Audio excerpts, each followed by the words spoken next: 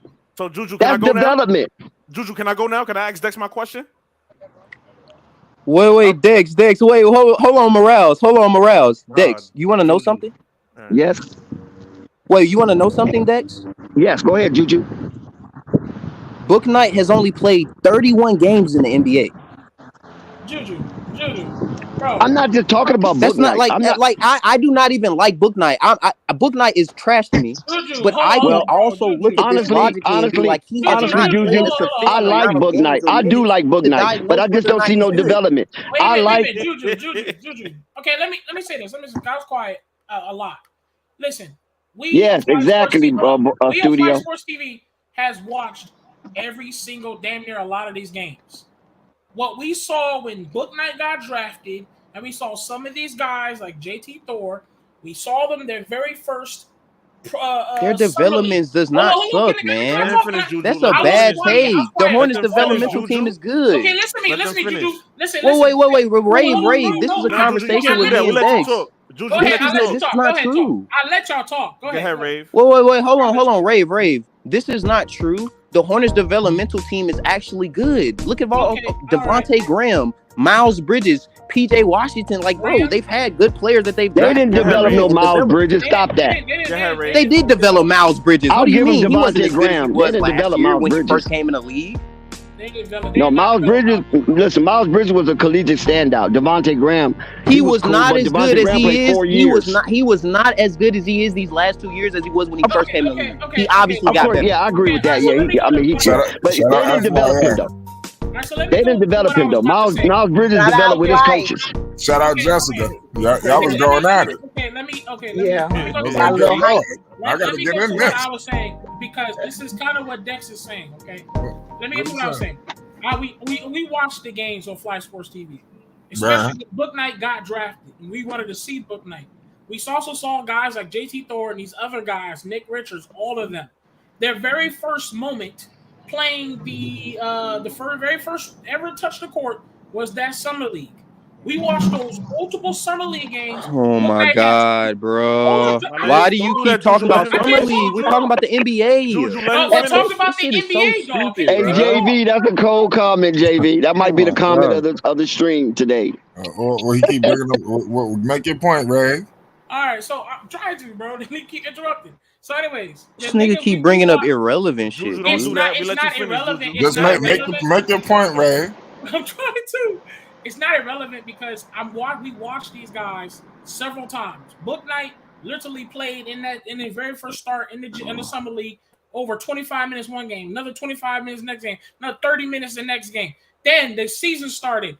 What's his name? Book Knight was on the roster. I'm finna end this shit. And they shot him down to the G League of his poor play. I'm finna fuck you up, Ray. And then after the G League, okay, we went into another season where they went right back to the summer league and the preseason. They showed a value of not having no IQ on the court. I'm finna fuck you up, Ray. Defense. No, you're about to say it about amount of games he played. It's not. I got a question. Wait, hold on. It is inherently about the amount of games. It is. Wait, hold on. Let me respond. It is inherently about the amount of games played because I'll give you an analogy here. Do you think Lonzo Ball is as good as a player that he was last year, his first 50, 60 games in the NBA?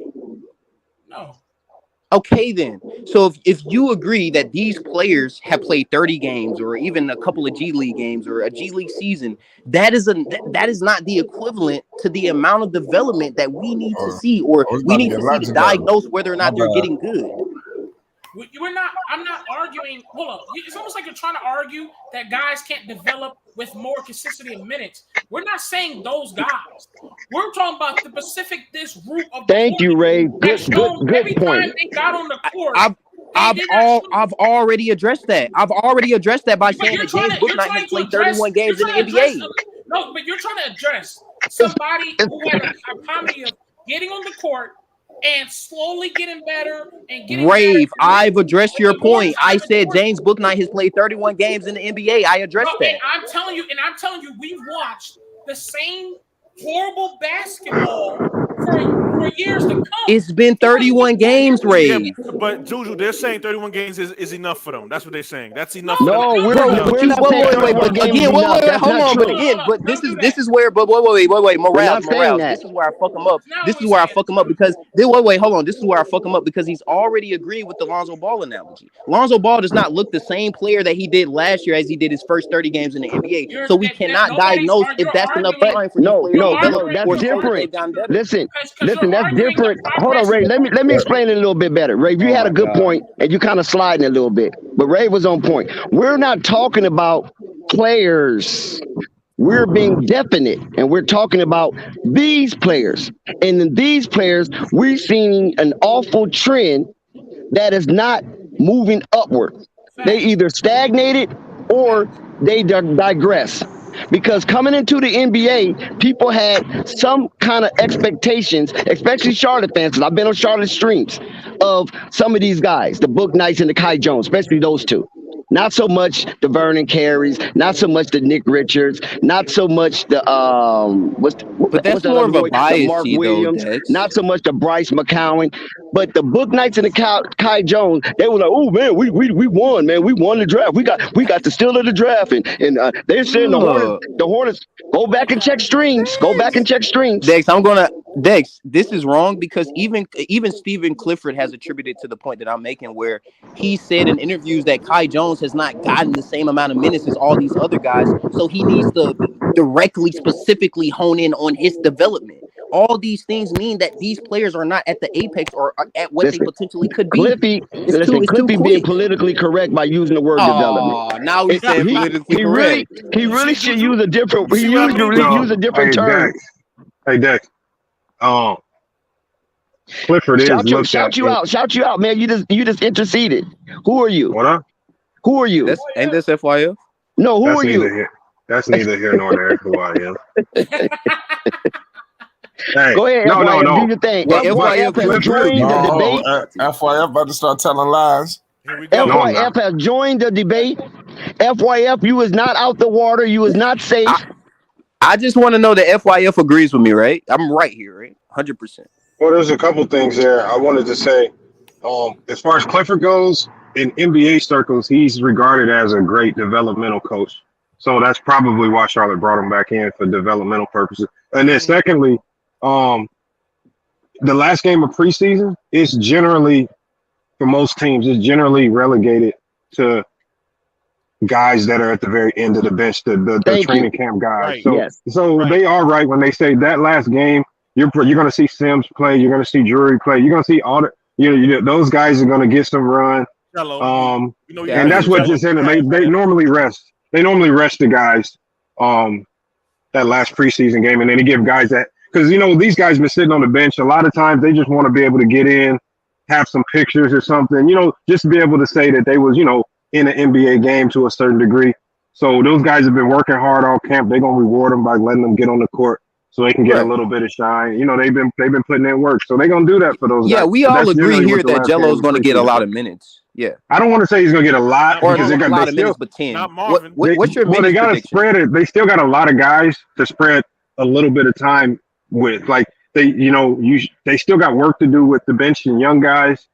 Clifford's probably going to use the first 2.5, 3 quarters to work with the younger guys that he's trying to develop. And then that last quarter, he's going to give his, the bottom few guys time to shine, so. All right, so Dex, I don't know. All right, thank you for that, FYF. All right, so Dex, I'm going to ask you the same question I asked Marquez and Marvin, Dex. Dex. Why you don't want to ask FYF some questions? You've been badgering me for the last 2 hours. Bro. Get on this FYF could chime in. FYF could chime in. All right, so Dex, What's the question? Pause. All right, so GG. Dex, I got you. Dex, I'm actually the same question I asked Marquez and Marvin. Dex, if you were the GM of the Charlotte Hornets team, what would you do with this team? I'll LeBron that shit. LeBron that shit. Explain. I need to know. What does that explain? What does that mean? Get rid of everybody. Get rid of everybody. Dex, I need you to explain that more. So what do you mean by that? But we don't. He want LeVar Ball coaching. That's what he mean. Wait a minute, morale. No, that's not it. Nigga, we're not the agents. We don't have the specific numbers. Y'all talking like it. I'm getting Mark Jackson. I'm getting Mark Jackson. I'm not getting LeVar. I'm getting Mark Jackson. Right, morale. That's what I'm getting. Right, morale, bro. What's the ugly boy name that played on the Houston Rockets? Sam Cassell. All right, so what would you do with the players, Dex? What would you do with the players? I just said I'm LeBron that shit. Right, but I need more than that. I need more info than that. What would you do What with Book more info you need? I'm keeping LaMelo. I'm keeping Jello. Okay. I'm keeping Nick Richards. Okay. And then everybody else is negotiable and expendable. All right, so how about Terry Rozier and Gordon Hayward and them? What would you do with them? What did I just say? Didn't I just give you some names? Thank you, I still don't understand, but I got you. I just said I'm keeping LaMelo, I'm keeping Jello, and I'm keeping Nick Richards, and everybody else is negotiable and expendable. Okay. No, but what you gonna replace him with? Thank you, FYF. Thank you, FYF. Listen, that's easy. That's not difficult. That's not I got you. No. He That's said not if you the GM, Dex, if you the GM, you got to tell me trades, players that you're looking at. But Dex he's trying to duck. Dex is dancing. No, that's not hold on. You mentioned my name. There's only one Dex on the panel, last I heard. But that's not I got you question. No, not saying Dex. This is more so I'm in not trying to get you, general. Dex. Because I don't have all the info about a lot of these players. So I'm just going by what my mindset is to LeBron is. No, Dex, I want you to simplify it. Like, so, for example, if we trade Hayward and we trade Rozier, what teams out there need a Hayward and a Rozier? And what? And hold on, and what players? Boy, you be cheerleading anybody that matches. And what players can you bring in from those teams that fit good with Melo? Like what ideas you got out there? Well, right now, I'm gonna be honest with you. Right now, my mindset is not on that. It's more in general because I don't know the specifics on a lot of these players, their contract, who's available. I don't know the NBA landscape like that right now because I did no research on that. You got a lot of opinions on who plays bad. You do that that's more so of observation, morale. That's more so of observation, not opinion. Morale. I'm gonna ask you the same question. What the fuck you gonna do? Okay, I want to hear it too. Go ahead, tell me. Oh shit, let me get ready. Y'all should ask me this. This is a very easy question. I said that because I can tell you the first thing I would do. I said that because This is Holly Heat of the Hot Seat with Holly Heat, and this is Flight Sports TV. Okay, go ahead, Ray. Listen, the only reason I said that same question to you, Morale, is because it's almost like you're asking that question, and it's like, dude, we don't have a folder and say, okay, this money matches up with this money, and we could trade them because that acquisition can work, nigga. We just can only be general about things. No, we can do like maybe some 3-team y'all shouldn't have an opinion on something if y'all can't. Y'all need a whole book in front of y'all. Oh my God! Who let him in the building? Who let this guy in the building? Here come Panic. Shout out Unstoppable. No, that's no Panic. That's no Panic. Y'all talking to hear yourself right now. My bad. Somebody left the gates open. I'm going to investigate who did. Somebody's in trouble. Rave, y'all quick to say, the Charlotte is a bad organization. Book they playing horrible basketball. All right, so what would y'all do then? Since y'all know Morale. Is the team not bad? I believe we don't know yet. No, listen. No. What's preseason? Are they preseason bad? Listen. I believe in the Ball brothers, so I'm gonna say no. I believe in the Ball brothers. That's me though. I believe in them. Ray don't believe in Melo. He believe in Lonzo. They're not as bad as what you guys are saying. I believe they can contend for a play-in spot right now. I don't believe the team. Yep. I'm not you. I don't. So what you think their record would be, FYF? I got them when I went through their schedule the other day. I got them at 42-40. Oh, Damn. just one game less than from last year with the absence of Miles Bridges, and they limping into the beginning of the season. Are you mad?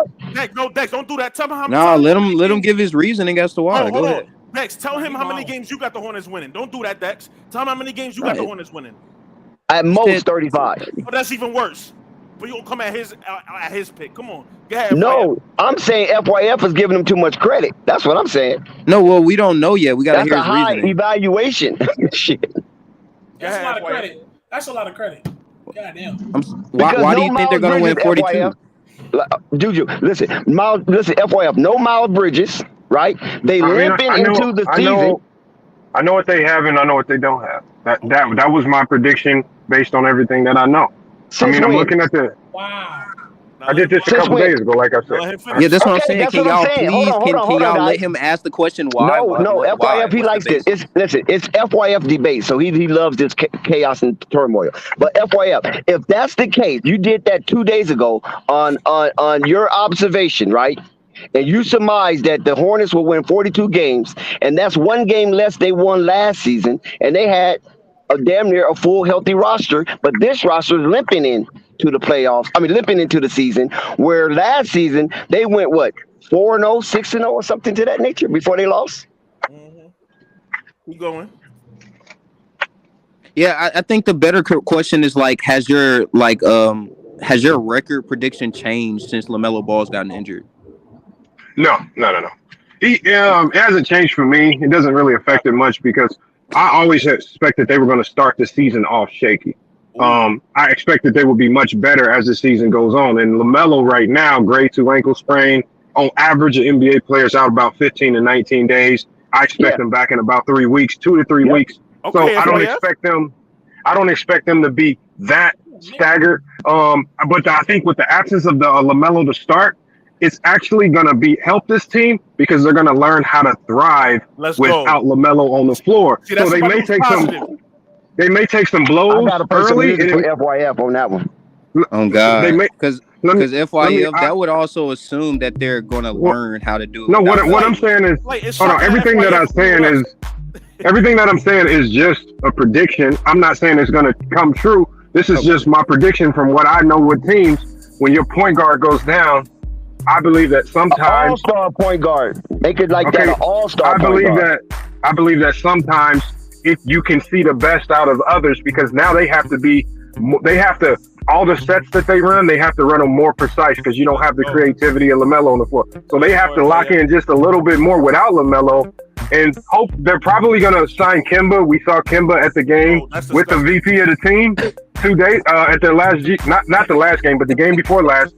Kemba was there, so maybe if they can bring a veteran guard in to help hold it down, that could help. But I mean, I don't think it's as bad as what people say. All right, I think FYF, this is B Morale, and I agree. FYF. Would you also say are you also factoring in the injury history? You a Hornets fan, Morale? Are he you not also? Hornets, they be riding, bro. Hold on. I got multiple questions for FYF. So 2 questions. What time the Bulls game start? It should have already started. What? Yeah, it should have already started. Pretty sure. Oh boy.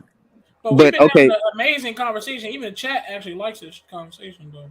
Yeah. So I got 2 questions, FYF. So the first question would be, are you also factoring in the new addition of Stephen Clifford and the fact that the players have to get acclimated to a newer system, and that may halt their progression during the beginning of the season and maybe going in between the season as well?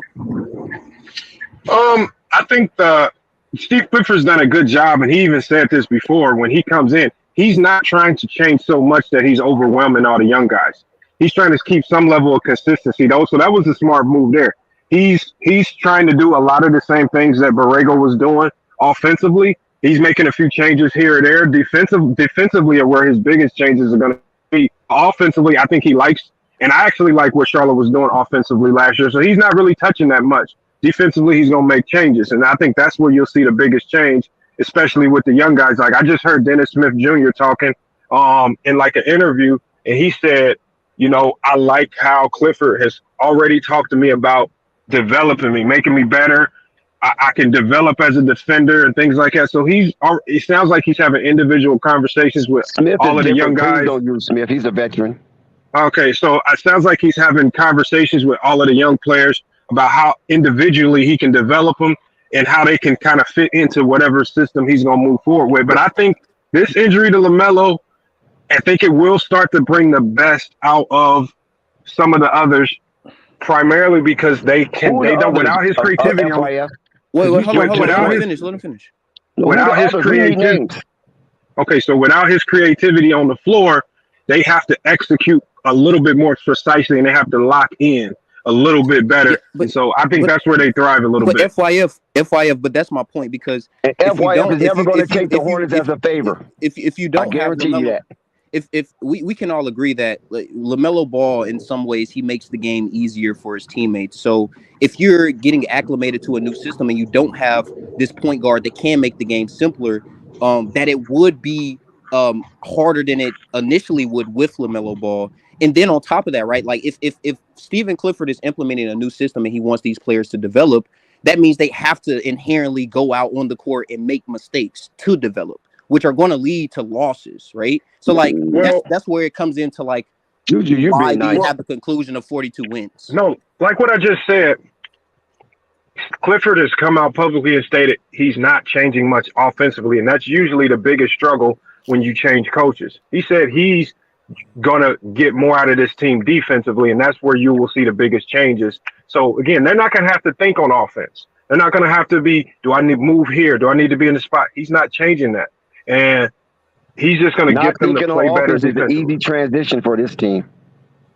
Yeah, I would say, but if we're implementing that mindset, I think that's one of the things that are going to indicate a failure or a bad season for the Hornets, because we've seen when they do that in the past, it just does not work. Okay, well, we know the one thing we know with Clifford. The one thing we know with Clifford is Clifford always overachieves. He overachieved in his first stint with Charlotte. And I believe he's a coach that just knows how to get the most out of his guys. I agree. That's what he's good at. That is true, but can we agree that he's had better teams? You asking too many nice questions. You can't ask FYF nice questions. We want to get FYF riled up. We want his brain to get scrambled. We want him to we still gotta stream this Bulls game. I'm gonna let y'all talk, but we gotta. Yeah, well, FYF, I'm gonna ask you this, FYF. Hold on one second, everybody. FYF, I'm gonna ask you this: who steps up in LaMelo's absence? I believe they sign a veteran point guard. I think Kemba comes in, or they sign a vet that's out there in free agency. I disagree with that. I think they'll stick with Dennis Smith Jr. But go ahead. Because and I believe they get a vet because, again, some of the young guys that they have, their success is predicated on having a high IQ guard on the floor, and it won't work without having that high IQ there. So it's going to be hard to get the most out of some of these guys like Nick Richards and Kai Jones without a solid point guard on the floor. So I think they start off with a vet. There's a couple in free agency that they can go after. I believe that's what they go do. So wait. Are you confident with Kemba, or you just think that's just the closest thing to the Hornets right now? It's bad, man. No, I'm just saying. I mean, when you see Kemba at the game sitting with the VP of the team, you have to assume that this is something that they're already considering. FYF, that completely doesn't help your position, because if the whole thing for Stephen Clifford is coming in and helping the defensive side of the ball, and you sign a point guard that plays zero defense, that's completely contradictory to the system. That's the Hornets for you, Juju. That's what Ray's been saying all along. Well, at the same time, they're still going to have to be mindful that there is also an offensive side of the ball that they're going to have to cater to. I'm not saying Kemba's going to come in and play 38 minutes a game. I'm not saying that. But Kemba can come in and help facilitate and get these young guys going. And he can also give them a level of comfortability on the floor by being able to score and take pressure off these other guys. This stems down to the fact that we're missing LaMelo Ball. We're also missing Miles Bridges. And your only form of substantiation to validate why we will win one less game than we did last year is simply because of Kemba Walker stepping in and filling. I'm saying if he can't even crack the Detroit Pistons lineup. What I said was with the 42 and 40 for me, I feel like they're going to have growing pains early with or without LaMelo. But I feel once that top 7 guys, because I do like Rozier, I like Hayward, I like Oubre, I like their size. When I see little glimpses in Kai Jones, and I like Thor. I think by January we will start to see I think by January we'll start to see the best of this team once they get that time to gel. And one thing LaMelo has shown me over the last couple of years is that he always gets his teams to play above expectation, regardless of what roster's on the floor. So if LaMelo's on the floor, there's going to be if LaMelo's on the floor, it's going to be hard for them to be a very bad team. He finds a way to get the most out of guys play up. Like Miles Bridges isn't Miles Bridges looking at a max deal if LaMelo's not the point guard. Miles Bridges became that because of. So I believe he can get the most out of other guys. I think he turns P.J. Washington into a better player. P.J. Washington should be much better than what he is. But I think LaMelo can help P.J. thrive. And I think there's a lot of guys that is shitty. There's a lot of guys that you guys are underappreciating. I think by January, Charlotte Hornets will be really fighting for that 7 to 8 spot. Well, it also stems down to I think you're trying to recruit subscribers talking like that. No, I'm not. I have nothing invested in the Charlotte Hornets. That's what I'm saying. I don't know how you come to that conclusion. Wait, FYF, are you not also factoring in like Gordon Hayward's injury history and also just generally the injury history of injuries? The reason why I can't just throw injuries in is because injuries can happen to any player at any time. Because I'm looking at it as, what if they stay healthy? That's the only way I can see it right now. I can't say, well, Gordon Hayward usually gets hurt, so he's going to be hurt by January, and they can't win. It does. And on top of the fact, they did all of this last year without Gordon Hayward. So Gordon Hayward is not going to be that guy that makes them a playoff team, or they've done it without. Wait, that was different. Wait, you can't use last year as a support for that argument. Y'all do it with Miles Bridges. Wait, hold on. Wait, don't do it with Miles Bridges. Don't do that. Oh my God, bro. Hold on. The reason you can't use last year is just like Morales says, we had Miles Bridges filling in those shoes. So now that we don't have that same depth at the position, if Gordon Hayward gets injured and that goes back, oh my God, what is that noise? Keep going, okay, Juju. I'm sorry, but it goes back to what we're saying about like Gordon Hayward, right?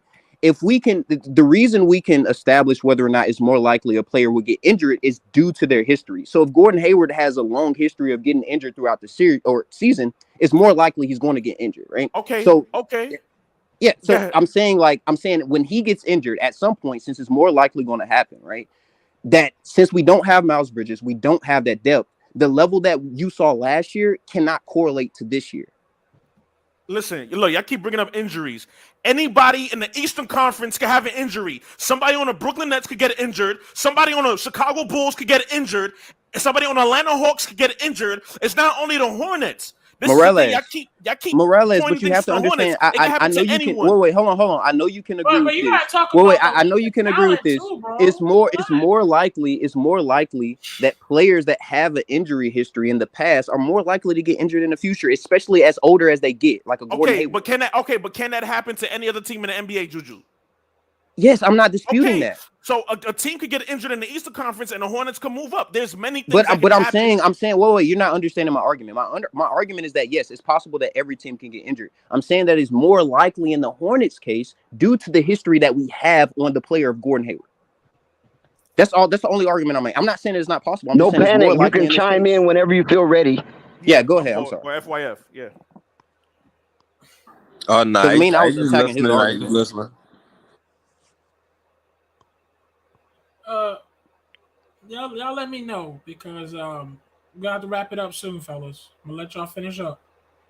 Okay, well, listen. Shout out to Flight Sports TV, the machine, the voice of the voiceless, the people's champ, the hottest shit in these streets.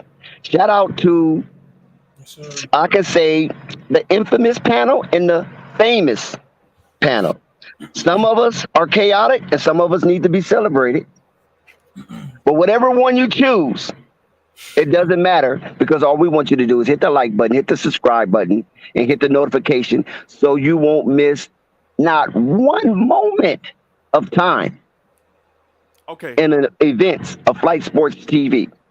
An exuberant experience. And shout out to our illustrious chat who got it going on with the cacophony in the conclave. We celebrate you. Shout out to everybody in that chat and shout out to everybody that's rocking with Flight Sports TV. Big ups to you. Salute to your journey to prosperity. And we want that journey to prosperity to be longevity. We want longevity and prosperity. So hit that like button, hit that subscribe button. Once again, when we promote, please don't speak. Hit that like button, hit that subscribe button, and hit that notification bell so you'll be up on all things good related to premium content by this Pinnacle panel and our crazy chat. You might get a mod war versus mod war. I don't know. Sometimes we got to play music for the chat too. It ain't just for the panel. We all have episodes. So join us daily as we stream live here at Flight Sports TV.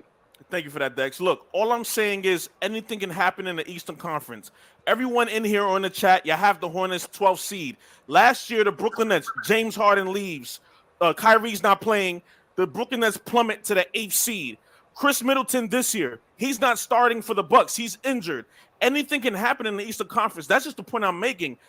Everyone in here, y'all projecting, the Hornets, their roster. Anything can happen in the Eastern Conference where those top teams can easily plummet. Why? Due to injury or anything. Ain't no top teams plummeting like that where the Hornets will be a viable contender for a championship. So Dex, the Brooklyn Nets didn't plummet last year, Dex? That's one team. That wasn't because of injuries, by the way. But they're still favorite. They were still favorite, though, Dex. The same team. Go ahead. Go ahead. If you're going to use that ridiculous analogy by putting the Brooklyn Nets. It happened. That's not ridiculous. It is ridiculous. It is. Did it happen? Hold on, wait. If it's ridiculous, did it happen? Okay. Yes or no? How did? Okay. Let's go with your argument. How did that help the Hornets last season by the Brooklyn Nets phasing out early? How did they help the Hornets? Because they phased out earlier than the Brooklyn Nets, right? Okay. Oh yeah, they were a play-in team that the Cleveland Cavaliers had to play, and now. Well, the thing is, the Hornets, they end up getting eliminated. Listen, you're deflecting. It helped somebody. Hold on, Morale. You inserted the Brooklyn Nets in this discussion. I did. So I'm asking you, how did the flailing away of the bad Brooklyn Nets in silver and black help the Hornets when the Hornets was already eliminated prior to the Brooklyn Nets being swept? Look, you're right. The Hornets were a playing team. You're right. The Hornets were a playing team. Damn. But what I can say, the Brooklyn Nets plummeting helped somebody. Whether that was the Toronto Raptors. Hold on, let me finish. Whether that was the Toronto Raptors, the Atlanta Hawks, it helped somebody. So you guys projecting not really. Okay, but Morales, the reason you're wrong, and that actually helps the point like that me and Dexter trying to make is if the Brooklyn Knicks become bad and they fall from the top and now they're towards like the 9th, 8th, 10th spot, that only hurts the Hornets. Yeah, we still got, we got to remember how deep and how good the Eastern Conference has become now. You got the 76ers. You got the Milwaukee Bucks. The Hawks even got better this year. So guys, that's really, really, really low. That like the Knicks and the whoever's at the bottom, the Hornet. If the Nets go down, it ain't helping them niggas. So all I gotta say is this: I appreciate all y'all having a conversation. I appreciate y'all having back and forth conversations, but we gotta change this conversation. Y'all minds got a little bit go to the Bulls. I don't know when Flight is going to change the subject because tonight we was actually supposed to cover Chicago's Bulls' first regular season game because the Hornets tomorrow have their first regular season game. So we'll be streaming the No. There ain't no regular season game yet. It's the preseason game. Yes. Oh, well, we supposed to cover the Chicago Bulls tonight. We were supposed to cover the Chicago Bulls tonight. So my bad. But it was a great conversation, fellas. Great This is a preseason, so my bad. This is a preseason. I mean, we can continue until Flight change it over. So if you want to do that, okay. Look, fellas, all I'm saying is yes, you're right. Dex, your question, you're correct on that. How did that help the Hornets? But the Brooklyn Nets plummeting helped somebody. It helped somebody. That's the point I'm trying to make. Hold on, the Atlanta Hawks. The Toronto Raptors also moved up in the Eastern Conference. Rave, stop trying to play. Did y'all watch the NBA like I did? Morale, let me help you off for a second. Actually, you're not. Yeah, one thing about the Brooklyn Nets and as it relates to the Atlanta Hawks, the Brooklyn Nets actually helped the Atlanta Hawks by being good because they beat Cleveland. And then Atlanta Hawks played Cleveland the next play-in, and they beat Cleveland. Right. So the Brooklyn Nets actually helped them by being good. Okay, so did not by anybody being bad. All right, so did anybody have the Toronto Raptors going to the playoffs? Please tell me. Don't say y'all did. Don't say y'all did, because y'all not psychics. Nobody had the Toronto Raptors making it. The Boston Celtics started out low in the Eastern Conference last year until they went on a winning streak. That's what I'm saying. That's not true, Morale. I don't know where you're getting this information from. Your jeopardizing need to be checked. The Bulls didn't start off low. So Dex. So you mean to tell me the Bulls nobody didn't start off low? Dex, you mean to tell me nobody They won 9 straight. Dex, hold on, Dex. All right, before that, they was in the bottom of the East. You mean to tell me nobody was saying no? Wait, let me finish, Dex. Dex, let me finish. You mean to tell me nobody was saying Dex? Let me. No, I'm talking about the Boston Celtics. Dex, you mean to tell me? Okay, Celtics. Okay, you mean to tell me nobody was saying Jaylen Brown and Jason Tatum should break up in the beginning of last year? Those were topics. When you talk about the Celtics, you're right, but the Bulls were always at the top. Yeah, I never mentioned the Bulls. I thought you mentioned the Bulls. I said Boston Celtics. Here's where I disagree in a way. You're right, because we did have people saying, is these two guys going to be able to cope together and get wins? So that part I can agree, but there's also a half part, because during that season last year, we actually had a lot of Boston Celtics fans come up here and talked all season about how the Celtics was going to do their thing. Shout out to Quiz. He's a Celtics that was saying they're going to do their thing. What's his name? Teamwork. And there's a couple other guys. And then that was Zen that was talking with us and having conversations, saying all the good things about the Celtics, saying that they're nothing but a step away of being outstanding. And it was all season long talk about they're going to show us. So so half and half with that about that, Morale. Well, let me ask this question. It's kind of might go towards the Morale trying to say, who been a better team, Charlotte or Brooklyn Nets last season? Talk to him. No panic. Talk to him. Brooklyn, right? Now let them answer. No panic. No panic. Let them answer. Since they psychics, let them answer. Don't panic. Ask who's the better team. Where you from, bro? You're get too hype. No. What's the question? Hold on, wait. No panic. Ask. Oh yeah, go ahead. No panic. Dex, ask. What's the question? Go ahead. No panic. Who been the better team last year, Brooklyn Nets or Charlotte Hornets? Who were the better team? Yes. Who was the better team? Simple question. Jesus. It's not easy.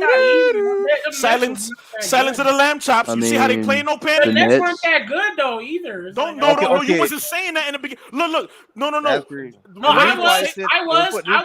I was saying the Nets were going to be the number one seed last year. Morale said the injuries and Kyrie being missing. The Charlotte Hornets won 2 games last year to 1. That was not going to happen in a normal season with everybody playing. Facts. So they slide did affect things. The injuries did affect things. Oh, wait. I'm tripping. The Nets won 48 games last year. Yeah, they were better. Yeah, I mean, hold on. Let me say this. Record-wise and skill-wise and player-wise. Okay, the reason only reason I was slow on that question. It wasn't only you, Ray. It wasn't only you. If anybody remembers, I said the Nets was not going to be like that either. Here we go. And I said that only because karma's a bitch. They was trying to stack the deck a lot. They was grabbing guys. They're grabbing old guys, new guys, young guy, tall guy. They started getting niggas from the free agency, Aldridge, Blake Griffin. They was just stacking that shit. Damn near was about to get JJ Redick from the Pelicans damn near. So I said that they weren't all that fucking great. And motherfucker was telling me that these niggas was going to win the championship guaranteed. And I said, I don't think so. And that was, and that for me, I'm not saying it. To me, if on paper, Brooklyn Nets is better. On paper, Brooklyn Nets is better. We know that Kevin Durant and Kyrie Irving can give you 60 on a good. I'm trying to understand your point. Like, why does it matter that they're better? My point is or not Ray. I'm talking about morale. Juju, if you don't understand, my point is. It's just. No, he's talking to no panic. I was only slow on it because when he said the Hornets and Nets being better, it was like, to me, I was like, damn. I mean, honestly, I felt like they both was not doing good. Juju, the point is, that's why I was slow on that one. Juju, you agreed the Brooklyn Nets was a better team than the Hornets, right? Sure. The point is, no, you said yes. The point is, I said sure, yeah. Okay, Okay, the point is that the Brooklyn Nets ended up in the same position as the Hornets, but they're the better team than the Hornets, and that's the point I'm trying to make. Y'all saying the Hornets is a bad roster? They're better. Hold up, they're the better team, dude. Why you getting hyped again? Goddamn, you from New York or something? Go ahead. Yeah, go ahead. Nigga, they're better on paper. When I saw when they got on the game, they're better. I understand. It's like, bro, you're supposed to be blowing these niggas out. The reason I can answer that so like easily. The reason that they're able to like still like the reason they're able to keep afloat even while they're getting injuries is just because they were making signings out of free agency. The Hornets don't do that. They're stupid. But the Brooklyn Nets were still in the same position as the Hornets, which was a playing team. That's the point. No Panic is trying to make. Yes, this team is that's better. the point. I'm tripping. What the fuck? No, I understand what No Panic is actually saying. That's why, trust me, anybody can ask me. But that's not. I usually argue No Panic, but that's not the reason. The reason it doesn't matter is because you're taking a top team that's competing with the top teams, now putting them at the bottom, and now they're competing with where the Hornets are. So it doesn't help the Hornets even still. Yeah, and listen, it's hard for me. Right. But the point is, this year you guys are projecting that the Hornets are going to be bad again. And what I'm telling you guys, anything can happen in the East, where the Hornets can either jump up, move up in the standings, or a team that's on the top of the standings can end up to where the Hornets are. And the Hornets, either way, the Hornets can have an opportunity due to a team in the top of the standings plummeting. Well, wait. To be fair, it doesn't. Wait. I just told you why. Okay, wait. To be fair, when it comes to the Hornets, we're saying they're going to be worse. Okay. Because last season we did not rank these niggas no super high or nor super low either. I had them James Harden. So with James Harden and KD. I know you ranked them a little higher, huh?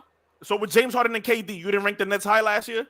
No, I actually didn't. They were number one seed. No, I'm serious. Everybody can. And let me guess, you guessed the Atlanta Hawks was going to go to the Eastern Conference Finals 2 years ago too, right? Listen, I said for this year.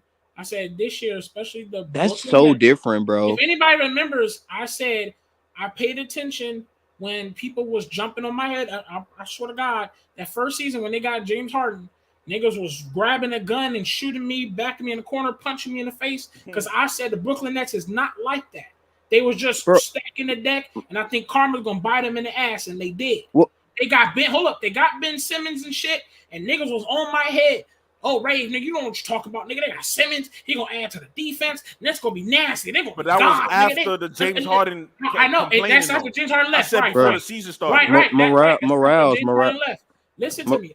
I know. That's when James Harden left and shit. Them niggas was still on my ass, and I said they not that damn team. I'm not saying that Kevin Durant and Kyrie Irving can't give me 60 on a good day, my nigga. But at the same time, something tells me karma fucks you up when you trying to cheat your way to a fucking championship, bro. And that's what they did. They were trying to cheat their way to a championship, stacking that. Oh my gosh. I was right for 3 years. 3 years when I said the Brooklyn Nets is not that fucking team. And I didn't think they was gonna get fucking what was it, white swept. But I damn near thought, nigga, they was gonna have a horrible season. Yeah, like basically. Wait, hold on. To wrap this all back to where we were, right? To answer your question, Morales, or to simply put it, right, the Hornets right now more than likely are going to be in a position that's going to be worse than last year. They won 43 games last year, and they were a 10th seed play-in spot, right? Mm-hmm. If teams of the upper echelon of the East are continuously, let's say they get injured and they start getting worse, and they're around where the Brooklyn Nets were last year, where they're competing with the Hornets, right? It goes back to the Hornets now having more competition to be in the play-in because those teams are injured, right? We're just specifically talking about the Hornets, how injuries can affect the Hornets and they can be better during a regular season and have a higher seeding. That does not matter because those top-tier teams like Brooklyn Nets or the Bucks or the Celtics, if they're around where we are, it's going to be even harder to be in the play-in. Like, that's the bottom line. Right, you're right. But what FYF and I are saying is, how can you guys predict that the Hornets going to be worse this year when nobody could predict that the Brooklyn Nets was going to be bad last year? That's what FYF and I are saying. How can y'all predict the Hornets going to be bad this year? Because I mean, you're looking at a depleted team already. You're looking at. No, it's not. No. It's not that. Wait. Hold on. It's not that.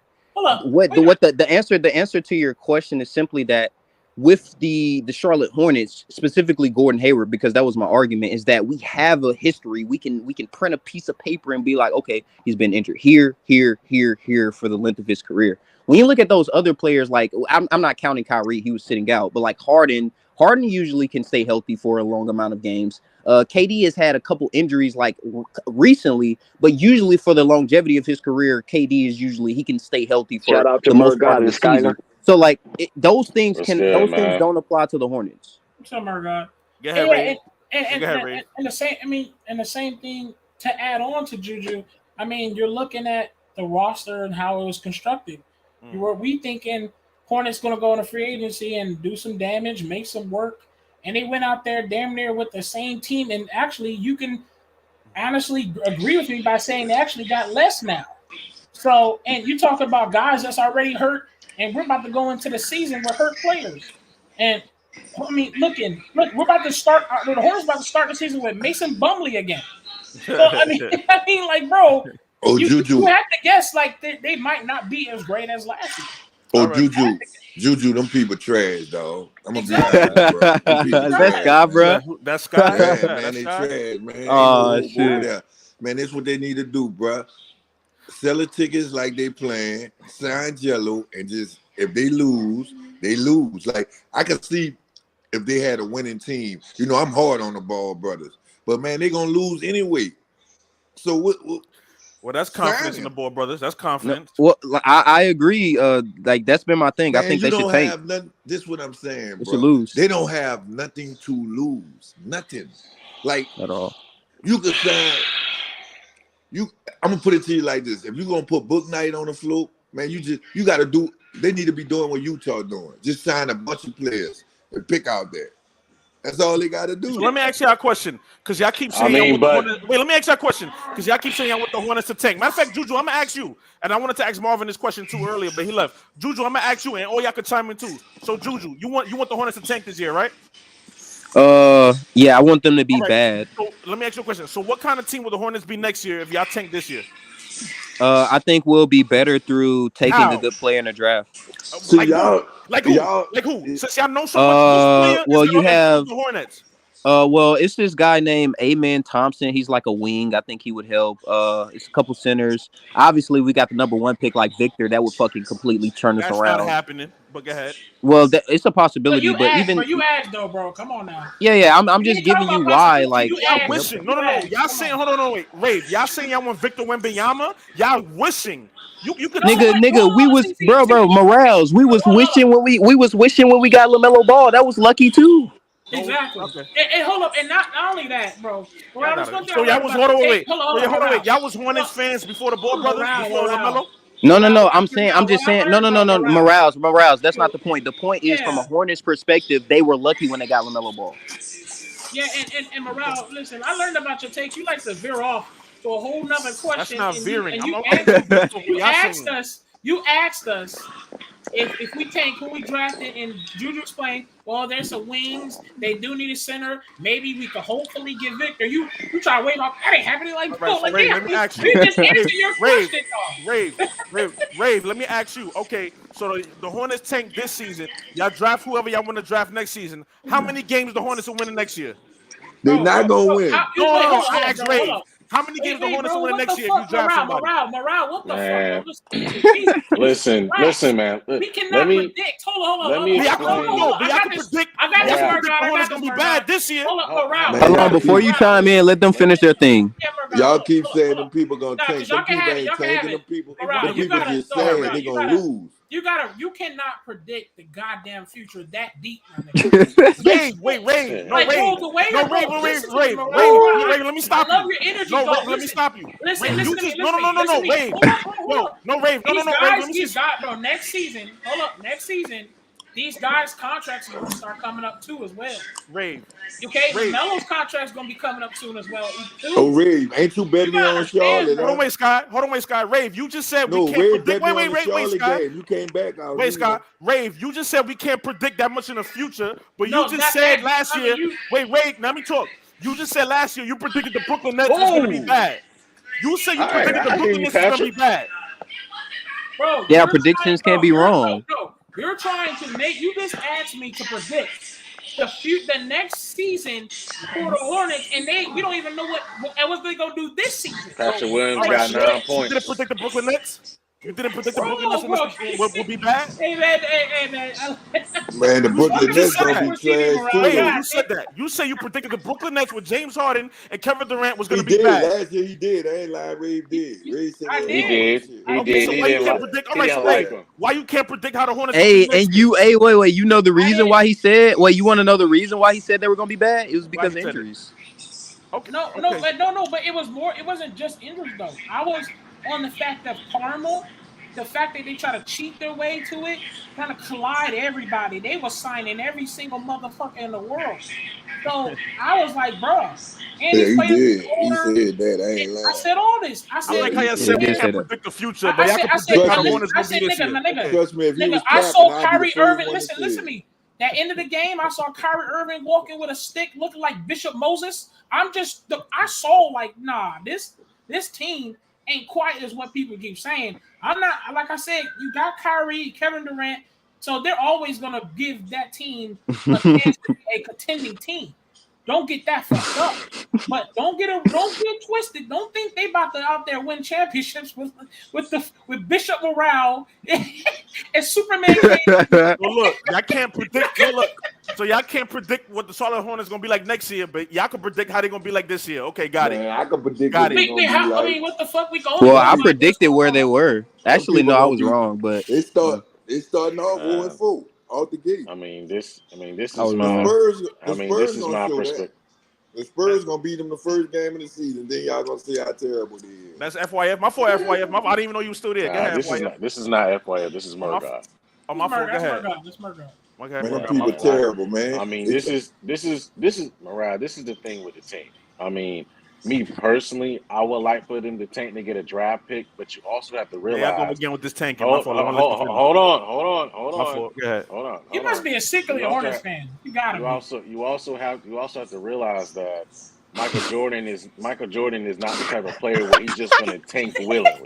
I don't know why that is, but he just won't do it. I personally think they should, but he's likely not going to do that. But in a sense, though, as far as the prediction of what they're going to do in the future, they have a lot of expiring contracts on there. So a lot of that is going to come. A lot of those contracts are going to come off the books by the end of the season or at the trade deadline. So they'll be able to make some moves and coming into the summer, they likely have an opportunity to get a high draft pick. Because if they don't make the playoffs, all sound the same. Hold on. Yeah, go ahead. They likely can get a draft pick if they don't make the playoffs, a high draft pick, because they would get it from the Spurs. They get that pick back from the Spurs and then give up that pick to the Spurs next year, the following year. But also, too, as well, they can go out there and compete with other teams. I'm not trying to say they can get a Jaylen Brown, but they can at least throw money at him to entice him to come there. That's all I'm saying with LaMelo. So they had the opportunity to make the team better next year. I don't think they're going to be that good this year. I mean, I got them at the most getting 38, 39 wins. I got them with 34, man. 34. Yeah, you did better than me. I give him 30. I give him 30. I got him at the most, but Patrick Williams going off right now. Patrick Williams got well, there you have it. So it's only Meat Flight and FYF. We have confidence in the Hornets. The rest of the field doesn't. Got it. Morale, with your logic, and I'm shout out to Thunder in the chat. With your logic, you think because we can't predict the future, and you feel like anything. But that's what y'all doing, though. So you feel okay. So you think hold on. So why hold on, Morale. So is Orlando Magic a championship team? Absolutely not. Why is that? Because Jalen Suggs is out, Markelle Fultz is out, Paolo Banchero's in his first year. I can't name a lot of things. But we don't know. Pablo might be outstanding. They might be a god. They might go crazy. You're right, but man, they ain't better than nobody. They ain't better than Orlando. Rave, you right. Rave, you right. But like I said earlier, my fault. But like I said earlier, I believe in the Ball brothers. That's me though. I believe in the Ball brothers. The Ball brothers. Listen, my thing is just they are on the same team, Rave. Yeah. I'm not trying to say they won't be able. One of them don't even. They may or may not be able to compete for a play-in. I'm not saying that. I just don't think they're going to progress this year. I'm They not saying not that better they than can't. the Knicks. I They can't. not better than the Knicks neither. I mean, the Knicks bad too. So I don't know, man. The It's Knicks like will they beat can, them. like The you Knicks can, will like beat you. them. Listen, they still have an opportunity. Do they still have an opportunity to get to the play-in tournament? Yeah, possibly. But I'm not shooting for them to do. I personally want them to be bad instead of going the middle ground. I think the middle ground is what's killing them. They need to just be bad one year, do their best to get a high lottery pick. Okay. Get somebody top in the draft. They need to get it. If they can get Victor, cool. But it's high likely now. I think the Spurs and the Pacers got that on lock. And I'm But gonna they ask you the same. probably hold on. But they probably can get a good wing. I mean, you got Dylan, that dude Dylan is coming out at 6'8", 6'9", coming from Texas. You know, they probably can get a good wing So you want in more order to rookies, huh? basically add to this team. Okay. They need those type of players. Man, But them that people doesn't don't. mean Them people need everything, man. that they can't go out into the free agency next year when they have more money in order to basically go get better players. All right, and I'm gonna ask you the same. And that's facts, Thunder. That morale.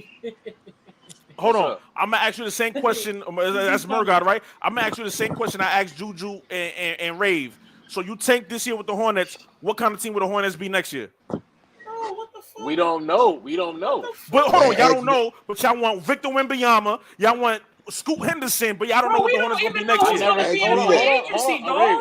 me that question. Hold on, Ray. How you gonna dress like that? Hold on. I can tell you what they're gonna be. I never said anything about Scoot Henderson. They don't need a Scoot Henderson. They Well, got whatever wing. LaMelo Ball. Some kind of wing. I forgot his name. I said a wing.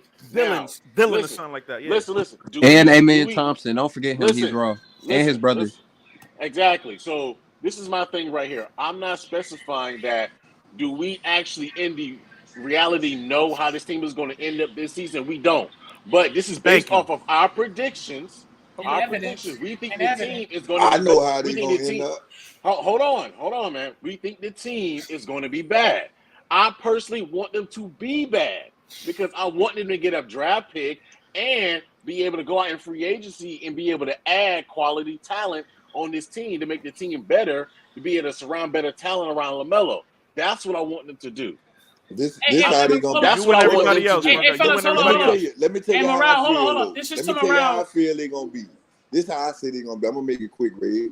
All right, go ahead. I think, me personally, this is how I think it's gonna start off. They're gonna start off fighting, right? They're gonna lose to the point where they're gonna have to tank. It's gonna make sense to tank. Okay.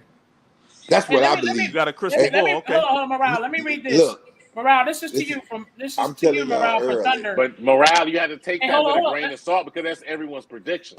Hey, man, that's Morale, the truth, man. All right. So I'd rather be the low percentage. Hold on, let me read this. I'd rather be the low percentage. Go ahead, Rave. Hold up. This is from Thunder to Morale. Morale, slow down and think. Drummond playing great, man. Hey, hold up. Let me read this. This is from Thunder to Morale. Morale, slow down and think. You see how you were able to make a claim that Orlando isn't a championship team based on the evidence and the evidence that was prone to give you in front of you. But when it comes to Hornets, you can't predict the future. No, actually, I can predict the future. I have the Hornets still being a top 6 seed. Me and FYF, we got them winning 40+ games. But why? Because the Ball brothers. Well, FYF, I don't know his reason, but me is the Ball brothers. That's me. But look, tomorrow, we're going to watch Jello get 15 minutes tomorrow. I'm about to drop down to the chat. Shout out to Flight Sports TV. Shout out to Juju, Marvin, everybody who came up. Shout out to Murgod, Sky, everybody is being around checking out. I'm going to still listen to the stream. Shout out to y'all. Shout out to you, and watch Jello. Jello going to drop 15 points tomorrow. Book it. Shout out to Dex. Jello going to drop 15 points tomorrow with 15 minutes. All right, y'all, I'm out of here. I love it, man. I love the energy, dog. You know, listen, Jello. I hope he gets every single minute he can, man. But goddamn it, I think we all can agree. Man, Michael Jordan and that new coach about to follow the Pelicans procedure, man. They about to let all them young boys play, get some experience underneath the belt, underneath their belt. They're gonna pick who they want, and that's when you're gonna see the cuts and all that. Jello might do make the team. That's what I'm trying to tell y'all. Aaron Jones Jr. flying. They're not gonna win nothing. That's what I'm saying. So you might as well see what you have, and everything gonna be falling off the books. So right now, why try to win now? Why? It don't make sense. No, Sky, they're not a championship team. It's Sky. Like if they win, and what they gonna make it? The play-in? So that's what y'all playing for the play-in? Oh man, come again, on. that's Scott, don't say y'all. We've been saying this challenging the about play-in again. That's what I mean. Like, you done did that 2-3 years in a row now. It's time to do something new. It's time to That's change why. it up. That's Be why. bad. Get a top. They haven't had a top draft pick since LaMelo. Be bad. Get a top wing in the top, one of the best wings in the draft, because that's what they need. They need wings on this team. They need wings. I think once Mark Williams gets stronger, I think he'll be all right. I think he'll be all right. I'm not talking about. I think he'll complement LaMelo well with basically being someone he can run with and do pick and roll with and be a lob threat with, including the fact that if you watch last night's game with Charlotte, Mark Williams changed the game defensively with his presence just being in there. A lot of the players wasn't going into the paint as much because Mark Williams is there. So Mark Williams adds the development. So I don't think they need to go after a big man, unless Victor just lands in a lap. You feel what I'm saying? But I think they need to go after a wing. Then this summer, use that cap space to be able to go get better players like a Gary Trent Jr. or throw some money. They might not be able to get Jaylen Brown, but throw some money out there. Throw some money out there because they're going to have the cap space. I think they're going to have enough cap space to sign 2 max players, including the fact that being able to get rid of Gordon Hayward's contract too. So they got things they can do. It's just a matter of them doing it. That's why I'm so happy. And Thunder, add Bulls to that too, Thunder. When they be criticizing Zion, Zion Williamson, I'm so happy he sat out that year, because if he don't sit out that year, we don't know about Herb Jones, we don't know about Jose, we don't know about Trey Murphy, we don't know about none of these players, because they'll be trying to win right now with Zion. By Zion sitting out, you got to play with what you got, which meaning they got experience underneath their belt. That's why I make bets with y'all, telling y'all that the bench gonna beat them, because I know the bench can play. I actually watched them play because they played all the games last year. We don't know we don't know what Charlotte got. We don't know what Charlotte Scott, got. we don't. I don't know why you preaching lately, but we only ever argue when it comes to the Bulls. We would never argue if you speaking facts about these Hornets. We never said the Hornets were good. We just want our boys Jello and Melo to get quiet fun and do their thing and get I get what you're saying, but it's Ray. just this Hornets team is horrible. We said Ray, the Bulls horrible. That's what I'm trying to tell you. Oh my God! All right. I'm not just making this up. When it's to the point, they're not horrible. This is what I'm saying. They a top 6 team. They ain't it's either 6 or below. They gonna end every season with that 6 or below. Okay, bro. They didn't do that last season. Healthy. What you mean? They did that last season. Man, they ended the 6th seed. They played all the bum teams early. They flocked against the good teams. But they made the playoffs. Still doing okay, the so same. Scott, they made the playoffs last season. Okay, hold on. This year, so Scott, the Bulls made the playoffs last season, and if they make the playoffs this season, then how you gonna feel? What you mean? I said they're a top 6 seed, nothing higher than a 6. I just told you. Okay, all right. Nothing higher than a 6. So if they finish 5th, then what? They're not gonna finish 5th. Okay, all right, we gonna see. Oh, they're not better than Milwaukee. They're not better than the Heat. They're not better than who else? Who else they got over there? They ain't better than Milwaukee, the Heat, 76ers, the Nuggets. The Celtics. They ain't better than none of them teams. All right, none of them teams. That's a fact. They ain't better than none of them teams. We'll see. Okay.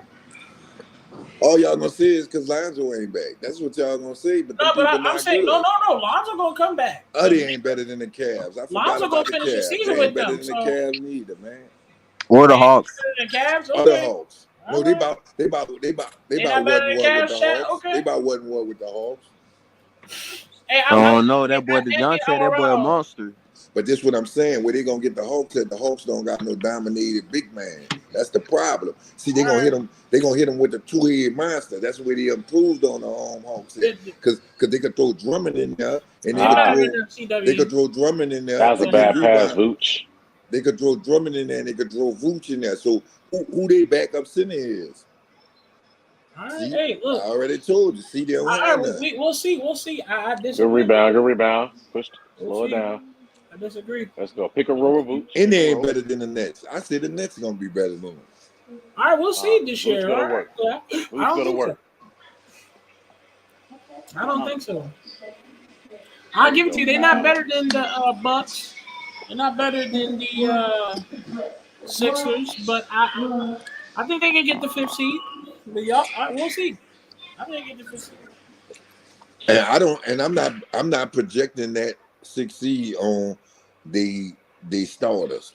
The starters do enough to keep them in the game. The bench can't get them over the hump. The bench they have. That's what I'm predicting. Yeah, the bench is pretty bad. You're right. Yeah, that's what I'm predicting it on. The starters don't keep them in the game. But if the starters don't blow the teams out, the bench gonna lose the game for them. If it's a close game, man, y'all crazy. I disagree. How you disagree? I think our bench is pretty decent. So you think who coming off y'all bench? We got a scoring Kobe White. We got Javonte Green. We got Dalen Terry. He's a good young player as far as 3-and-D. We also had Drummond. Drummond is actually playing really great. Io as well. Io gonna be starting this year till LiAngelo Hey, get listen, back. you just named about 3 or 4 inconsistent players. Exactly. Yeah, man. I was just about to say that. I hate to bring up Ion isn't inconsistent. Listen, Io's pretty good. That's just his opinion. I just feel like but that's y'all are just me sleeping too much. evaluating All the right, team right now and actually. Javonte Green is pretty consistent too. Man, watch when they play against the other team starters, man. Y'all Javonte Green can't shoot the 3 ball. Listen, we'll see. Y'all can't. He's been shooting it great right now. We'll see. So, all right. We'll just have to see, man. Since y'all talking about I the think Bulls, our bench. Listen, I'm not saying our bench is just top of the line. Shit, if Alex Caruso coming off the bench too, that shit gonna be rough. But I think our bench is pretty good, man. All right, y'all winning all right I now. gotta say is, if the Bulls get that 5th seed, they would have clearly proved all y'all wrong. This gonna prove y'all keep it up. Okay, all right. This gonna prove my point point right here. This gonna prove my point right here, though, Reed. This gonna prove my point. Y'all winning, right? What the score is? What the score is? It is 52-51. You said what? All right, 52-51. I bet you Drew Holiday ain't play. I bet you Giannis ain't play. But I bet you all y'all teams that are gonna start the season playing. Basically, all our bench players is playing except man. Nah, I'm talking about playing. That's neither here or there. But nah, that dude that plays the part. I'm talking about playing. Who started y'all lineup? Who started the game? Caruso. Look at Zach started. Zach didn't start. DeRozan didn't start. All right. Only the young players are playing. Yeah, the ones that started was Ayo, Kobe, Patrick. I don't know who this Terry. Who the fuck is that? Well, all right. Terry. That's the draft guy. Well, y'all looking like the only big man that started was Vucevic. That's it. So y'all got. He hasn't played. So y'all got he one hasn't starter. he hasn't played a lot of minutes in the game. Mainly the one who's been taking up those minutes been Drummond. And so who they started? The Bucks. I'm just asking because we was talking about the Charlotte when this game started. I don't even know when they started. You have to ask Juju. They didn't start nobody. The only reason I'm saying that we got to see the quality of players they playing against is y'all bench. If them people up in there got this summer league team in there, then that's looking bad. No, they have some of the. No, the Bulls. They have some in their rotation bench in there. Yeah, they do. But I'm not.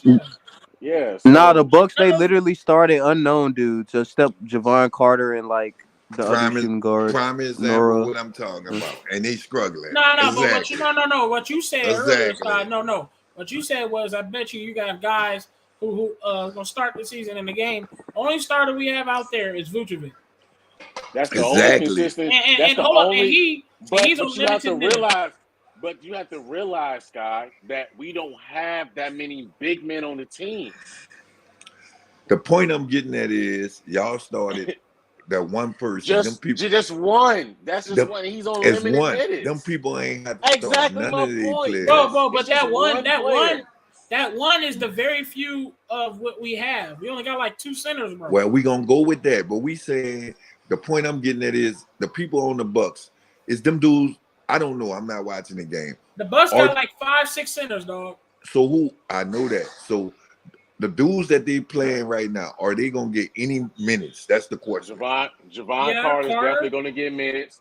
Carter will. That I forgot the boy with the fro. He's on the bench right now. He's gonna get minutes because he was a rookie last year. I think it's Nora or something like that. I forgot his last name.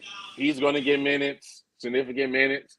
And there's somebody else in that lineup. The guy, the number 54 on their team, he's gonna get minutes because he's good. Ain't they still got Porter over there? Porter, yeah, but Porter's out. I think he's out because of an injury. All right, ain't they still got Allen in there? Allen still over there, Grayson Allen. I think he's out too. That's the two people they come off the bench with. Everybody else don't get no minutes. Like what y'all talking about? I just named 3 people that's going to get minutes. Now, I can't say about everybody else. Man, listen what I'm saying. Ain't nobody else get minutes, man. Those 3 right there, I just Javon Carter gets minutes. Jordan Nora gets minutes. You talking about the little dude with the bush? Had the bush and the short cocky dude last year. Him? Man, that the light-skinned dude? Yeah, that dude played trash minutes, man, when they already done blew people out. Man, I know y'all talking about, man. He's going to get minutes. That dude played trash, dude. You talking about the one who was playing in the playoffs? You talking about the one who, because they blew the he played in the playoffs when they blew the Bulls out. He didn't play that second playoff series. He didn't play that game, that series. And they had to play him because Milton was out. They had to play him, Militant. Well, that's so they got him playing this year too. Exactly. Man, he's gonna play. I'm just trying to show y'all where y'all. Man, but it don't matter, man. Because it do matter, man. Y'all were playing some of y'all starters too, man. When so, you talking about us? So it's like y'all were playing some of y'all starters too, man. Y'all don't have to play Zion.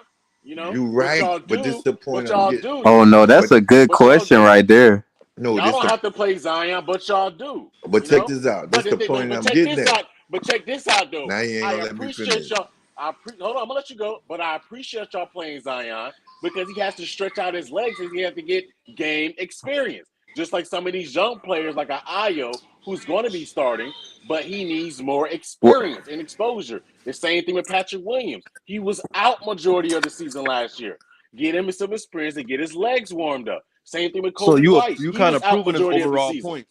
Exactly. Now listen to what I'm about to tell you. When we played him, them people wasn't even in the game. It was nowhere close. They playing him and the game was over. The game was literally over out the gate. Y'all struggling with the people 10 through 15 on the roster.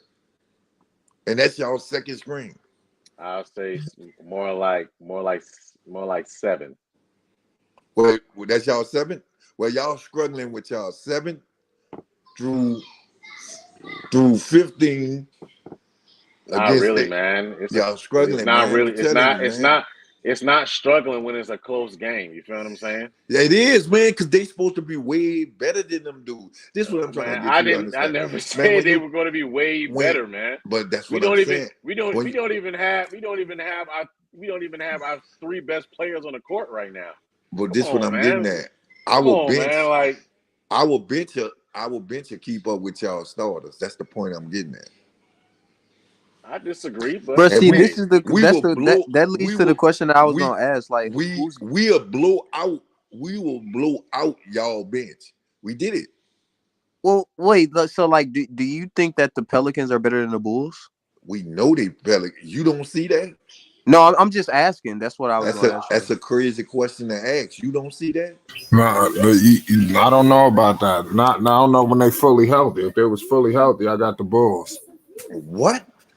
I'm taking the Bulls. I'm taking my Bulls. I got the so I guess it's not a crazy question. 100% healthy. They're better than the Pelicans. Man, dang on, man. I think the difference maker is going to be Vucevic.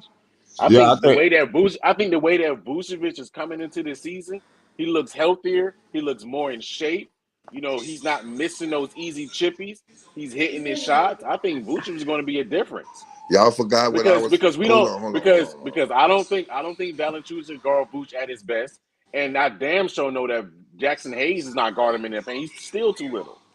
Have you So seen? and then you add Lonzo, who's basically one our best 3-point shooter, and also the guy that gets the offense going. I think we're gonna be all right. Which puts Lonzo is one of y'all only three-point shooters. Ayo on the bench, which makes the team better.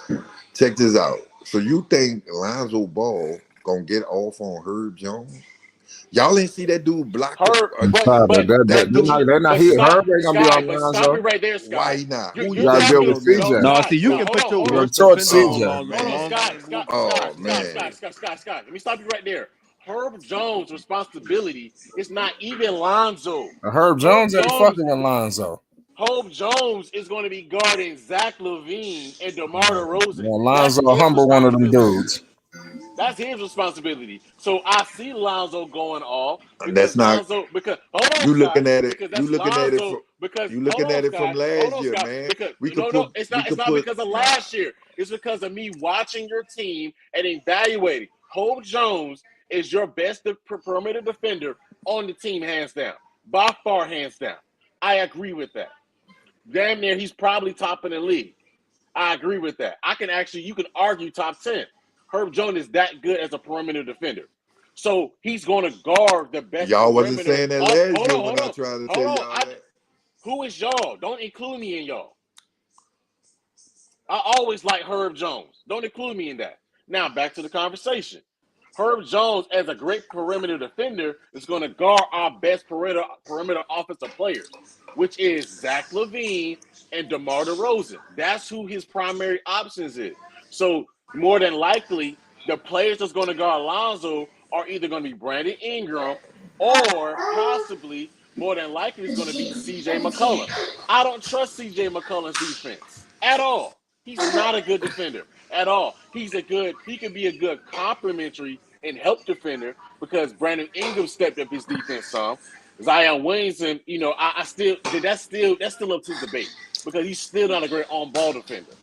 Now, But and see, Murgaul, what you forgetting about is if Valanciunas they is put decent. CJ on Lonzo, Lonzo don't do much other than shoot. He ain't going to attack the rim. So at this point, it's Exactly. like, And I think Lonzo can do that. Man, you And know I how think we he gonna will. hold on, he hold can on, hold do on. it, and him But actually also doing too two as different well. things. No panic. You know what we gonna do?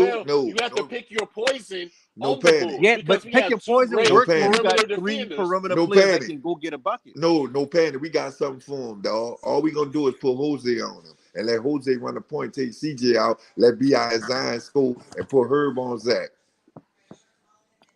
Shit, that sounds good to We me. could go either way. That's what I'm trying to tell you. You forgot Zion Williamson back. We could go either way. Zion Williams Yeah, is that allows not a Zion to good roam defender. because Javonte Green That's in the starting irrelevant. lineup can't shoot. That Zion Williams is not a good defender. I don't know why you even Man, said No, that. but see, if you got you Javonte in the steady starting said lineup and Zion in there, Zion ain't got to play him on the perimeter. So now he gets exactly. free to roam and play help defense. Exactly.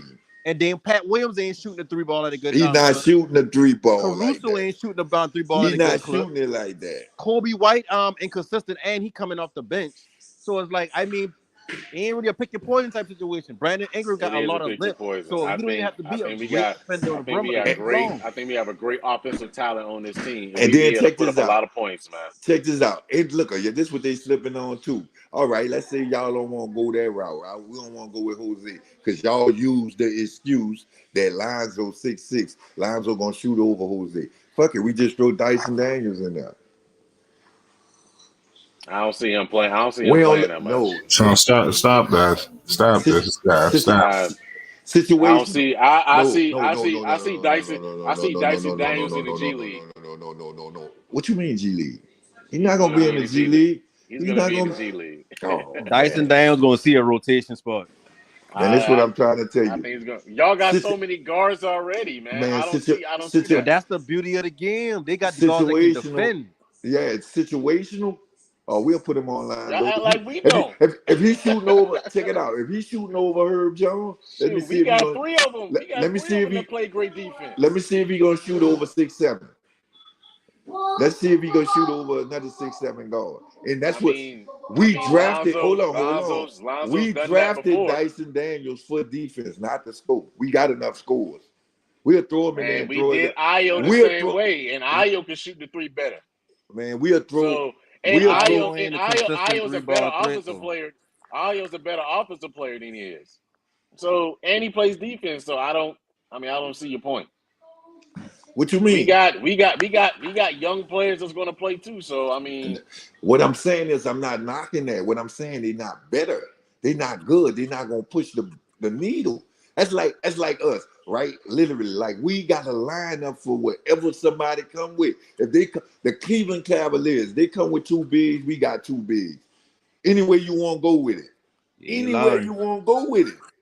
I like the Pelicans. I do. I think they have a top 4 seeded team with Zion healthy. I think they are top 4. I think they're a top 4 seeded team in the West. They can have 2 bigs all they want. Their 2 bigs do not equal up to the bigs of the Cleveland Cavaliers. So let's stop that right there. They not equal up, but you got Lance coming off the bench. You got Valanciunas. You got and I ain't even Jackson him, right? Hayes. And then you got B.I. standing at 16. You got Dyson Daniels at 6'6". Jackson Hayes is a wild card. You got the other guy off the bench. We got Trey Murphy. I don't even know why you even brought up Cleveland. Man, Trey Murphy 6'10". That's not a matchup. Trey Murphy 6'10", man. No, it's not. He's that tall? Trey Murphy, I think he's like 6'9", 6'8". Go look at it. He picked up an inch. They say this year. 6'10". Okay. I said this the other night. They got a long team. Like the only small players they got is Alvarado and McCollum. Alvarado's not long. Graham. Stop that. You know why I said Alvarado and McCollum. And Devontae Graham. That's the 3 shortest people. Yeah, Devontae Graham. Exactly. That's the 3 shortest people. That's only 3 players. Hey, Dex. Well, y'all still got Gary Templeton, right? Dex. Man, Gary Templeton. You know how this man Sky gonna lie, right? Gonna sit here gonna lie. I just looked it up. That man is 6'8", man. Get out of here with 6'10". 6'8" still a long player, like in the man. NBA, They say I'm not gonna say he doesn't have long arms, man. But he's not 6'10". So why you lying? Man, I'm telling you what they said, man. I'm telling you what they said. Listen, no, this is not, dude. Listen, they go through every year. Sky, you don't even capping, Sky.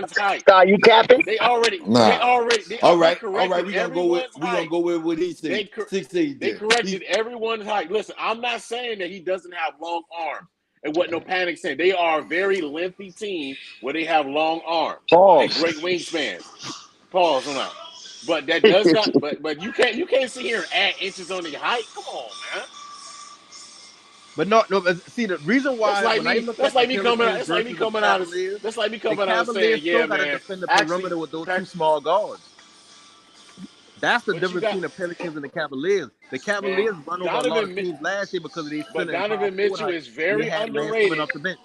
But Donovan Mitchell is very underrated in terms of his defense. He just hasn't played a lot of it. No, hold on. Let me finish. Let me finish real quick. Because he has to carry us so much of a load. Utah, the reason why Gobert get a lot of blame is because Donovan Mitchell couldn't play the perimeter. People have been blowing by him and big boying him at the on the top of the key. And I think he's going to pick that up this season. I think he's going to pick that up this season. Guards who under 6'3" playing as your 2 lead guards. But Donovan Mitchell has a 6'10", 6'11" wingspan. He will be fine. But he still can't guard the perimeter.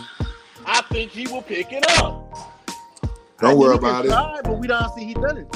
Don't worry about it. We'll put Herb Jones on. His first 2 seasons he was fine. I think he will pick it up. He just we gonna put progress or keep it that same intensity the last 2 years. But I think he will be fine. We'll put Jose on him. That's your opinion. I feel. I doubt it. Donovan Mitchell is going to score over Jose. I doubt it. Jose could score too now. But he's not Donovan Mitchell. So. Oh, no panic. Remember when you was on the panel when they said Jose ain't gonna score no points? Jose just had 27 in the preseason and beat the shit out. Who that was? He had 27 against the Pistons. And said Jose been playing. No, I'm not. That wasn't the Pistons. Overseas. Who we played the second game? The Spurs. He had 27 against the Spurs. Trey Murphy killed the the Pistons. No, the Spurs. Trey Murphy killed the Spurs. Jose killed the Pistons. Yeah, I watched Jose. I watched Jose play overseas this summer, and he been cooking for Puerto Rico. He can do something offensively. He ain't a superstar offensive player, nothing like that, but he can do something. The point is, I never said he wasn't decent offensively. I never said that. The problem is he's comparing him to Donovan Mitchell. That's two different categories, man. No. I'm talking about defense-wise. Defense-wise. He going to play Defense, he cannot guard Donovan Mitchell. I highly doubt it. Donovan Mitchell ain't gonna do nothing but shoot threes and shoot the people out of the game. And guess what? And shoot them out of the game. And he still shoots 38% from three. So what are you talking about, man? He's still gonna put up a consistent 26 a game on great percentages. That's what he's been doing the entire time he's been in his career. So for you to say that, that's the argument comes into that nobody's been able to stop him since he's been in his career. Well, actually, point blank. I got one question for you, and I doubt Jose is going to be able to do that. Why? Because Jose's not strong enough to do that. This is the question I have for you. You better off. I would the problem with you more if you put Herb Jones on him? Yeah, I can see that. But Jose, get out of here with that, man. Why y'all was getting blowed out the first preseason game by the Pelicans? We didn't play great. What? What did you want me to say? We didn't play great. There was no intensity. They didn't. They were missing it. Hold on. They were missing assignments defensively. You know, and the Pelicans came out hot. They played great. You know, they put us on our behind. But I appreciate the end result in that they made it a game and they broke up the intensity with the bench unit and other players in the discussion. We already had this conversation with you. I already had a conversation with you, Scott, about that. Well, I'm just making sure what you say y'all better. I don't understand. I be just trying to see where y'all mind be at because y'all listen, man. Listen. That's like with you, Sky. You're gonna ride with your team. Now, although you may drop some realism, you're gonna ride with your team. Like I'm gonna ride with my team. That's just the end of it. So you think Drummond good? I think he's decent. I don't think he's top of the line. I think he's a good role player off the bench. Oh, so he a good role player. He gonna be a good backup for this team, bro. I got a good question for Sky. Sky, I got a good question for you. This is concerning Jose Alvarado to his growth and development in the Pelicans organization. And then you look at some of the young guys over in the Charlotte Hornets and their growth and development. How can you compare that? Why he's thriving and these other guys aren't? I believe me personally. I wanted to speak on that earlier when they were saying that. The reason why I believe they driving is because of the coaching. Like the coaching believed in them. You gotta. This their first year coach. That's why I say it's good right now for them to play them dudes. If they hurt, play them. You got to understand. Last year, even though we made the playoff, but a realistic season, we don't make the playoff. But we also see what we have. We know what we can work with and what we don't have to work with. They don't know. Them dudes don't get no time. Like it's like they just play an 8-man rotation throughout the season. Like it's no growth and development. You can see that with Charlotte. It's no growth. When we ask them who the future is, right? Somebody asked that question. Nobody knows what their future is for them. Like we know, even like when you look at the Houston Rockets, right? We know Jalen Green gonna be there. Now say that besides Melo. Melo don't have nothing to prove. Melo already proved what he could do. So besides Melo, who else we can look at? We can't look at Rozier. Rozier gonna want more money. We can't look at he can't get more money. But no, what I'm saying is I understand he can't get no more money. But what I'm saying is he's not about to take less to stay with the Hornets. That's the point I'm getting at. Haywood not about to take less to stay with the Hornets. So once they contract up, they gone. Who else you have to look at? You see where I'm coming from with this? Well, that's the reason. Well, that's the reason why I personally think they should tank and just play the young players so they can find out. That's the point I'm getting at, and that's why they can find out who they want to look at. You know, they got a lot of players. They got a lot of players they could. They got a lot of players they should develop. The answer Dex question. The reason why those dudes got an opportunity due to injury from the Pelicans, Zion Williamson going out. So you have to play with what you have to. And as a coach, when you got good coaching, you're gonna coach your people up. They ain't not gonna win, but so happened it fell in our lap where the West was so bad we was able to make the playoffs. But realistically, that record is not gonna make no playoffs. You get what I'm saying? So he literally coached them up through experience at game speed in the NBA. They really took a season off.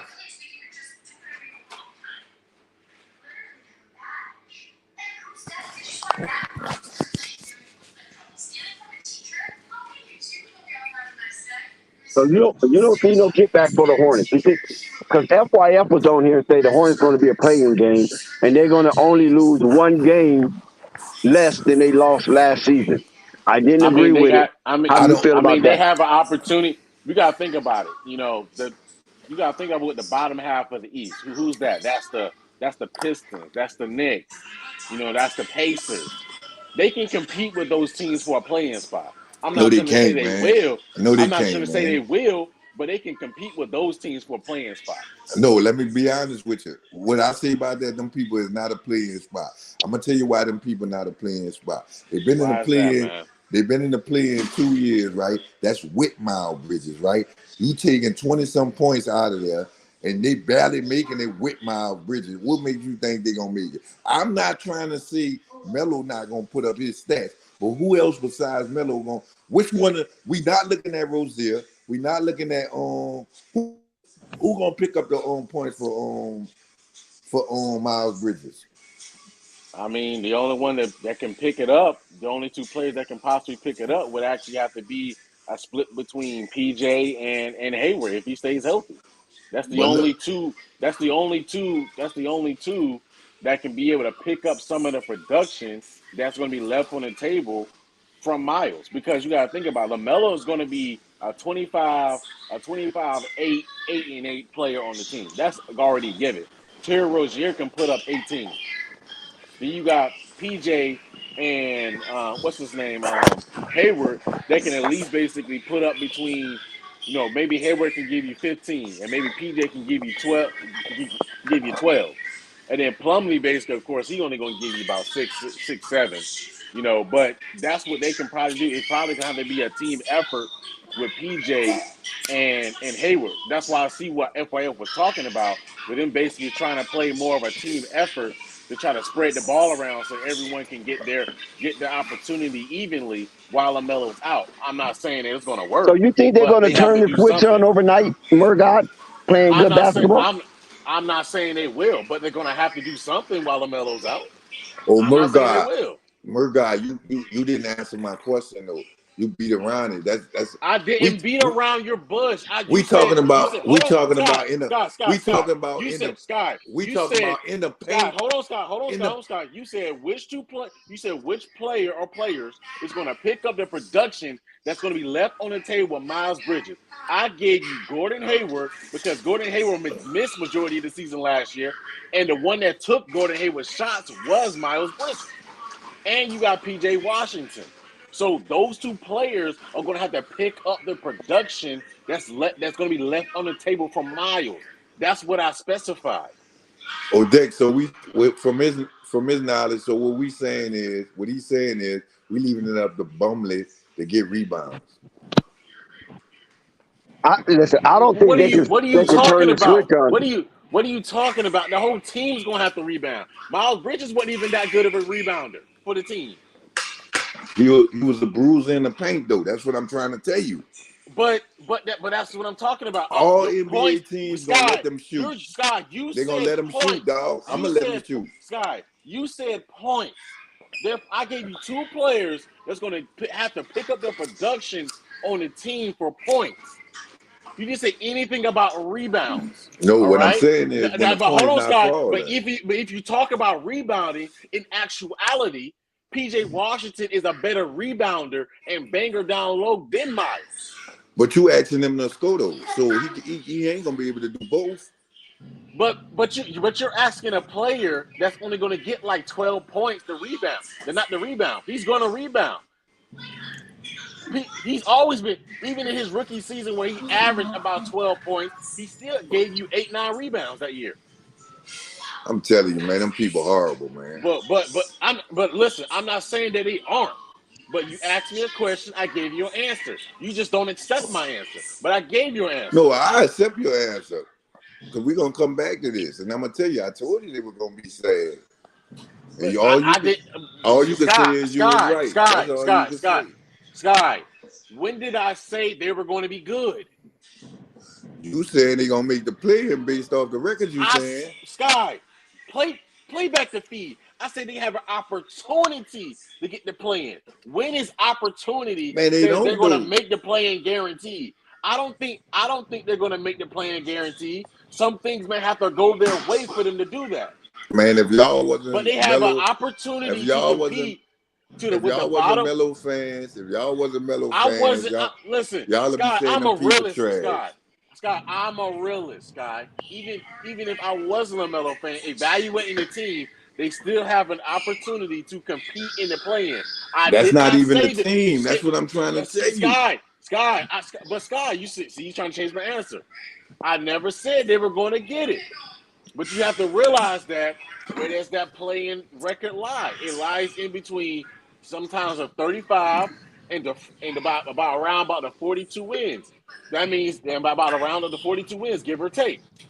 No, hold on, Scott. They can probably get in that because I got them getting about 38 wins. I think they can get about 36, 38.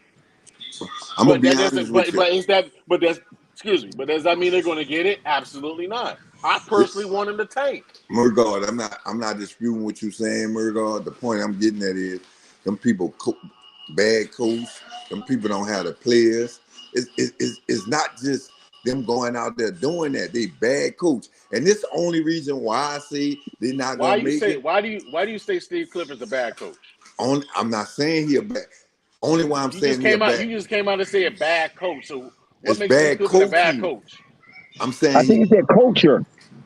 Yeah, culture and coaching. I see both of them. It's bad culture and coaching. So when has Steve Clifford been a bad coach? It's based. He gonna have bad coaching based off the players he has. That's what I mean. It's gonna be bad. It's gonna be bad. When has Steve Clifford been a bad coach? This year. Answer the question. This year.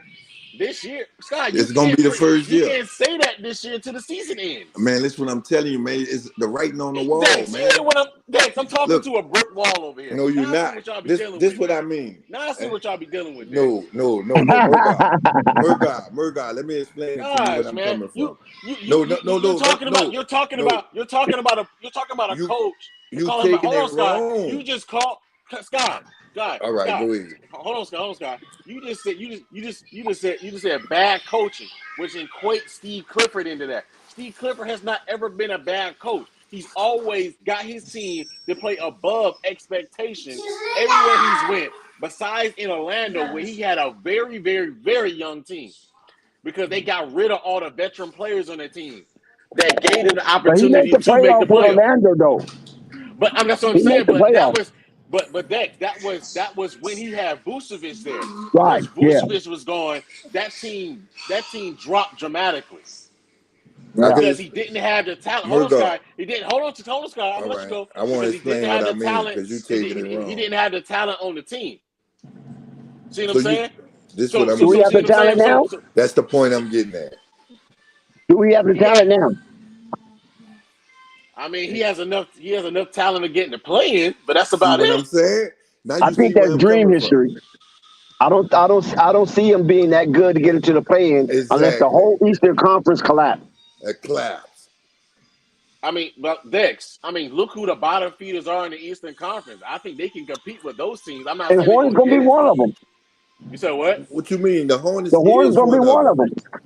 But that's what I mean. They can compete with those teams. I'm not saying they can compete with like the 76ers. So but they can compete with the Detroit Pistons. Murgard is only man. The Pistons don't out-hustle them, man. The Pistons is young, man. They don't know how to win yet. We already know that, but this is what I'm saying. That's where I'm coming from. And ain't enough games against the Pistons to help them. That's the point I'm getting at. You getting where I'm about to go with. You about to get where I'm going at. This is the point I'm getting at with the Pistons. The Pistons, by them being young, they could. I'm looking for the Spurs to beat them the first game, and the Spurs trash. And this is what I mean. This is what I mean by that. When I say it's the coaching, right, and the culture, right. There are certain players that listen to the coaches. I don't see nobody on the Hornets team that's listening to the coach. Because even like Willie Green tell him, hit the open man. I watched him preseason. I don't care who you is. You're trying to make the roster. So if you're trying to make the roster, right, you're going to listen to the coach because the coach can vouch for you to get on the roster, right? Man, Jello was open tons of time. They like not even making the right plays or nothing. He not getting in their face or nothing because he know they not making the team. But at the end of the day, you won't win as a coach. You don't want to start your season off as a loser. Even if you win one game and it's the last game, you want at least have a feeling of being a winner. The Charlotte Hornets has yet to know how it feels to win this year. And they one of the only teams in the preseason that didn't win. Hey, Merkel, let me ask you a question. The Bucks haven't won, so man, the Bucks already know where they gonna be, man. Giannis ain't played no game. So I mean, we don't even have to question. Giannis played what he did. Giannis played. No, you ain't get what I'm saying though. This is what I mean. I mean, we so don't have to question the So Bucks. So you sitting up here telling me we putting the Bucks on the Charlotte Hornets level. That's what you telling me. And you think the results? No, you thinking the results? But Sky, you can't always base your predictions based off of preseason. Listen, Sky, No Panic has something to say. No Panic has something to say. I did not say the Charlotte Hornets was going to be well bid. All I said that they have an opportunity to compete with the bottom feeders down, or such as the Pistons and the Pacers in them. It's only three bottom feeders. That's all I said. It's only three bottom feeders in the East. Give me just one moment. So Merkel, let me ask you real quick. Seeing that the Hornets been in the play-ins the last 2 seasons, right? If they only managed to win about 20 games a season, is that more bad coaching or is that lack of talented players? I'm glad you asked that, no Pan. I didn't even think of that.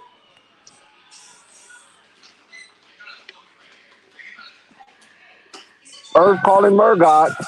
Murgod must be gone. I think he been looking up something. I probably catch him when he already has. But anyway, I think I said I think it'd be both. I was looking at the standards from last year. Hold on. That's what I'm trying to tell him, no Murgod. Like he keep putting the Pacers down there as being sad. The Pacers come and play every year. They might not make it, but them people ain't no bums. They like one player or 2 players off. Them people, I don't know why they're not. Man, they're not. They're the Pacers. Saying. So you got the Magic. So here's the bottom half that didn't make the playoffs. You got the Magic, the Pistons, the Pacers, the Wizards, and the Knicks. Then the Hornets, and then the Cleveland Cavaliers.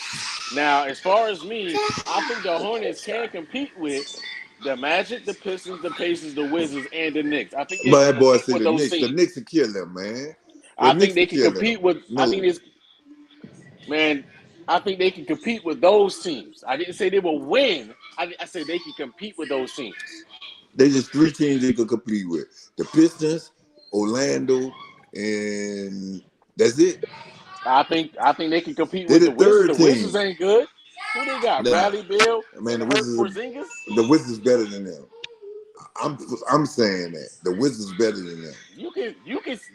That's your opinion. And that's the only reason why I'm gonna tell you they better than them, because the Wizards, most of them gonna be healthy. They don't have nobody. The unicorn gonna kill. Plumlee. You gonna kill Plumlee. Plumlee, yes. But when they put Nick Richards and Mark Williams on him, he didn't do anything. I just think with the Pacers, I ain't saying the Pacers gonna be a top 6 seed or nothing like that. But the Pacers come to play every game. They got. That's what I'm trying to tell them. The Spurs too. But listen. You're still not getting it. I didn't say they were going to beat these teams. I said they can compete with these teams. I mean, we said the other night that they couldn't compete with Indiana in the first half with the starters in. We saw that. They get blow out. They got blowed out every game. What you mean? Not They didn't one. get blown Every out game. every game. They did not get blown What out game every they game. was in? What game they was in? They was in Tell the me game the last game. night, man. What you said? They was in the game last night, man. Who they played last night? Oh no, I got it for you. They played Washington. Yeah, they played the Wizards last night. Because that's when we seen basically, Plumlee was getting killed by Porzingis. Because Plumlee, he was crazy. He just can't move his feet. But when they put Nick Richards and Mark Williams on Kristaps Porzingis, it was a different conversation. And that's cool, but you got to think about it. Who's gonna be playing most of the game, Plumlee or those other two? Exactly. We don't know. It might be a coach's adjustment. The whole point I'm getting at is, man, you steady saying all that. We ain't disputing that they could play against the Wizards. That's 4. That's 4 teams. You said. You said what? Yeah, 4. That's 4. They don't. I said, Sky, you don't listen. I said more than that, man. Man, they ain't. I know you put the Knicks in there. They ain't better than the Knicks. Man, the Knicks. I think the Knicks is way over them. The Knicks is way better than them. Way better than them. You saying the Knicks because you got to put somebody else in there. But now, I personally don't see the Knicks move. I personally don't see Brunson moving the needle for them. But you started saying I don't Brunson, know. man. Them people got a whole better team than them, man. They got RJ Barrett that better than half of their team. Like I said, Scott, I personally disagree that the Knicks are world beaters ahead of Charlotte. I still think their roster is, just as bad as Charlotte, but that's just me. But this is what I'm telling you, Bird God. To be honest with you, the Knicks taking a spot in the play-in at the most. Sky, that very well happen. But to be honest, I personally don't know. Man, I'm telling you, man, I see it. You can see it all you want to. That's not going to change my opinion of it. And who the other 2 people you say they were better than? The Knicks and who else? I brung up the Knicks, the Pacers. I brung up the Detroit Pistons. And Orlando. And the Wizards. And the Wizards, man. So you looking for them to get the 10th seed? Really? Sky, I never said that basically that they were going to get that seed. I said they have the opportunity to get it, but is it likely? Is it likely they're going to get it? But Murgod, that's not saying much, Murgod, because every team have an opportunity to get it when the season that's why I'm starts. trying to get them. I mean, that's what I'm saying. I mean, this is how I see it right here. I think they can possibly compete to get in between the 8 and the 10 seed to be able to get into playing again. That's all I'm saying. With that roster, Murgod, with that roster, the 11 and the 12. It's not because of the entire roster. It's because of the fact that they got LaMelo. LaMelo basically elevates that team and make it better. Now, how true is hold that? on. Now listen. I agree with that, my guy. Now listen to this though. Do I want them to do that? Absolutely not. I want them to tank, but I don't think they're going to allow that to happen. But I think LaMelo Ball is that good where he can carry that. Damn, who's on the playground? That's Sky. Yeah, that's my dog. You good? You good? I know, we know how it is. That's all I'm saying right there. It's like I think that LaMelo Ball is that good where he can carry them to a play-in, similar to how Trae Young carried the Booty Hawks to a play-in spot. I think LaMelo Ball can do that same thing. Nah. I like LaMelo game, but like let's be real now. Like LaMelo ain't a traditional point guard when he comes to like strategically. I mean, but look at even the Denver Nuggets. Murgod, even with the Denver Nuggets playing with a shadow of his former self, and you got the 2-time MVP Jokic. That team, if you take Jokic out, that team probably can still win more games than the Charlotte Hornets. Agreed. I highly doubt that. I agree with that. I highly doubt that. Nah, I agree with that. You got your boy Morrison to step up. No. You got Morrison. No, Scott. He said he talked about the Denver Nuggets last season when Murray and MPJ was out. With them 2 out, You got Jokic just playing. Jokic carried that team to a 6th seed last season. You take Jokic off that team, they do not make the play-in at all. They are a very below-average ball club. But that was in a weak West though last year. Yep. The whole Weak West was West. weak. But Jokic still had to go out there and play against those players. We talking about a on tough that team. East, dog. We talking about a tough East against a He weak. still had to go out there and compete. That's not to say that big. So basically, y'all doubting LaMelo. I think LaMelo can do it. I'm not doubting them. No, LaMelo's out. LaMelo's out. What do you mean? Only for a week. Only for a week and a half, 2 weeks. Man, he said with Melo by itself. Man, the East too. Y'all act like hold on. Y'all act like Luka hasn't done it, man.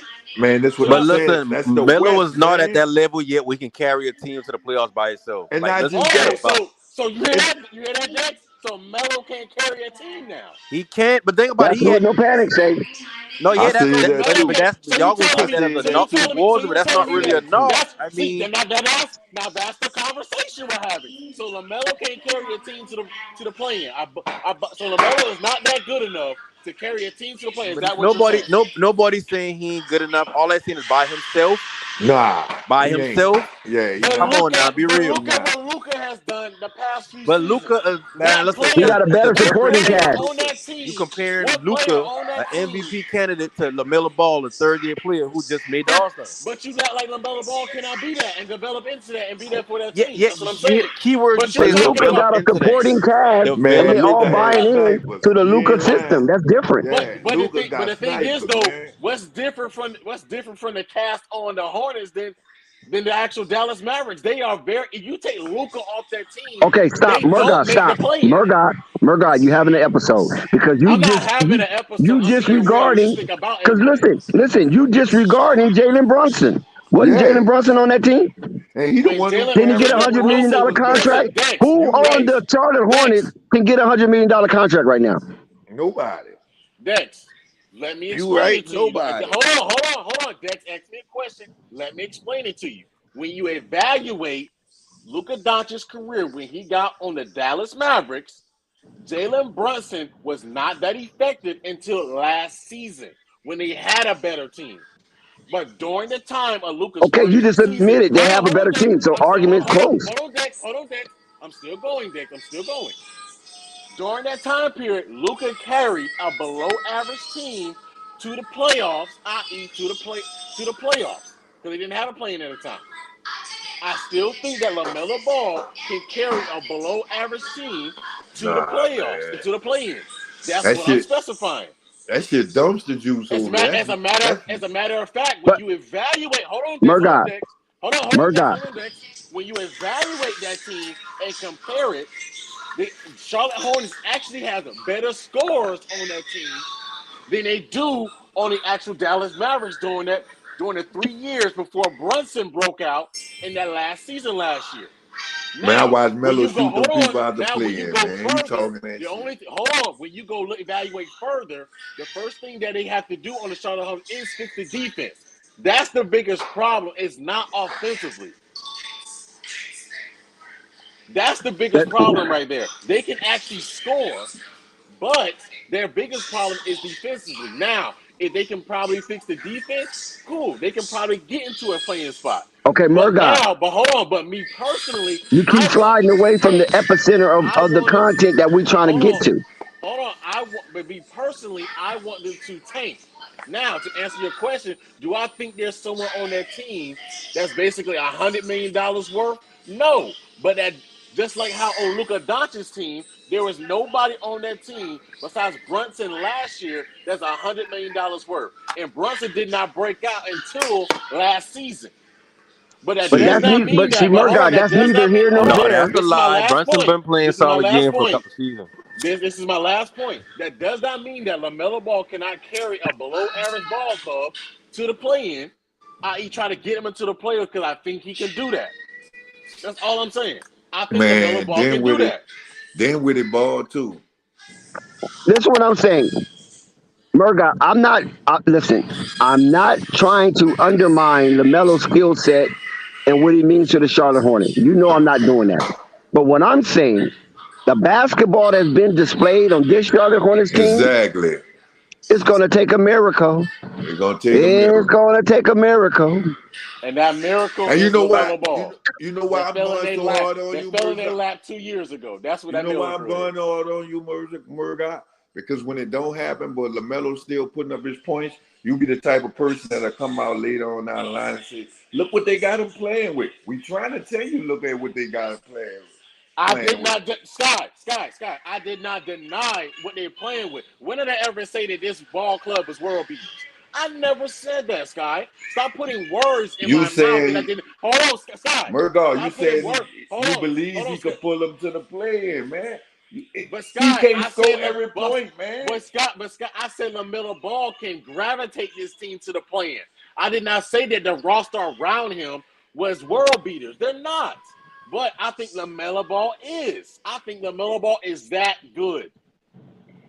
I'm not knocking that. I'm just saying. Where he can carry a team to the playoffs. But Murdoch, the only dispute, Murdoch, honestly, the only dispute I have with that is we witness what Charlotte Hornets is putting out on the court. Exactly. That's the only thing I'm witnessing. We're seeing how they're playing, and I don't see how, even when LaMelo Ball is out there, that this can be some compatible basketball to the upper echelon or even the mid-level of the Eastern Conference for them to get into a play-in. That's the only thing I'm going. Not LaMelo. I'm not denying LaMelo, and to some extent, I'm not even denying Terry Rozier. But those other guys that come off the bench, they surrender leads all the freaking time. And Murdoch, the add-on they to look that, like they summer league team when they come play in the NBA game. They really and then you gotta think about it, like our minds so focused on the new NBA where there's 10 teams in the play-in. If aiming on something is the play-in, will LaMelo ever led any team the last 2 years to anything? No, we ain't gonna do that. To play I mean, here. No. I ain't saying that to try to play him. I say that because, like, if you say he can carry a team to the playoffs in a new format, yeah. Yeah, but that's what I'm talking about. We going based on what we've seen so far. I think Melo Ball can probably get him to that point. So, so what was the problem why he didn't get him to the 8th seed the last 2 years, in your opinion? Well, I think LaMelo Ball. I think as far as with LaMelo Ball, I think he has to step up to that production. But I think it was more so of coaching that didn't allow him, because he wasn't allowed the freedom to do certain things in a basketball court that can do that. I think they could have competed, but I think what limited that Charlotte team from getting to the next level was coaching. Now we'll see. I don't think this it was year, the coaching. Hold on. Yeah, I don't think it was coaching either. I think it was the bench play. I personally think it was coaching. It was the bench. It was the bench play. I think basically that with this year, LaMelo Ball's going to have a lot more freedom to do what he wants to do, and I think he's going to progress and go into that next level where Luka is. I think LaMelo Ball is that good. But let me ask you this, Murdoch. Hold on, no, Pandy. I got something for him, and this is something I had to learn too. I get where I get where Murdoch going, but this is the point I got at.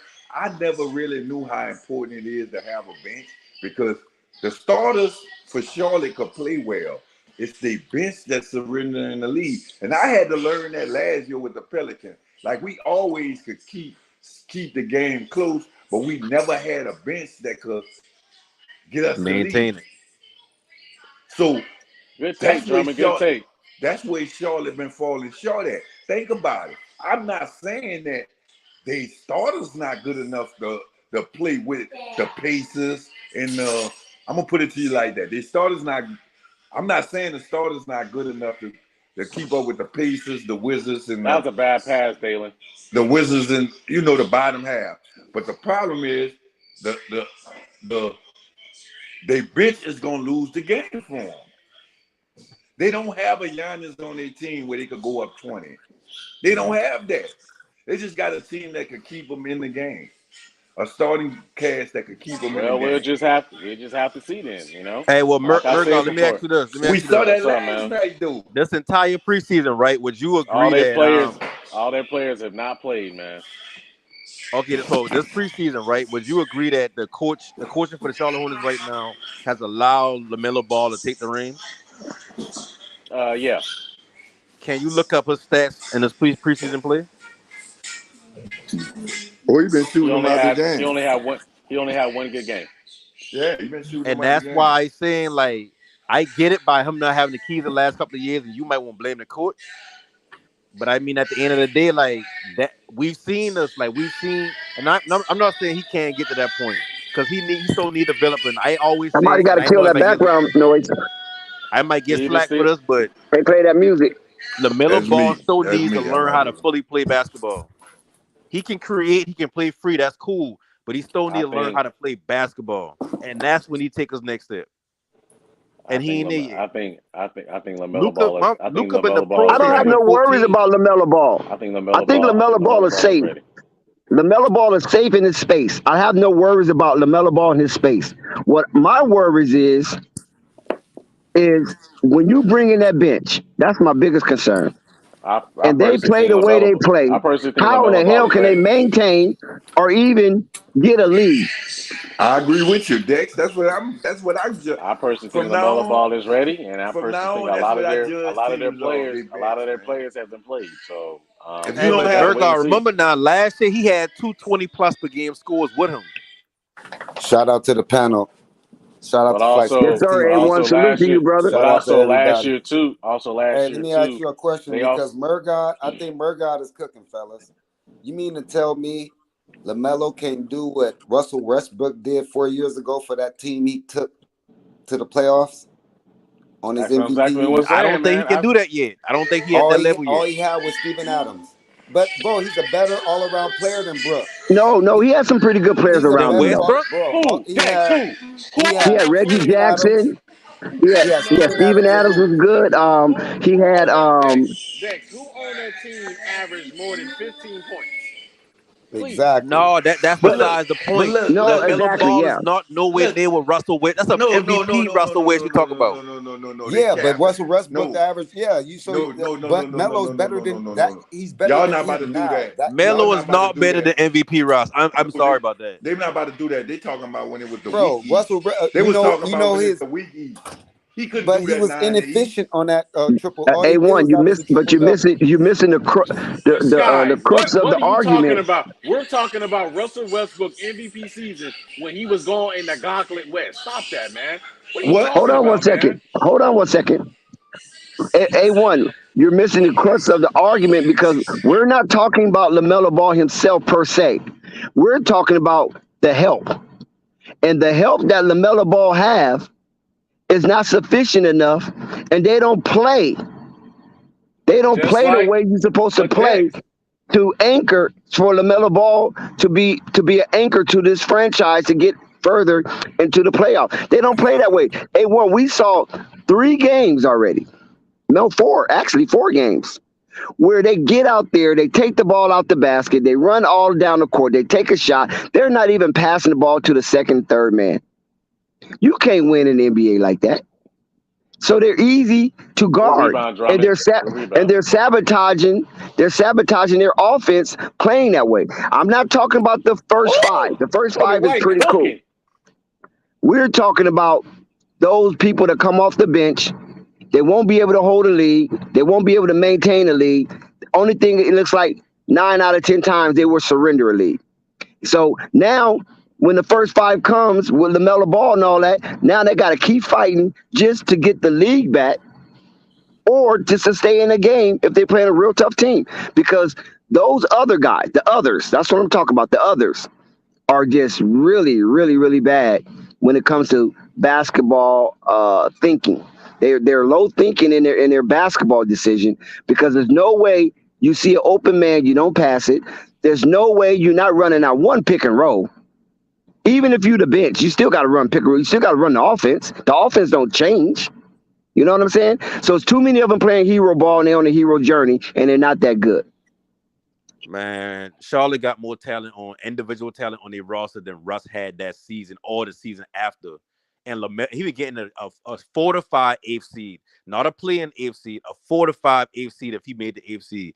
LaMelo with 220 plus per game scores with him only made the play-in, and they didn't even make the playoffs after that. So that whole that's crazy. I just can't even believe that you say that, brother. That's crazy. And this is, yeah, I believe you. I agree with Thunder. And this is why it was hard for the Lakers because they were so top heavy. And when they got injured, that bench and everything that was left, the others, they couldn't produce nothing. You know what I'm saying? You ain't lying, Dex. That's what I'm trying to get them to understand, man. Your bench is what really carry. The starters is what keep you in the game. They might get a lead, but you know they gotta get rest. So if the lead 5 or 10 points, if you got a bench that's gonna give up them 10 points, that's putting them in the hole. That's putting them in the hole. Like they got teams that come out and be like, all right, this is what we gonna do. We know they're gonna put these players in, right? We gonna go on our run when they put them in. Like we just stay afloat, just stay afloat, just stay afloat. That's all you got to do against the Charlotte Hornets. Just stay afloat. As soon as they do their rotation, throw their bench in there, oh man, it's over. When Melo and them come back in, they down by 20. And that's what I'm banking on right there, Sky. And that's why I don't see it. I don't see them getting into the play-in unless there's some roster changes. Because those other guys that help, I just don't see them. And people say, well, they're young, they need development. But they've been doing this for the past 2 seasons. They didn't do it on the Hornets, but they did it in the G League and Summer League. I have yet to see any type of developmental transition into their game. They're still playing the same way, taking the ball, going all the way, and say, look what I done, dog. You saw that shit, dog? I shook that fool, huh? Nobody's looking for the hockey assist. Nobody's looking for the actual assist. Nobody's looking to do pick and roll, pin downs. You don't see none of that.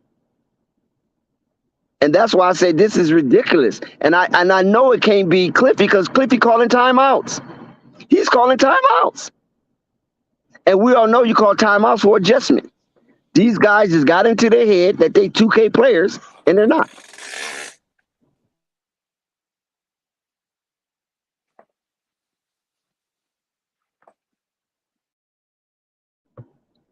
That's my only argument against them making a play-in.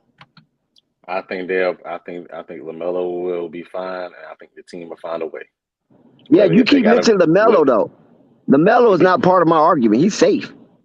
I mean, I'm talking about the others. But like I said, I think if they got to make roster changes, then they got to make roster changes. Man, I watch a boy. I think basically with the elevation of LaMelo, they got an opportunity. I watched your regardless of the others or not. I think LaMelo's gonna find a way. Oh, Dex, okay, Murdoch, who's they sharpshooter?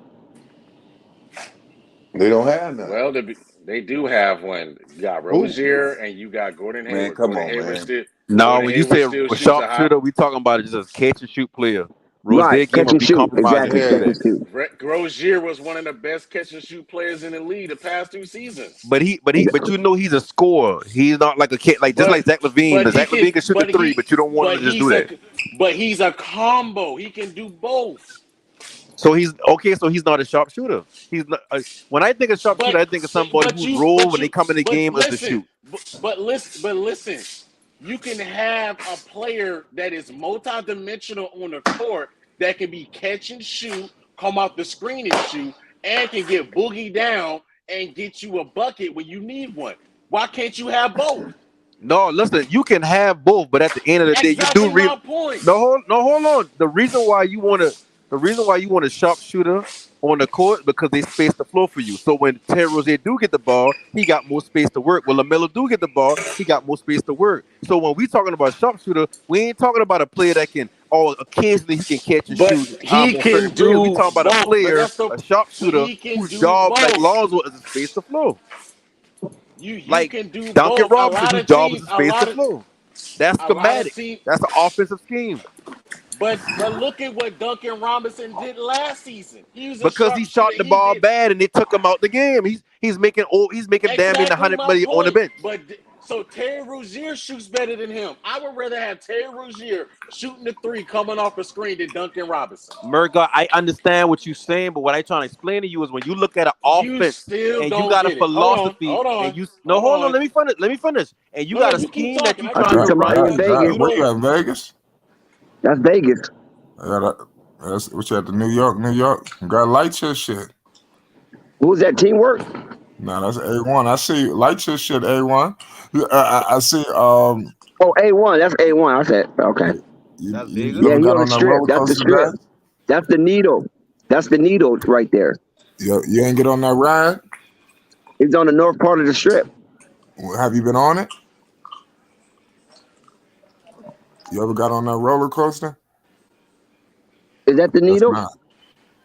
I see the MGM Grand. Oh, okay. Yeah. I said, have you ever been on that roller coaster? Yep, I have. The Dexter roller coaster. That should The be roller funny as coaster on heck. top of New York, New York. Yes, I've been on there. Have you ever been to Six Flags Magic Mountain? Of course. You ever got on any? You ever got on that X2?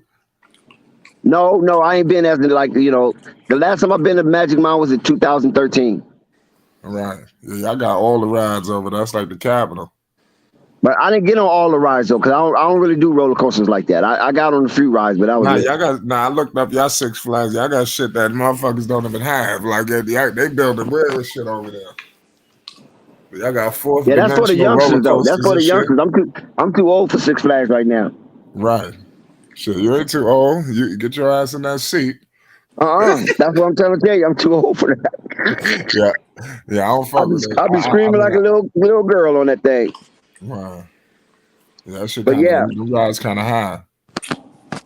But I Yeah, mean, I to see. finish what I've been saying, Murgard, when you look at an NBA offensive scheme, bro, like, yeah, Terry Rozier can shoot the ball and he can be a catch and shoot So player. So right now, I'm looking at the Charlotte Hornets roster. They have 5 players on the team that at least shoot 36% from 3 or better. How many shots they take per game? What you ain't understanding is this is what I'm trying to So say right here. but when this is you my no thing. hold on, But this is because my I ain't get thing. to finish my point. I ain't finishing my point Go out. ahead. You just Go cutting ahead. me in. So what I trying to tell you is when you run an NBA offense, right? You got your guard that can score, you got your point guard, but you need that one player, whether he at the 3 or he at the 4, that can scratch the floor so you and allows you to do the offense that you run. Like the Bulls, your team was the Bulls, right? The Horns offense. The reason why the Bulls couldn't do anything in the playoffs or even down the stretch of the season is because they didn't have their best spacer on the floor, which was Lonzo. So when you don't got a space on the floor, DeMar DeRozan run into clogs all the time. Zach LaVine run into clogs all the time. They don't have to play y'all honestly on defense because Javonte Green can't shoot the ball. Caruso can't shoot the ball. Pat Williams can't shoot the ball. Vucevic had a bad season shooting the ball at the beginning. So that's why I'm trying to explain to you. It's not about if they can shoot the 3 ball or not. It's about the schematics of the But offense. You need a spacer on the floor. Rozier is not considered a spacer. He's the scorer on the team. You basically broke down what I already specified. They have players that can stretch the floor similar to what Lonzo Ball does for the Bulls. They have players that can sit there, do pick and pop, and catch and shoot. For example, PJ Washington. What is he known for? No, what is he known for? He shot He's close not to a 37. floor spacer. He's your 4. He's usually in the 37% from basket. 3, and he shot 37% from 3, which means he's a floor spacer that is far above average. What does he do with LaMelo a lot? He picks and pops. Whereas Miles Bridges rolls to the rim. 2 different players. All right, so the point that you were making about Terry Rozier is invalid right now because you just say that's the person that can play catch and shoot and combo and all that. What I try to break down to you is if that been the case, you wouldn't have the season that you having with a point guard like LaMelo. LaMelo don't have real catch and shoot players around. Gordon Hayward, the reason why he's still on the team and it's hard to trade him, A, because he got a 15% trade kicker, so it's really hard to trade him. And 2, he can't stay on the floor. But if Gordon Hayward stay on the floor, he scratches the floor for a lot of things y'all want to do. So what you saying, I get what you're saying, but a real sharpshooter in the NBA, by just definition, is somebody that spaces the floor for you effectively. Shooting 36 to 37%, yeah, that's good, but it's all about the team you playing. Lonzo shoot almost 40% on 78 shots a game. I'm done with the argument, dog. I already proved my argument. No, you already saying that. You ain't saying nothing past what I say. Lonzo shoots 40. Listen, Lonzo shoots damn near 40% on 7 or 8 threes. The players you talking about probably don't even take 8 threes a game. Tell me that line. Go look it up. PJ Washington probably shoot 3 or 4 a game, right? That's not a floor spacer. Terry Rozier shoots close to 38% 8 threes You a game. keep giving me percentage. I just said Terry Rozier is not a catch and shoot player. Look up PJ Washington and tell me how much threes he take a game. I guarantee you nowhere near Lonzo Ball and the other shooters in the game. Listen, you don't. You keep bringing up percentage. I can shoot 40% on two shots a game. I just said it. I said Terry Rozier shot 38%, and we already know he's not a floor spacing type of player. You keep bringing him up. No, you don't. Damn, I was trying to relax. No, listen to my words. I said no panic. He shot 38%, 8 attempts a game. Terry Rozier. Okay, so you're not listening to what I'm saying. We know he's not a floor spacing player. We know he's not going to be a catch and shoot player. We know he's not the player you put on the court to create space for the players who try. You don't got all the answers. You? Like, you ain't hearing that? You don't have all the answers. No panic. That is the answer. Go look it up. I just gave you a player so you mean to tell me Terry Rozier is a catch and shoot player? It shoots 38%. You keep bringing up percentage. I get that. Do Terry Rozier and Lonzo Ball have the same type of game? Do they have the same roles on the court? Yeah or no? But you talking to a player that shoots 38%. Bro, you keep. I get that. Listen. I get that. I get that. I get that. You keep saying 38% again, but is Terry Rozier considered a shooter that you put on the court to space for other scores? He is. He can do. No, he's not. If you look at the offense, the Hornets run, they never put him to where he's facing the floor. He either got the ball in his hand, going to the bucket, and scoring however he scores. He is not sitting in the corner or sitting on the wing to space the floor. Like, what are you talking about? He does both. Bruh, all right. He can run the offense. Bruh, we watched the same game. When the Hornets play a game, you show me he's facing the floor. I guarantee you're gonna choke on your words. Show me that. When Hornets play a game, you show me he's being a floor spacer. You can go pull up film of Terry Rozier coming off his down screen. You can go pull up film of Terry Rozier spotting up in the corner while LaMelo drives and LaMelo drives and he passes the ball to Terry Rozier in the corner. You gotta listen more than you talk.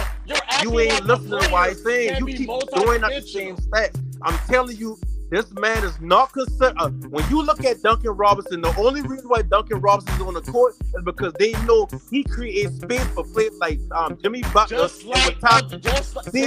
just keep talking. You ain't listening. You just talking.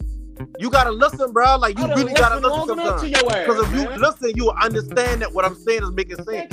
You just talking about 38% over and over. We get that. And I said we get that. Over and over. All right, because you're not understanding because you're doing more talking than listening. Gosh, man, we done said the same shit over and over again, man. And I'm gonna say the same thing because I know I'm right. I ain't gonna argue about something I just said the same point over and over. All right, and you saying the same point that still don't make sense. I get this man to 38%. I get this players that he goes to the corner. I get that. But we talking about a sharpshooter or somebody that sits face floor. That's his only job. That is not his job. You keep saying the same thing over and over. And you still talking. Every time I finish talking, I still hear you talking. Go ahead and tell you cut me off all the time. Go ahead. Bro, I'm telling you, when you look at a floor spacing player, their only job on the floor is to create space. I get that Terry Rozier shoots 38%. I get that he slides over to the corner when LaMelo got the ball. But what is he supposed to do if LaMelo got the ball to create and he ain't got the ball? Every team does that. Every type of player. You look at Donovan Mitchell right now. If Garland got the ball, I guarantee you Donovan Mitchell's going to be sliding somewhere in the corner. But what we talking about is a sharpshooter, a player like Duncan Robinson. We talking about players that just on the court just to create space. That is not Terry Rozier. So when you bring out PJ Washington, because we gonna get off Terry Rozier. When you bring out PJ Washington, I guarantee you, when you look at the players that on the court, the space floor, they shoot 7, 8, maybe 9 times three threes a game, right? When you look at PJ Washington, he does not do that. That's not his role is not to create space on the floor. This is PJ Washington's role. It is to rebound, play defense, and to do pick and pops with LaMelo and stretch the floor for the team. That's his role on the team. That's what he does, baby. Shout out to the Zen Master. What's happening?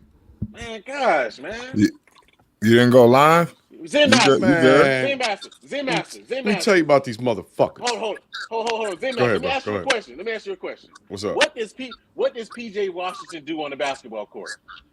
Take up space. Take up space. Wow. Pretty much it these days. Yeah, takes up a lot of space. Whatever, Zen. See, like you ain't even the man give you his opinion. You got a problem with that Whatever. too. Like I mean, bro, you. I'm just ain't messing nothing around. wrong with not knowing or being wrong. PC just messing around and being serious because PJ Washington does three things. I ain't paying PJ Washington no attention. He either rebounds. My point exactly. The floor spacer gets so much attention. He does four things. He either gets a Instagram woman pregnant, rebounds the basketball, play defense, shout out Ball Facts, and does a pick and pop with LaMelo. That's all he does. I mean, that's all he's going to be called. PJ Washington shoots 1.6 threes per game, and that's the floor spacer for you. I mean, he can't be that bad, can he? He shoots 1.6 threes per game, and that's the floor spacer. Man, we're in trouble. PJ going PJ. I trying to tell you, I don't argue nothing I don't know, bro. I'm telling you. I was getting ready to cover the Blazers game, man. I was about to ask you what happened with that because I was about to jump on your live too. They blacked us out. Hey, again. he shoot 1.6 a game. He hit 1.6 a game out of 4.4, and that's your floor spacer. Think about it now. I don't sound too much like a floor spacer to me. 37% from three. Are we only really 4 shots a doing a game? critical Of breakdown course, of PJ Washington? But you gotta realize this is gonna be tough, man. I'm saying because he plays off the bench. When he plays in the game as a starter, his attempts are gonna go up.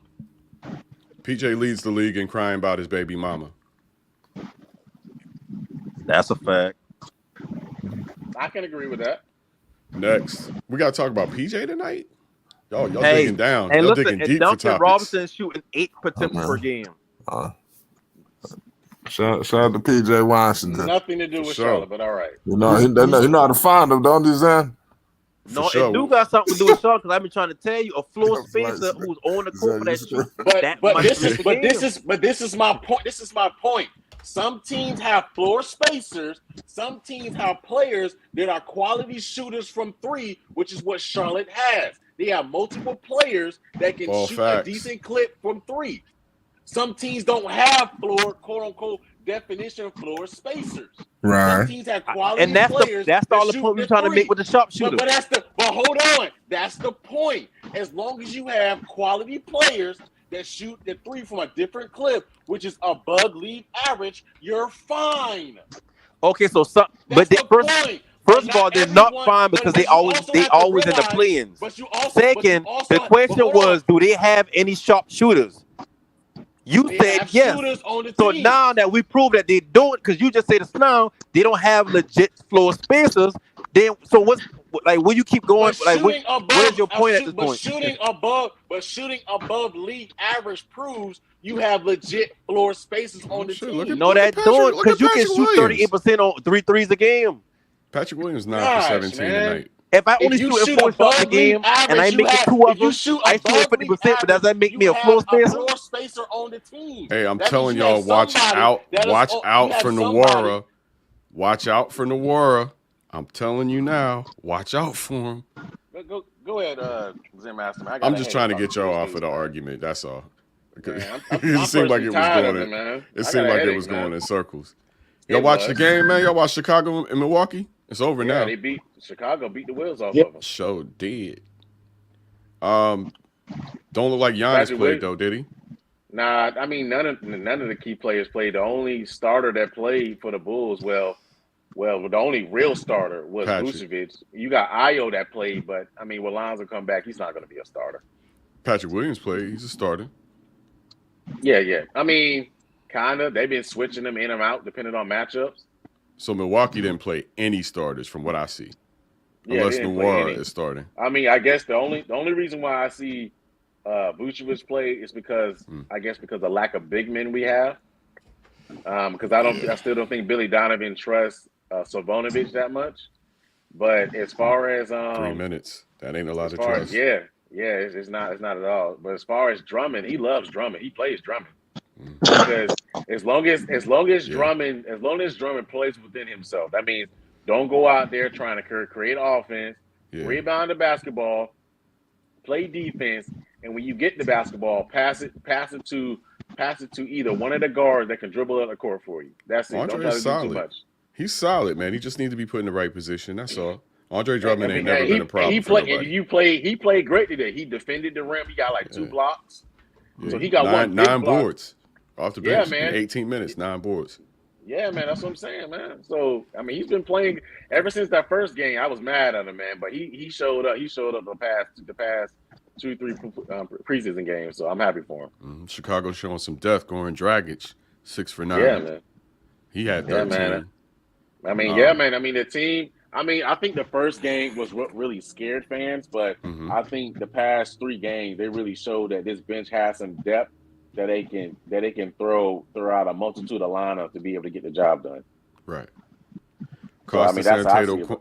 Costas Antetokounmpo for the Bulls, 4 minutes, 1 for 2. He was the only Antetokounmpo in the game, like we said. Kobe White had 15. He was 5 for 12 though, so not a great shooting night for him. Man, Kobe White was getting boogie out there too. He was out there dropping trades. Yeah, 4 for 8 from 3. He was getting off from 3. But yeah, the Bulls looked like they had a pretty good night. Yeah, man. I definitely appreciate that. Dang, man. The Bulls' first game is versus the Miami Heat. Woo. Yeah, I'm telling you, though, I got to look into this Nwora kid. He keeps popping up on my radar. Yeah, Nwora's supposed to be good, man. You know, he's supposed to get a lot of minutes coming off the bench. Isn't he a second-year player? Yeah, drafted in 2020. So this would be probably his 3rd season. He's 24 years old. Imagine this is his 3rd season. He's a lot older than what I thought. Yeah. So far, I like his game. I didn't get to watch a lot tonight, but I like his game. Looks like the Blazers and Warriors at 16-13. Josh Hart won the starting position in Portland. It got announced this week. So some of us were hoping for Nasir Little, myself included. But Nasir Little was having a hard time coming back from injury. And that's still a problem for him. So he got banged up in the preseason already, and he's already kind of waffling. So that's firm. I think they better watch out for Shaden Sharp, though, coming through midseason. The Blazers have him listed as a guard, but Josh Hart is a 6'5" small forward. So Shaden Sharp is an inch taller than Josh Hart. And actually, they're listing 3 guards. I think Shaden Sharp going to be all right, man. I'm pretty sure about it, bro. Ain't no guarantees, but oof. He has potential, man. Mm-hmm. He has potential, man. He has the potential, man. Definitely. Yeah, it's there. All the tools are there. But he hasn't entered the game yet. Damian Lillard hasn't entered the game, which means he's not playing tonight. Same with Portland playing right now? Yeah, they're playing Golden State. Gary Payton too. He's not playing tonight. I did see him on the doubtful list. So I'm missing Anthony and Keon Johnson in that backcourt. That's gonna be fun to watch tonight. Anthony's 2 for 3 so far with 5 points. I like Keon, man. I think he's all right. I think he just needs an opportunity. He look kind of small. I'm looking at his. He's only like 6'5". He's only like 6'4", 6'5". 6'4". 6'4" is all right for a shooting guard. That ain't bad at all. I mean, but you got to realize he got a decent wingspan, and he also got that bounce. Mm-hmm. And he's light. He's only 185. See, this is what I was saying about LiAngelo being 215 to 230. He needs to play the 3. Because guys like Keon Johnson, 6'4", 185, are going to run right around him. But at 215, between 215 and 230, LiAngelo can use speed to his advantage at that point at small forward. But he ain't going to be able to use it at guard. Unless he got his weight down, which is entirely possible. Oh, Shaden Sharp with a dunk. Uh-oh. Hi. Oh, yeah, you can watch it and I can't. That's some bullshit.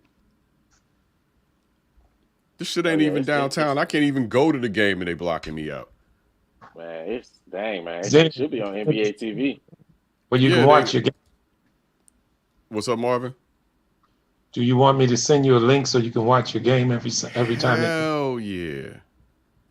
No, I ain't gonna do it. You talk about the Bulls too much. I just gave the Bulls props a minute ago. You better hook me up, Marvin. He did, Marvin. He did. You know I'm fair and balanced. I'm gonna put it in the private Fox News. I'm gonna put it in the private chat. All right. I finally figured out how to use OBS and StreamYard together. So if anybody's interested, hit me up. I can fill you in on that. Mergard. Salute to the chat. I see up, Jessica. I see TMZ T-Spill. You know, everybody's talking. Every time we play against another team, they say the other team's starters didn't play, right? Yeah, all the time, man. But no, that's not what I'm getting at. What I'm getting at is the Bulls play bench, but their bench is the players that's going to play on this team. They 10 deep. Vucevic. How many minutes Vucevic played? Only like 15. Yeah, but when you play Javonte Green and Derek and Drummond and all that, and Goran Dragic, that's our real bench. Yeah. You know how many points they outscored them? You know how many points this bench and outscored every team this year in the preseason? I don't know, but they showed some depth tonight. Big time. Yeah, man. Are you saying they've been doing that all preseason? Yep. They sure as hell. And gonna keep it. In the box, they look good anyway. Oh, they're gonna be there. They're gonna be all right. You see Pat play well tonight, Mergon? Yes, sir, I did. Pat had a real good game. Now, I'm glad he figured it out. Get out and run in transition, man. He was doing that. So you could definitely say you could say the Bulls are probably deeper than the Bucks, but the Bucks have Giannis. You could probably make that assessment. Yeah. But I'm telling you what the difference is going to be this year, Zen. Bulls got a solid bench that's going to score a whole lot of points, and they play good defense. Bulls going to be all right. And then if they keep Pat on the bench, that don't do nothing but help us. Hey, I'm not gonna lie. But, I'm not gonna lie, without man. Lonzo, they're gonna be mid. I'm just putting that out there. Without Lonzo, they're gonna be no better than 6 seed. Well, they gotta hold the fort till they gun butt. Yeah. And they can do it. With Lonzo, second round. I'm watching the game right now, even though it's gone off. Why they do this to us, man? Don't try to see. Subscribe to fucking. Let's go, Shaden. Pull that, Shaden. Pull that. Yo. Should have pulled that, man. Marvin, you got that link? Nah, you ain't getting the link, man. You be talking about the Bulls today. Wow, bro. Moses. Somebody dropped it, but I ain't Grant's got. down. Jeremy Grant's down. I'm on iPhone and PC. I can't use the Play Store. What up with you, Dan? Hopefully Jeremy Grant is all right. Yo, not much, man. About to what happened to Jeremy Grant? I gotta get you. I'll send you a link, Zan. Thank you. Yeah, he fell kind of. He fell on top of Moody. I think his knee might have hit him in his Oh rib. man. Hey, Zan. I think he might be all right, but Blazers. I don't know yet. But, Yeah, we got to get a segment. Yeah, listen, we got to get a Moody, segment. Yeah, we got to get a segment on here called Blazer Talk. That's what I want. Midway throughout the stream, we just do Blazer Talk out of nowhere. We got to get some kind of. Yeah, we got to get something like a little, not like a little 10-second little visual, and then we just talk about the Blazers one time. A lot of honorable teams. I want to do that this year. We want to represent. Yeah, I got to get my bootleg game together because they ain't gonna have me blank this year. Yeah, I can hear you. Hey, bro, how good you are with PC, man? Because I know you said you got a gaming PC. Yeah, what was your question? I'm saying you're pretty knowledgeable about PCs, right? Yeah. All right, then I'm gonna have to talk to you. I want to get me a PC, bro. I build them. So if you want, I'll build it for you. Oh, okay. Yeah. We'll Straight talk. up. I won't charge you for labor or anything, just parts, and you pay your own shipping. I'll build it to you and ship it to you. Build it for you and ship it to you. All right. All right. Shit, that game, that PC game, that shit expensive. Yeah, but I'm gonna use that I for ain't my got no streaming. time for that shit. I ain't fucking with that. What'd you say about it? I said I'm gonna do a little bit gaming on that, but I want to do it for like when I do my streaming. You know, when I record my gaming and all that stuff. Yeah. Yeah, it's too expensive to get in, you know, because you got to buy a graphics card. You see, the systems already have everything in it already. You just buy this damn thing, $500, whatever the hell, and it's yours. This thing gonna cost you like $3,000 to build it. All depends what kind of. He ain't gonna charge. he ain't lying. My graphics card was like $800. You see what I'm talking about? That shit is not of the price. But hold on, but you know why though, man? Because they got different graphics. Like I know, probably 8K or something like that. Yeah, it can go up to 8K, but it does. I don't have 8K monitors, so I'm not able to use it. Playing out your league. Hey, we're not even talking some pretty shit. Overclocking it. You know what I'm saying? Yeah. Oh, I'm definitely overclocking. I got a Intel processor. It's 3.7, but I usually run it at like 4.8. I worked for Intel for 10 years. It's up the street. I know what he's talking about. Yeah. I'm your ultimate geek, yo. Straight up, your ultimate geek. Wouldn't lie to you about that. What's going on in Golden State? 23-21.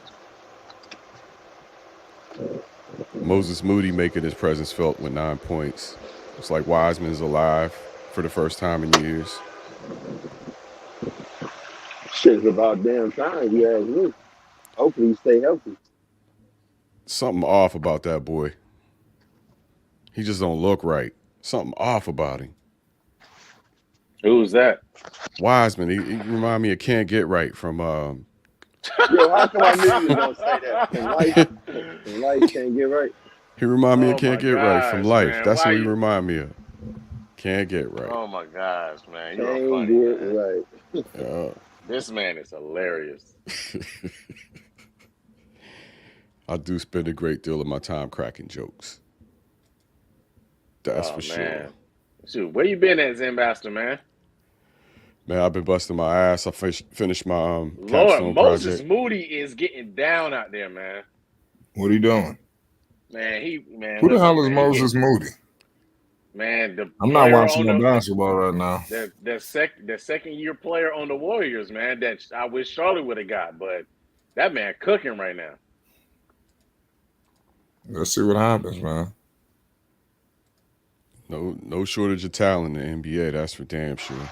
Nope. Man, that man is cooking right now, man. I'm all for expansion. They talk about how expansion might weaken the league. I don't see it. Vegas? Yeah, at least 2 teams, but maybe how would that work? If it's an expansion, what, they're gonna draft, like move players around? You have an expansion draft like we did with Charlotte and Miami when they came in. How does that work?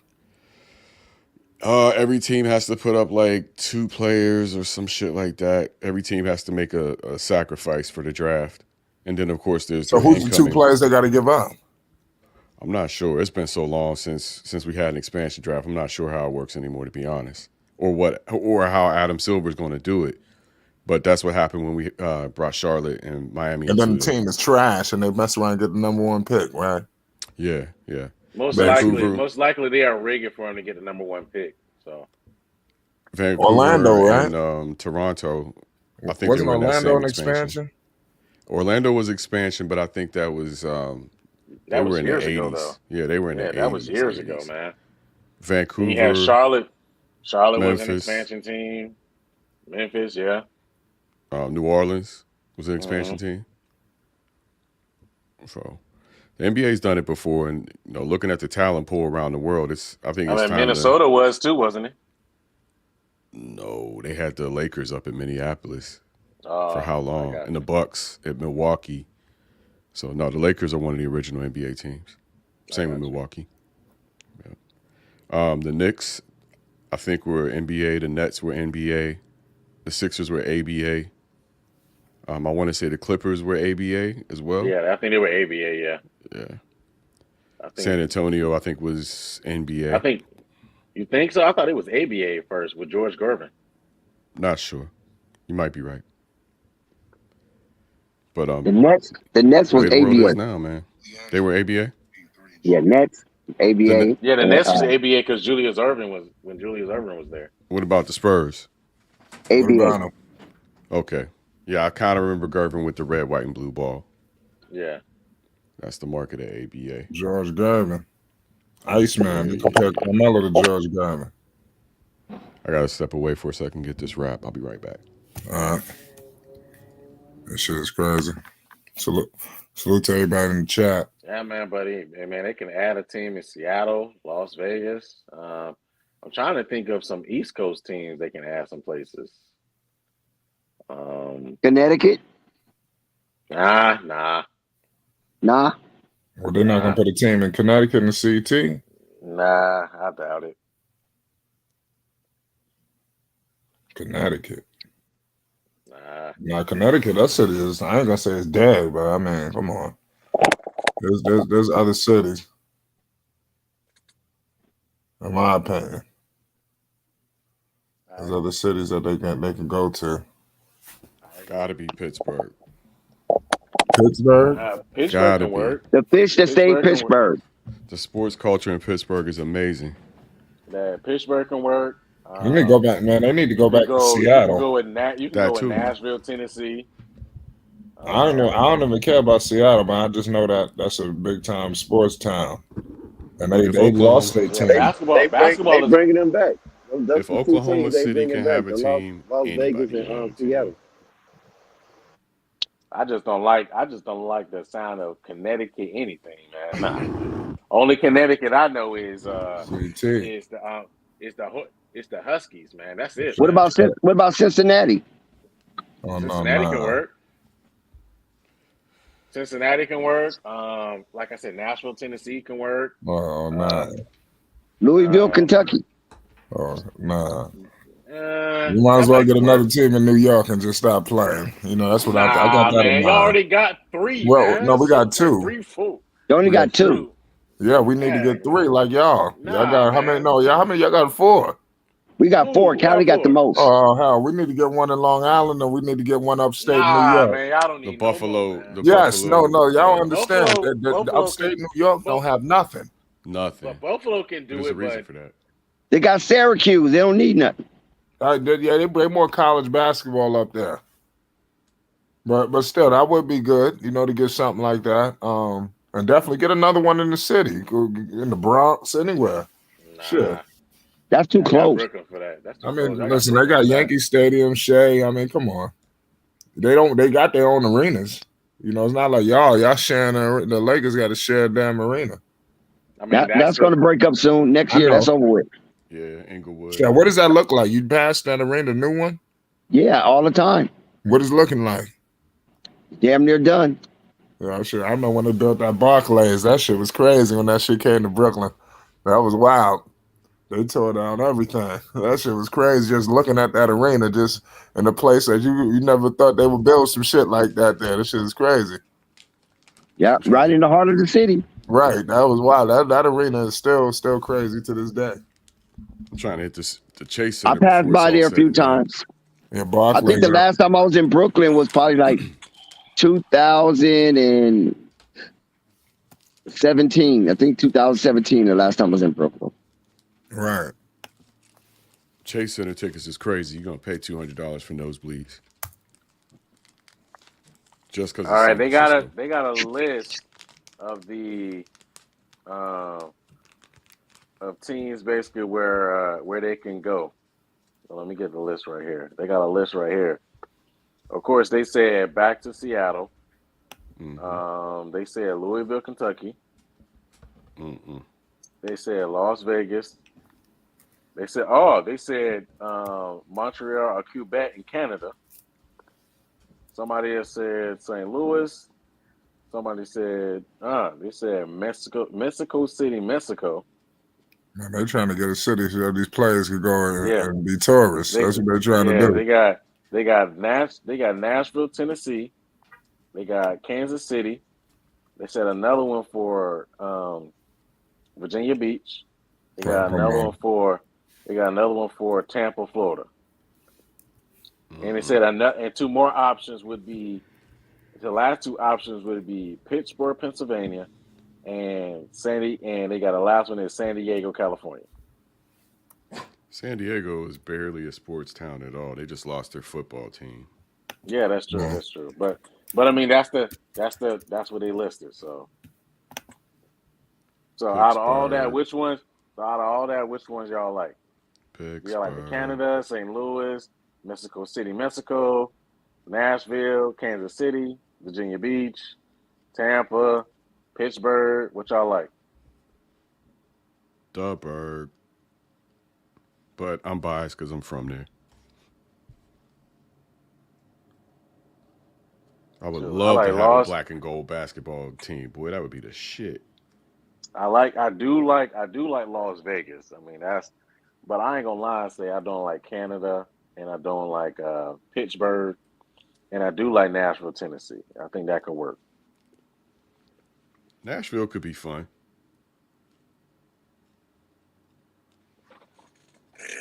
Like I said, I'm biased. Nashville could be fun though, but I do like Pittsburgh. I think Pittsburgh would be great. I think they are right. I think the Pittsburgh fans are right for that team, man. Yeah, definitely. And it's Pitt's doing well. Pitt usually does well with basketball, so it's not a basketball city per se. It's just a sports city that if they are at all good, Pittsburgh will back them. I mean, they backed the Pirates, and the Pirates ain't been shit for 3 decades, to be honest. But what's good, Dex? You there? Dex done headed off into an adventure. Let's see what's popping with the game, man. I don't see. Unfortunately, like I said, I can't really see anything. I could probably check out San Antonio and Utah, but who wants to watch that? Looking at the right now, I'm still. They got the commentators are just speaking right now, so I can't really see the score. All right, there goes Steve Kerr. 34-37 Warriors. Yeah, so right now, well, you're ahead of me as far as them, but I got 35-34 Warriors right now. Okay. Yeah, so I'm just looking at the ESPN page. Yeah, so I'm a little behind, so got a little delay. I'm still at 11 minutes and 44 seconds. I'm just wondering where the rest of the crew at tonight. Usually got to fight. All right, Shaden Sharp pushing the ball up the court. They swinging it. All right, Anthony Simons for the 3, misses. Ooh, Shaden Sharp flew in for that rebound. Couldn't corral it though. Ooh, Baldwin with the take. Good take, Baldwin. No, I thought it was Baldwin. That's somebody else. Goodness, I'm wrong. I got Shaden Sharp 2 for 4 so far. 4 points. Looks like he's found his offense after that 27-point game.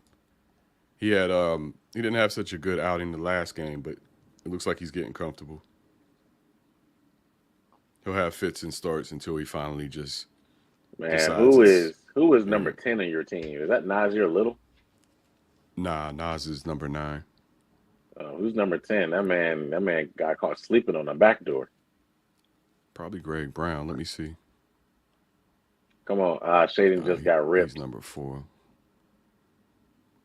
Ooh, goodness. Maybe Justice number Winslow. 10. Number 10 with the mean block. Man, what's his name? Rollins. That he looked like number 10 is not. Number 10 is Little. That's Nasir Little? Yeah, number 10. Okay, I thought he was number 9. Yeah, he's number 10. He's on the court. Yeah, getting lost to defense, but he did just do a block off. He did just block somebody's stuff off the backboard, though. Okay. Yeah, so he did do that, but it wasn't. But they called a foul before that. Yeah, I'm not rushing out to get my Nasir Little jersey. That shows you how much I paid attention to his number. Yeah, I hope not. I think if he don't make it this year, they're letting him go. If he can't stay healthy, they're going to let his ass go this year.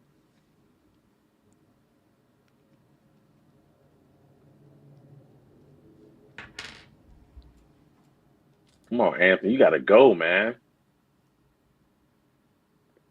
You sitting there dribbling stationary, man. Either go or move the ball, man.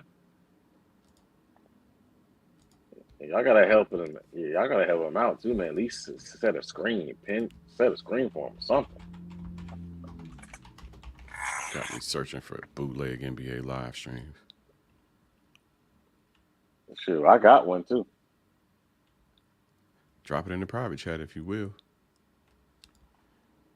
Oh, I gotta go. Oh, let me see. Give me a moment. I see yesterday's. That ain't doing me no good.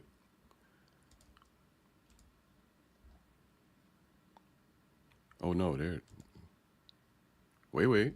Maybe I got something. I'm not sure if this is actually it. Let's see if it works. Nah, it's just a link to fucking Fubo. Oh no, I got something for you right here. You'll probably have to just click on. What you have to do is you have to just click on NBA team so you can view all of them. Because this is from a past Charlotte game. So all you got to do is just click on it where it says NBA. You should be good though. Okay. Thanks, bro. Uh-huh. Yeah, you see it? This look like the one I just came from, but let me see. Yeah, just click on where it says NBA teams, and you should be able to see where it says Blazers and Warriors, and you can just go to there. So it's leading me to all kind of bullshit. Nah, man. What you got to do is you got to click off you got to, of course, knock off the spamware because that's what it's going to do you at first. Knock off the spamware, and you should be able to keep the link up there. Okay. Up the security. Yeah.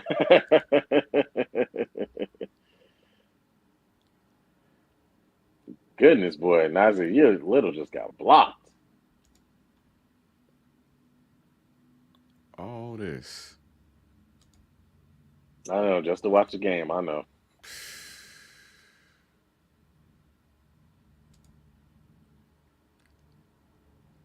They know they're charging me $100 a ticket every time I go to the arena. They know that. You want another $60 a month? Greedy motherfuckers. Oh shit. Are you watching the game? I got a commercial. Yeah, I just sent the link to the actual game if you ain't on it. So I just sent the actual link to it. So It started playing. I got a commercial. Now it's kind of buffering. You see what happens.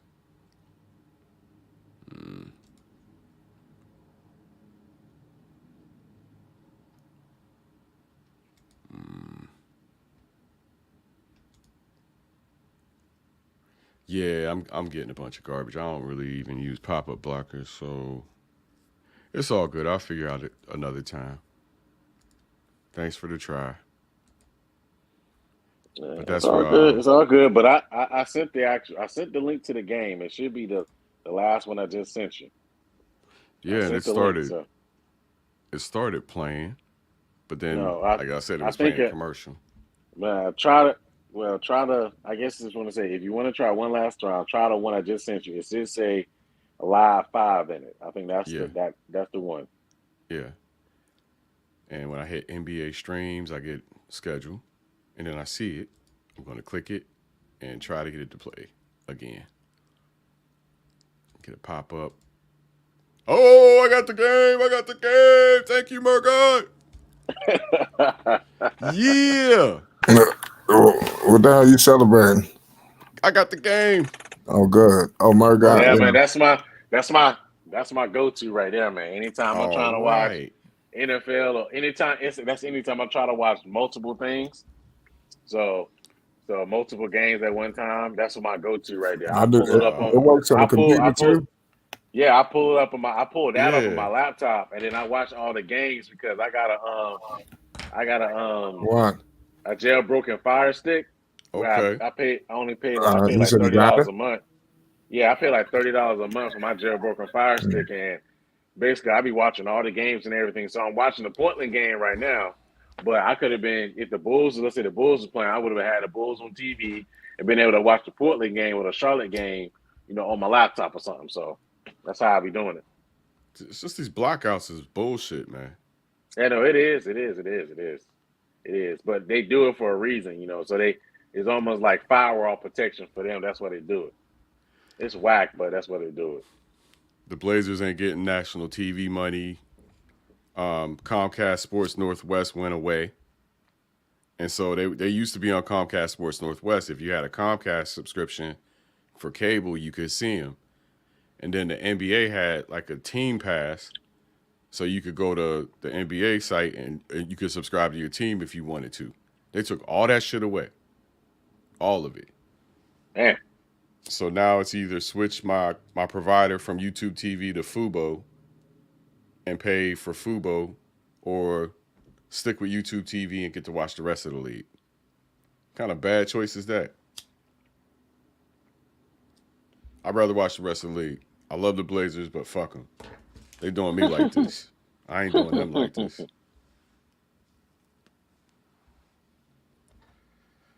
I don't blame you. I don't blame. Plus, I don't think the Blazers winning nothing this year anyway, are they?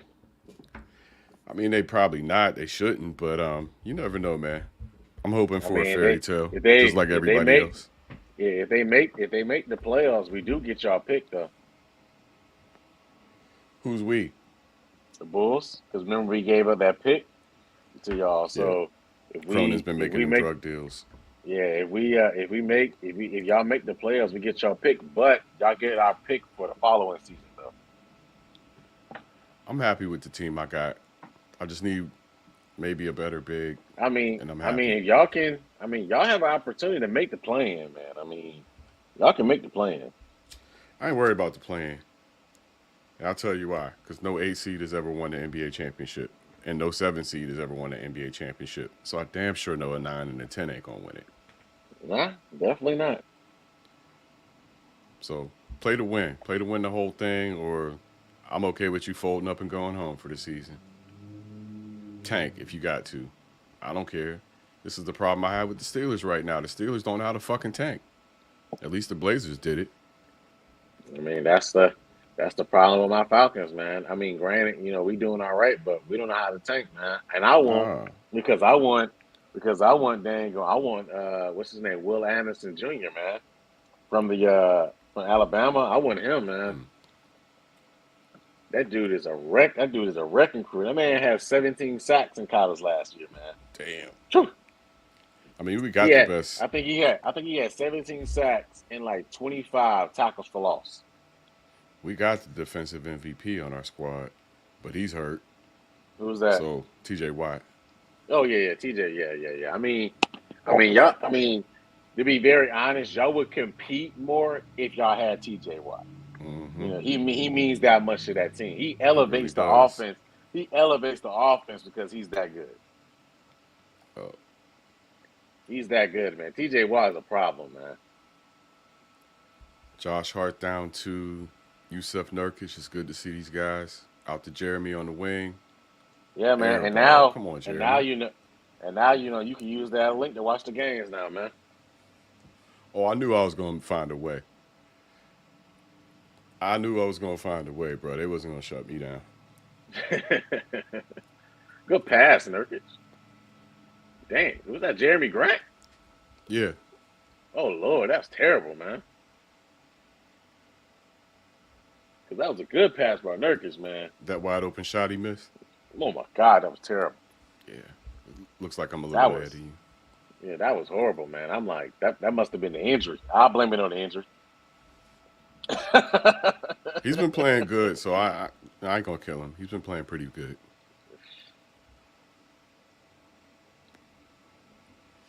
I want to see as much Shaden Sharp as I can see, man. That's what I'm here for. I see him in there. I want them to put him back in. He's in. He's in now? Oh, yeah. I want to see Shaden Sharp too, man. Everybody been talking about him. I've seen a lot of his clips in high school. He was good. I wish he would have played at Kentucky, but it didn't work out. But I want to see. I want to see what he does, man. I think he could be good. Yeah, if you're the consensus number one, at what 2021 consensus #1 player in the country. Between well, he was in the U.S. He's from Canada, but he came to U.S. Yeah. He was the consensus #1.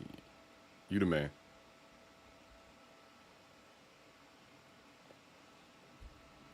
I don't know what happened at Kentucky. But I think he got. I think he got. I think he got there like. Didn't he get there like during like he got there like a couple months early? Like he got there during his sophomore. I mean, no, he got there during like the fall, Hey like Google, office lights the red. spring semester. Then he get there like during the spring semester, which didn't allow him to be able to play. But he was on the team, and so he just entered into the draft after that. I'm not sure what the story is, but I sure am glad.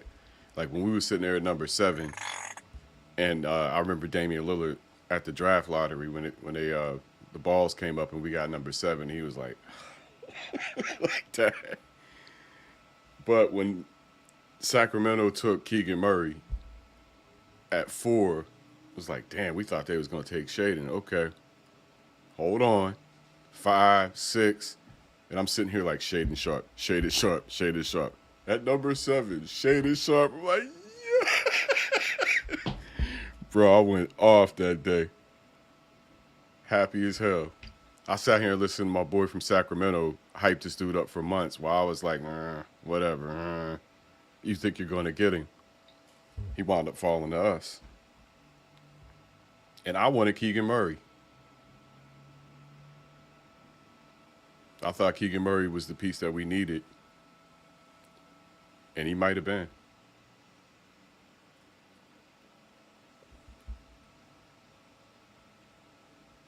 Jordan Clarkson looks healthy. He's out of concussion protocols. Uh-oh. Keon Johnson with a steal. Behind the back to Shaden Sharp. Looks like we have a foul. Stoppage of play somehow. Nah, it says that I think Shaden Sharp got there. Hold on, let me see something.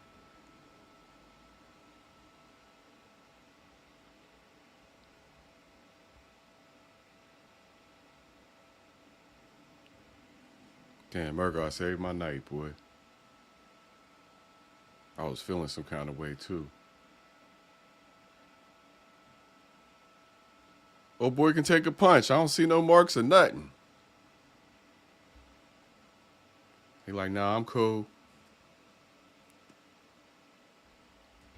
Yeah, that's what happened. So Shaden Sharp, he arrived on campus after Christmas, meaning he arrived there during the spring semester. Okay. Which he was going to play, but he chose not to. He chose to not play because he didn't want to just come in and jump in the middle of the season. So, and in turn, that's when his stock rose up, and that's when he just entered into the draft, opposed to coming back and just playing one season. Because I think he reclassified. It's some complicated shit, but it worked out for him. Yeah, it did. You know, but I think that's what he did. So they get your man Wiseman can't get right. Mm-hmm.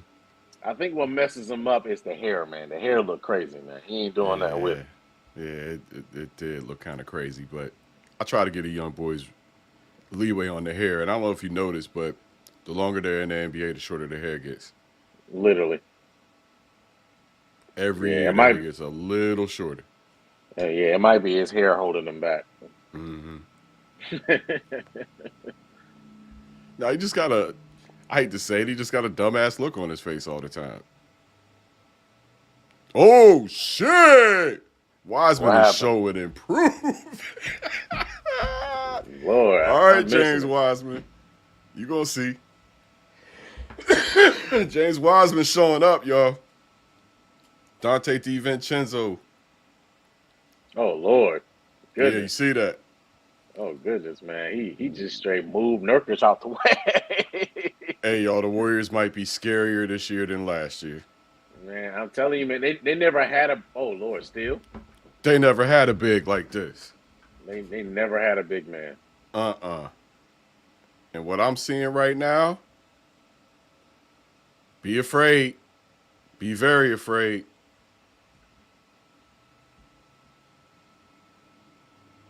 Oh, shit.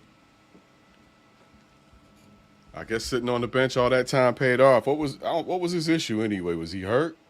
Yeah, he was hurt, and he was hurt. I know he was hurt at the beginning of the season. They just redshirted him, let him stay out, let him get his body ready. I think they played him at the end of the season in the G League some, but that was about it. But now, they just made sure they try to take care of him, try to look out for him. And now, man, he's showing improvement, showing he's in shape and everything. So, dang, man, I wish they would have left Shaden Sharp in the game, but it's all right. I know we only down 18. I think we can come back. Look at Nurkic getting beat up. Yeah, beating up Nurkic silly down there. Man, Nurkic ain't. Yeah, Nurkic look little compared to Wiseman, man. For real. Hey, but that Nurkic is a rebounding machine, bro. He is a machine when it comes to that rebound. Can't shoot free throws, though.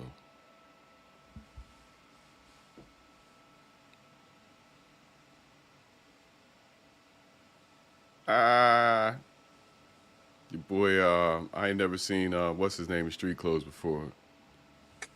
Kevon Looney.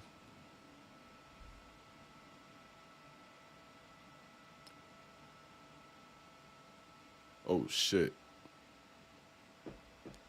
Moses Moody. Who else played tonight? Other than we had the Bulls and the Bucks. We had OKC and Detroit. OKC won by 16. Let's see who did what.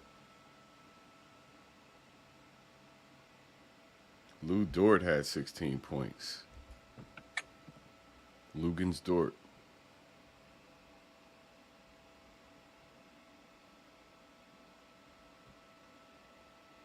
Sadiq Bey, 19 points in 28 minutes. Sadiq Bey is a scorer. Cade Cunningham, 10 points. He had a bad night, 3 for 13 shooting. Jaden Ivey, 4 for 12 from the floor, only 11 points. Detroit not looking all that good.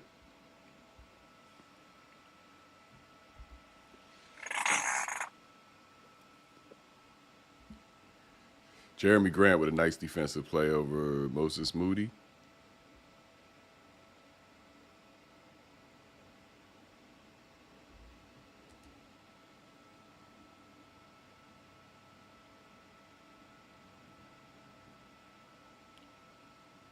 Man, are we going to be watching Golden State win another championship this season? Murgaw, what you think? Hate to say it, but it's looking that way, man. They're deep on their bench. And then on top of it as well, the good thing about it is, they got younger on their bench. They got Jonathan Kuminga. They got Moses Moody. They got James. They got, they got Baldwin. They got Devin Vincenzo, whatever his name is. So they have so much depth on their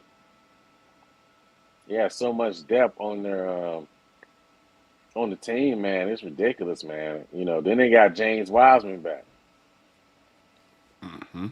And he's in there beating up Yusuf Nurkic like a stepchild. Literally. Got him on the floor holding his jaw and shit. Yeah, I thought he knocked his tooth out. I don't know, but they're enjoying themselves over there chilling. All Yeah, dry and shit. They about to give Wiseman a flagrant. Steph Curry, Andrew Wiggins, Jordan Poole, all of them sitting over there powder dry and comfortable. Kevon Looney, powder dry and comfortable. I think Jessica Thompson, they ain't beat the Pels, though. I'm like, I don't know, Jessica. They might give your Pels some run for their money. They're probably going to beat them. They will. The Pels are going to be good, but, man. I think the Pels going to be good. I think they need – I mean, they got a chance. I think they got a chance to be a top 4 seed in the West. I think they can do it. Definitely top 4. But when it comes to the Warriors, I don't – they're a different animal, man. Yeah. It's a different animal. Every time you write them off, especially And with their health. we didn't even mention Jordan Poole. And they're You healthy. know what they call him? What they call him? Pool party. Pool party. Yeah, they're healthy for the first time in how long? Clay ain't coming off an injury this year. Clay's healthy. Yeah.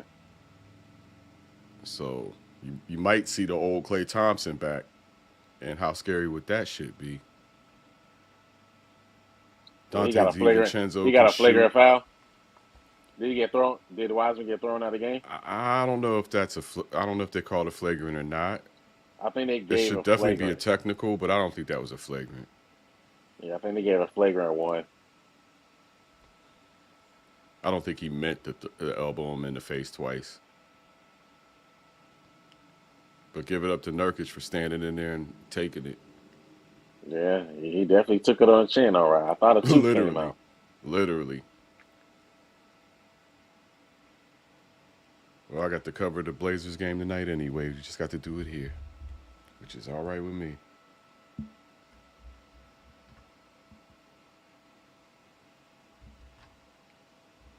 Nurkic in the post, getting pulled to the ground. They are really trying to piss him off, yo. They're really trying to piss him off. I don't know what the strategy is here. Bro, man, what is going on with Nurkic, man? Trendon Watford's out for the rest of the game.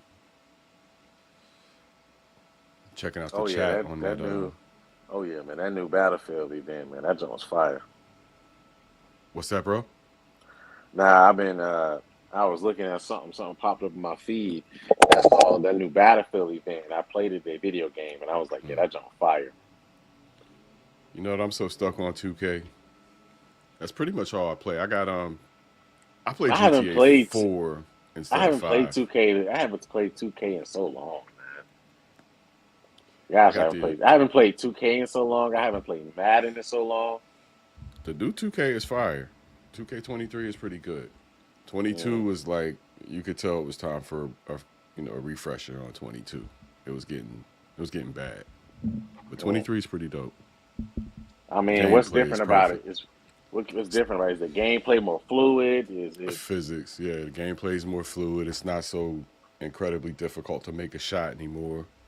Like, it's still hard. You still got to train, but it's not like 22, man. They used to break your ass just for you to make a shot. It was horrible.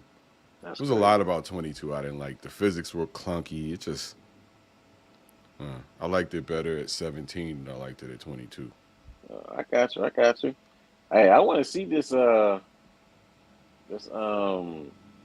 documentary on the Dream Team or the Redeem Team. Yeah, I'm gonna watch that this weekend. Yeah, I'm gonna watch that, man. You see what Kobe did to Powell? Oh yeah, that was did him dirty. Blew him up. Dirty. You said what? He blew him up. Mm-hmm. That's some shit. Your real teammate, you gonna do him like that? Hey man, you know Kobe, man. You know Kobe. He don't care. Who on the court, teammate, non-teammate, don't matter. You gonna get this work. But did you die though, Kobe Bryant? That's probably what he said to Powell. Yeah. Yeah, but did you die though? Didn't it make you stronger? I thought so. He sounded like that commercial you had. The commercial you had. What did you do when I dunked on you? What do you mean, Kobe? I built your character. You're welcome.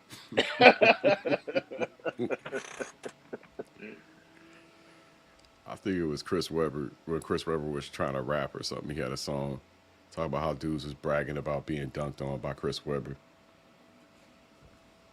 Some silly shit like that. You know, we was talking about the dunk contest earlier. Who might actually participate in the dunk contest? I got Shaden, of course, with his hops. He's got to do it at least once. But I would love to see him and Anthony go head to head, and see who comes out on top. Shaden, I would like to see. Anthony, not so much. He won one. He did win Anthony it. Simons? Yeah. Where? He won a slam dunk contest 2 years ago. Where? In NBA?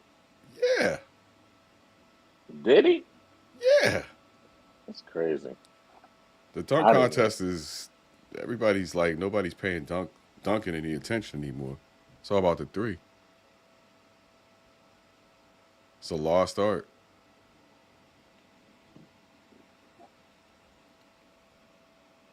Basketball used to be all about the dunk. That dominance. It still has this effect when when there's a big dunk in a game, it kind of makes the other team shudder for a second, backs them down for a second. Because what it says to the defense is we're so good, we got all the way to the basket. Not only did we get all the way to the basket, but we got forceful when we got there. That's what dunking says. It's like the Army versus the three-pointer being the Air Force. The Air Force can bomb on you all day, but they're not in the trenches. Them dudes that can dunk, that's the Army. Dudes in the post, that's the Army. And it's like, it's a lost art. Guys would rather, 7-footers would rather lean out and shoot threes these days.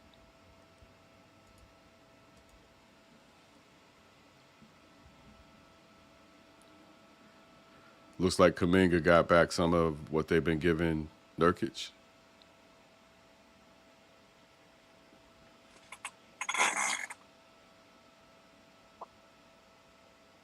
Oh, Nurkic got 5 fouls.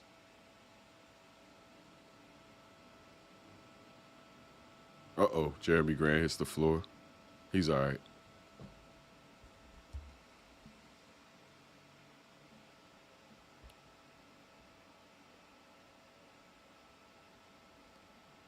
I got 3:02 on the clock, Murdoch. You say you got what? Well, it's a stoppage now. I'm at 3 minutes. Yeah, I'm at a 3:08 now. Okay. With Nurkic got the ball. They just banging Nurkic, man. They sure are. Good. Toughen him up. We check his stat line for the night. He needs to get this work.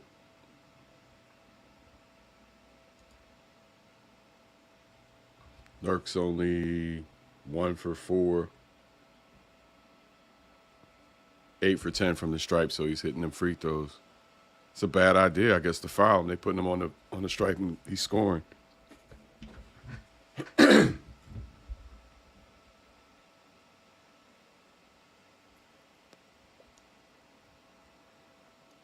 I don't know, but I think the Golden State Warriors are going to be just fine without Draymond Green.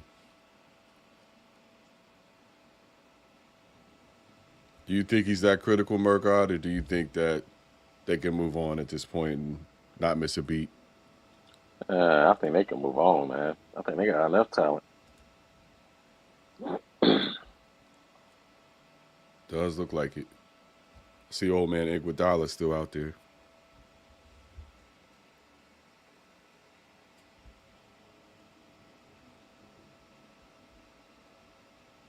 Kuminga hits a free throw.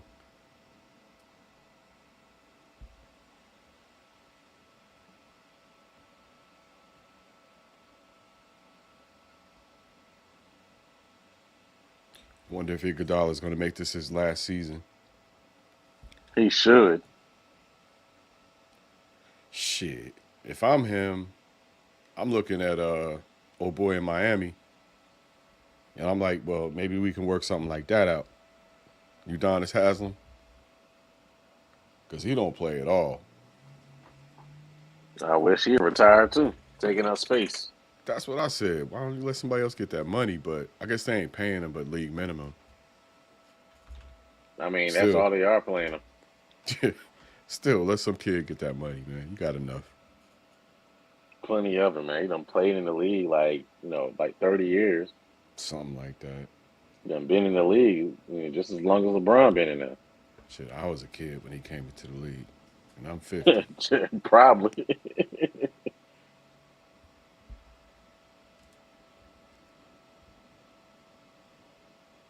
Yeah, Shaden right there. Shaden Sharp back in the game. All right. San Antonio and Utah. We got San Antonio's up 103. Looks like they're going to win their first game of the preseason. 103-90. So they're up 13 points with 4:20 left of the game. 4:20. 4:20. Dang, Jeremy Grant out here missing free throws. Marquez in the house. What up, Marquez? Wait. Marquez is a Bucks fan now. Yeah, Yes, he's I a am. Bucks fan. Okay. How did you decide on this new team? I'm curious. I decided I picked a team that I could relate to, honestly. Okay. It wasn't really clear. You know, they always considered the Bucks. The Bucks have, even though they had the MVP, they always continue to get doubted. So it was like, that's a team I could root for, that can actually put their money where their mouth is, that can actually, put some respect on their name and their team. And so it wasn't really that much hard of a decision, really. I feel Honestly. you on that. I mean, Had you people been watching them pretty consistently? Yeah.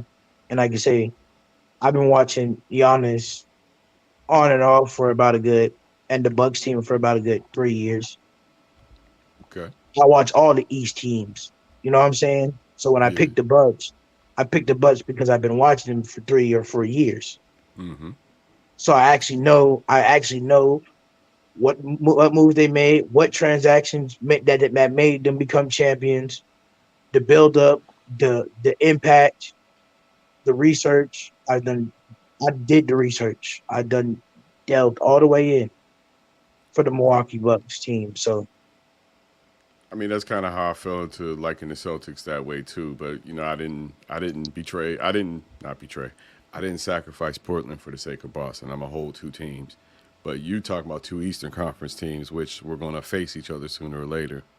Absolutely. More than once, and then you were going to be faced with a dilemma. Nah, he didn't really drop the Knicks. He just dropped them temporarily.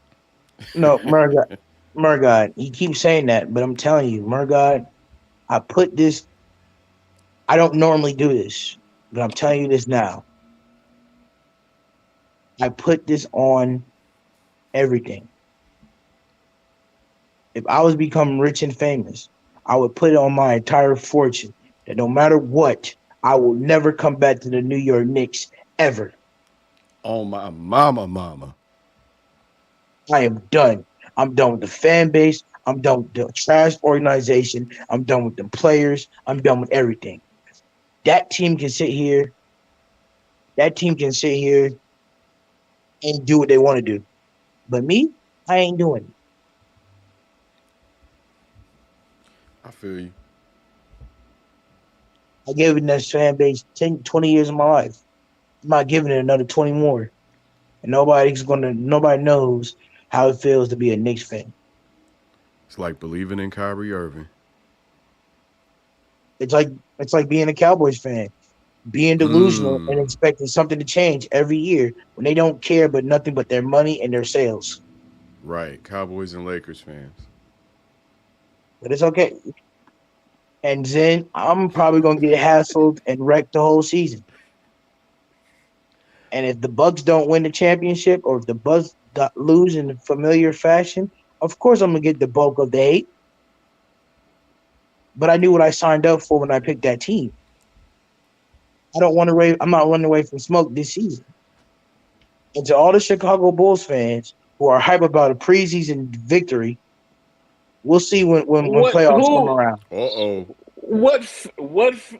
We'll see when playoffs come around. I'm not talking about you, Margot, but you know who you are. Marvin, where you at? All of them. Man, Marvin? I mean, Marquez, what are you talking about, man?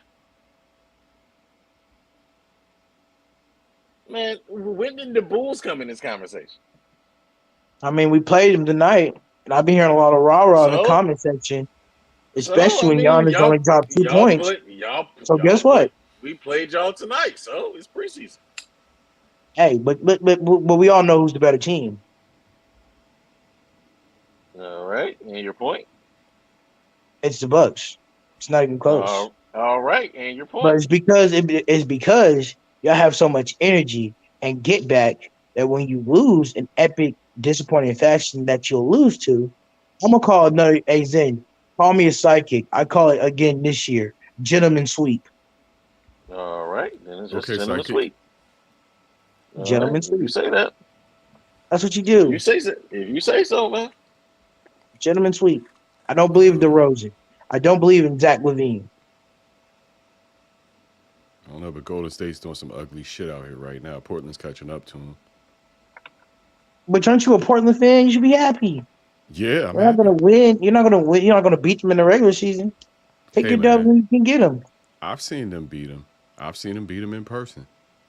That's facts. I have seen Damian Lillard go off on him. That's true. But I say this to say this. You know, I don't know who got this echo.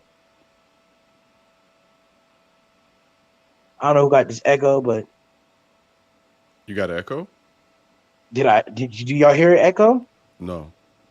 Yeah, I had to exit on my YouTube. I think it was reflecting off Okay. sometimes. But yeah, man, Murray, you should be happy for me. I'm in a happier mood. I'm giving great entertaining takes. Despite if they're wrong or not on this, despite if they're wrong or not on this pendulum, they're entertaining takes. You love my shot value. I personally don't care what team you root for, man. Just as long as you stick with them through thick and thin. Absolutely, I'm gonna ride this Bucks train. Pause until the town falls off. Hey, then stick with it. I just hope you don't have regrets. About the Knicks? You never know, man. The Knicks? You never know. I just wonder, like, how bad would you feel if they won the chip this year? How bad would you feel? Not a damn thing. Hey, listen. I wouldn't feel bad. Listen, I wouldn't feel bad at all. Nah? No. Okay. Because my team already got a championship. Listen, my team already got a championship, and we won a championship in this decade. They got to catch up to my team. I'm going to catch up for their team. This is true. So how much should I really be scared of? No, I'm watching Sharp guard DiVincenzo. Hey, Anthony Alvarado. Great. You can say what a shame all you want to, brother. I've been the happiest I ever been. I love talking. And you know what's funny? Zen Master? I'm still a New York fan. Like, I still watch other teams in New York that I'm a fan of. When it comes to basketball, I'm just not a Knicks fan. Big L. You know what I'm saying? And never was a fan of the Knicks. That's what my man said. My man said I'm from New York and never was a fan of the Knicks. Hey, there's a lot of them out there. I'm a Giants fan, and my Giants are 4-1. I grew up near Pittsburgh, and I know some weird-ass niggas that like Cleveland. So, you never know. Hey, I'm from Florida, and people used to look at me weird when I say I didn't want to root for the Bucks because they were sorry, and I root for my Giants. It is what it is. All right, but if you grew up in Western Pennsylvania and you watched the Steelers win 4 Super Bowls like I did, you gonna be a Browns fan? That is kind of stupid. I actually grew up retarded. Right, I actually grew up and watched the 2 Eli Manning Super Bowls. You know what I'm saying? So that's why. So even though I'm from Florida, I actually experienced those championship runs. You know what I'm saying? Right, it ain't nothing like it. It's not a better. Listen, New York is a better feeling when the Giants come and they're popular. Right. You know what I'm saying? And everybody knows that. Everybody knows it. It's New York City. By the time I was 10, I thought the Steelers were supposed to win the Super Bowl every year. I thought it was just like normal. It's facts. I'm still kind of that way. Right. But then reality comes hit you. Your quarterback gets injured, retires, and then You get through mediocrity, and then Big Ben comes. He wins him a Super Bowl again, and you're thinking, all things even, you ain't supposed to win but one every 30 years. There's 30 teams in the league. So if everybody was the same, you would win one every 30 years. So if you win 6 in 30 years, you can't complain. well, I have 2 teams in the NFL actually. Then Who that? I have my family are 49ers fans too. So we're like 49ers, we're Giant fans. Okay. So whichever one wins. I'm starting to like the Dolphins a little bit. I'm not really into football like I used to be, but I'm starting to like the Phillies Dolphins. a little bit. The Dolphins always start out pretty good though. It's throwback for me. Like I was a Dan Marino fan. I remember Hey, when but Dan shout out Marino to Flag for believing in his Knicks and saying they will make the playoffs. Stick on your truth. Yeah, I mean, okay. I mean, I'm happy he believes that, but I mean,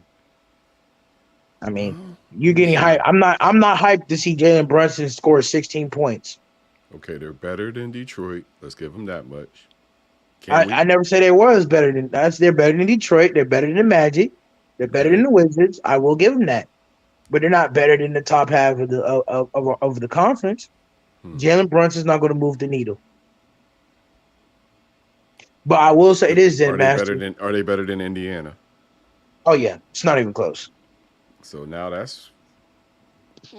I mean, the Knicks can get 11? into a play-in spot. Yeah, that's 11, maybe. And I got my direct deposit. Thank you. So maybe they can get to a 9 or 10 seed. Yeah, 9 or 10 seed. I'm gonna be right back, y'all. I got a family call. All right. I'll be right back. All right, Marquez. Yeah, I would say 9 or a 10 seed would be a good achievement for them, Murgot. Yeah, man, I think they can do that. Yo. Yeah, hear me? Yeah. What's up, Zav? Nah, look, I ain't Zave, but yeah. Zave, my bad. You cool. Yeah, but I had just joined because I heard my Orlando Magic being brought up. Uh-oh. So what's this about the Knicks being better than the Magic? I mean, we're not gonna act like the Magic got the best young core in the league right now. That was Murgot. Oh, yeah, because look, like let's get it right, bro. I'm not trying to hype up the Magic too much, but we just won 3 games in a row. Uh-oh. You know what I'm saying? And we finna bring that going into the season. And we finna bring that to the season. Now, I'm not saying we're going to be the best team in the league. I hope y'all bring it. I'm not saying we're going to be the best team in the league, but we damn sure be in the Knicks. I'll be damn sure lose to the Knicks. I'll just be transparent with you. Your team is very similar to the OKC Thunder, the Detroit Pistons. They're kind of similar in their rebuilding state. It doesn't mean that I don't like your young core. I think your young core is very great, especially with the addition of Paolo Banchero. I think Paolo Banchero is a great talent. I think he's going to bring a lot to that team and to that city. I think he's going to be your number one option that y'all been missing. I think he's going to take that team to the next level. But I don't think that's going to be this year. I think that's going to be 2 years to come, but not this year. I think once he's developed, gets better, he takes on a role by developing into a superstar player that I know he can be, and the other players compliment him. I think y'all going to be a really good team basically 2-3 years from now, but not right now. That's just my perspective on the Magic. Yeah, look, and I respect that. But all I'm saying is we not losing to the Knicks, and one thing for sure, we not gonna have the worst record in the league next year, and I can stand on that. I mean, y'all might not, and I fully support that. I actually think y'all have an opportunity to compete in the play-in. I mean, it's a couple of teams y'all can compete. You can compete in the play-in with. I think y'all got a chance to get in the playoffs through the play-in. That's that and the fact that half the bottom will be trying to tank, so that'll help your chances as well. Yeah, because everybody's trying to get Victor. So like the Pacers are going to be trying to get him. Maybe the I don't think the Wizards would tank, but the Pistons will probably get him.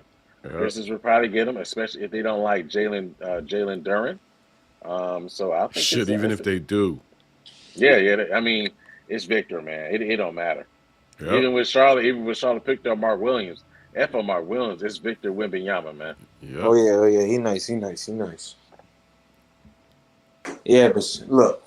And I like Mark Williams, but Apollo had a good night tonight. He had a pretty good night. Oh yeah, I watched that game. Man, look, I dropped the video 30 seconds after. That's how lit I was. I ain't gonna lie. Man, he had a good night tonight, man. Listen, man, I love Paulo, man. I'm not a Duke fan. I'm a UNC guy. But, I rock with Paulo. I think Paulo is a great talent. Personally, I thought he was the best player in this draft because he does something that Chet Holmgren and what's the other boy, Jabari Smith, just cannot do. He can really create off the dribble.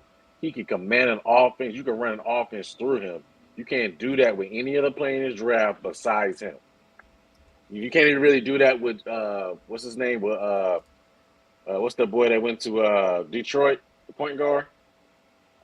Ivy. Jaden Ivey. Yeah, you can't really do that with him yet. But with Paulo, you can run an whole offense through him. He can make reads already. He can make the ideal pass out of double teams. He can score out of the mid post. His game is very reminiscent of Carmelo Anthony's at that age. Check this out. Not trying to say he is. Not saying he is Flight, but you can see the similarities to it. So check it out. The funny thing is he's got a C. Anthony on his starting five, just not that C. Anthony. I know. Right, but check it out. Homeboy he was 6 for 9 tonight, 17 points on the floor, 9 rebounds, 2 assists. He did have Paulo, 3 turnovers, 4 personal fouls. He was a +10 on the plus-minus side. How many rebounds? See, 9 rebounds. All right, I like that. Any Franz blocks? Wagner, no blocks. All right.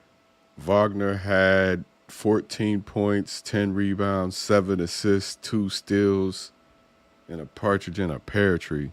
He was doing his thing. Yeah, that sounds like a Barry Bonds night. Cole Anthony was kind of the dim spot for the starting 5. He was only 4 for 12. 3 turnovers, not good for your starting point guard. Wendell. Everyone did okay. Wendell was 8 for 13. He got off. 18 points. Didn't go to the free throw line very much. Only 1 for 1 from the free throw line. But he did have 8 assists and 7 rebounds. So a near triple-double for Wendell Carter Jr. Mm-hmm. Hey, look. And Bobo came in and did a little something for us.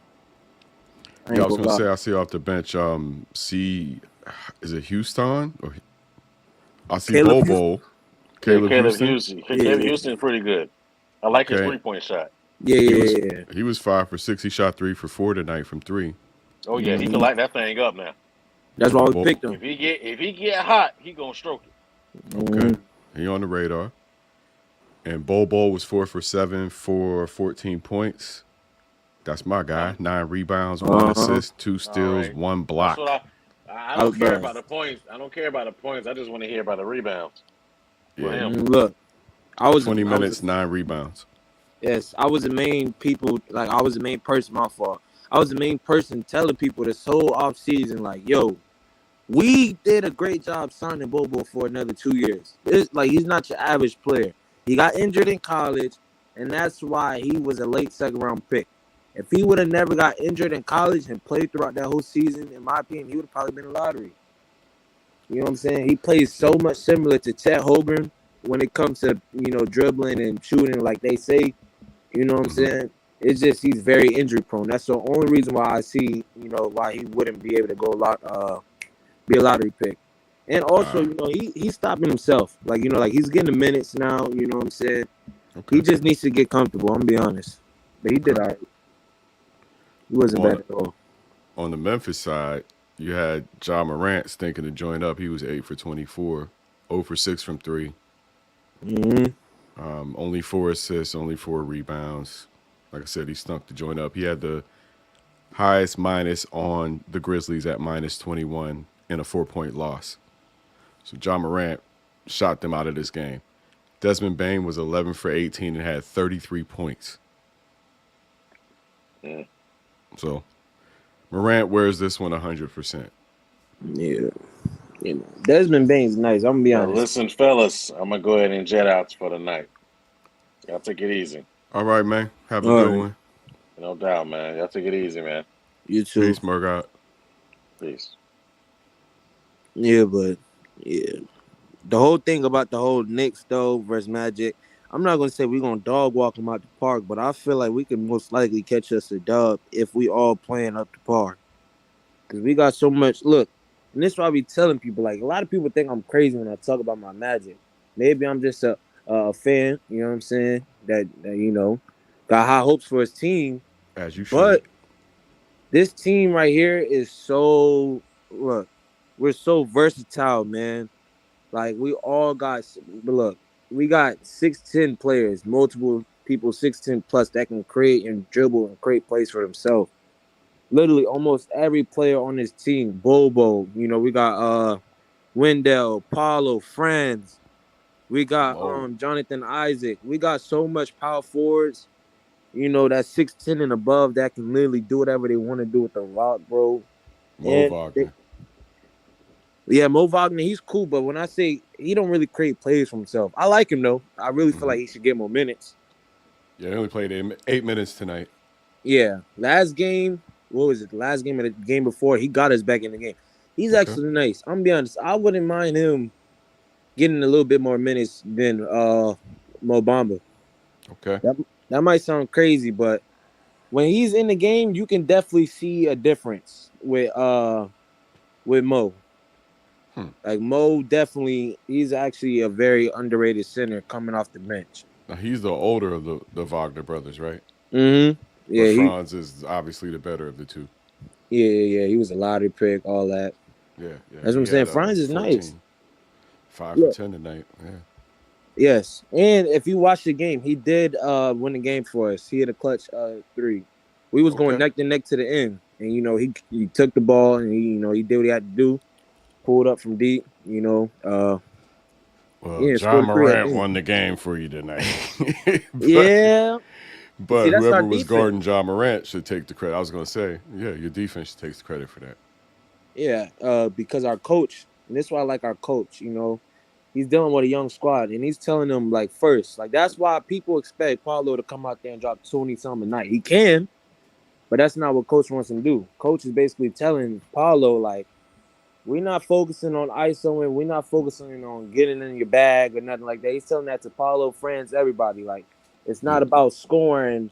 It's about making the cuts at the right time and playing as a team and playing defense collectively. And that's what they're doing. And that's why I feel like you can obviously see a difference. Now, look, mind you, we're playing without our point guard, our starting point guard, Markelle Fultz. When he comes back, you're definitely going to see a difference in how our offense flows. Markelle Fultz is the real deal. Besides all them injuries and things like that, well, he only had 2 major injuries.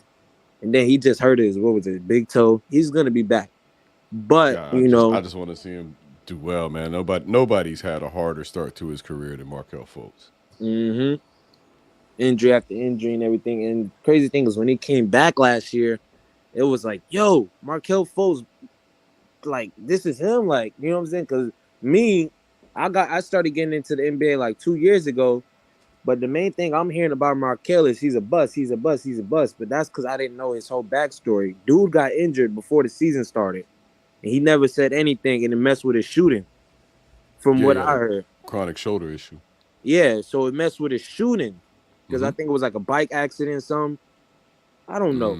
I'm not going to jump to, who knows if that's true or not, but that's from what I heard, allegedly. Yeah, it was a mystery to me. That's for sure. But, obviously he did something to his arm where it tweaked it out and he just couldn't shoot. Philly couldn't take it, got him up out of there, which was crazy. What was it, his first season or going into his second year, they traded him? I'm trying to remember. Third year, I think. Third season. Okay, third season. Yeah, but they traded him to the Magic, and off the rip, he was doing good for us. Got injured, came back last year, was balling. And it's obvious that everybody in his front office for the Magic has high hopes for him. And we already know that's our floor runner, He's going to be one that is facilitating. The offense is definitely going to run through him as soon as he comes back. We even got, what is it, our I don't know what his name, but Jeff Weltman. I don't know if he owns the team or what, but he even has high hopes. Like I've been seeing like quotes from him what he's been saying, and it's just like when Markel comes back, you're definitely going to see a big difference. And everything that we're going to do is through him, because that's the truth. He's part of what you said. What's the current injury you said? I think he sprained his big toe or something like that. He pretty much what he said was he stubbed into a wall, like he hit a wall, and This got to be the unluckiest man on earth.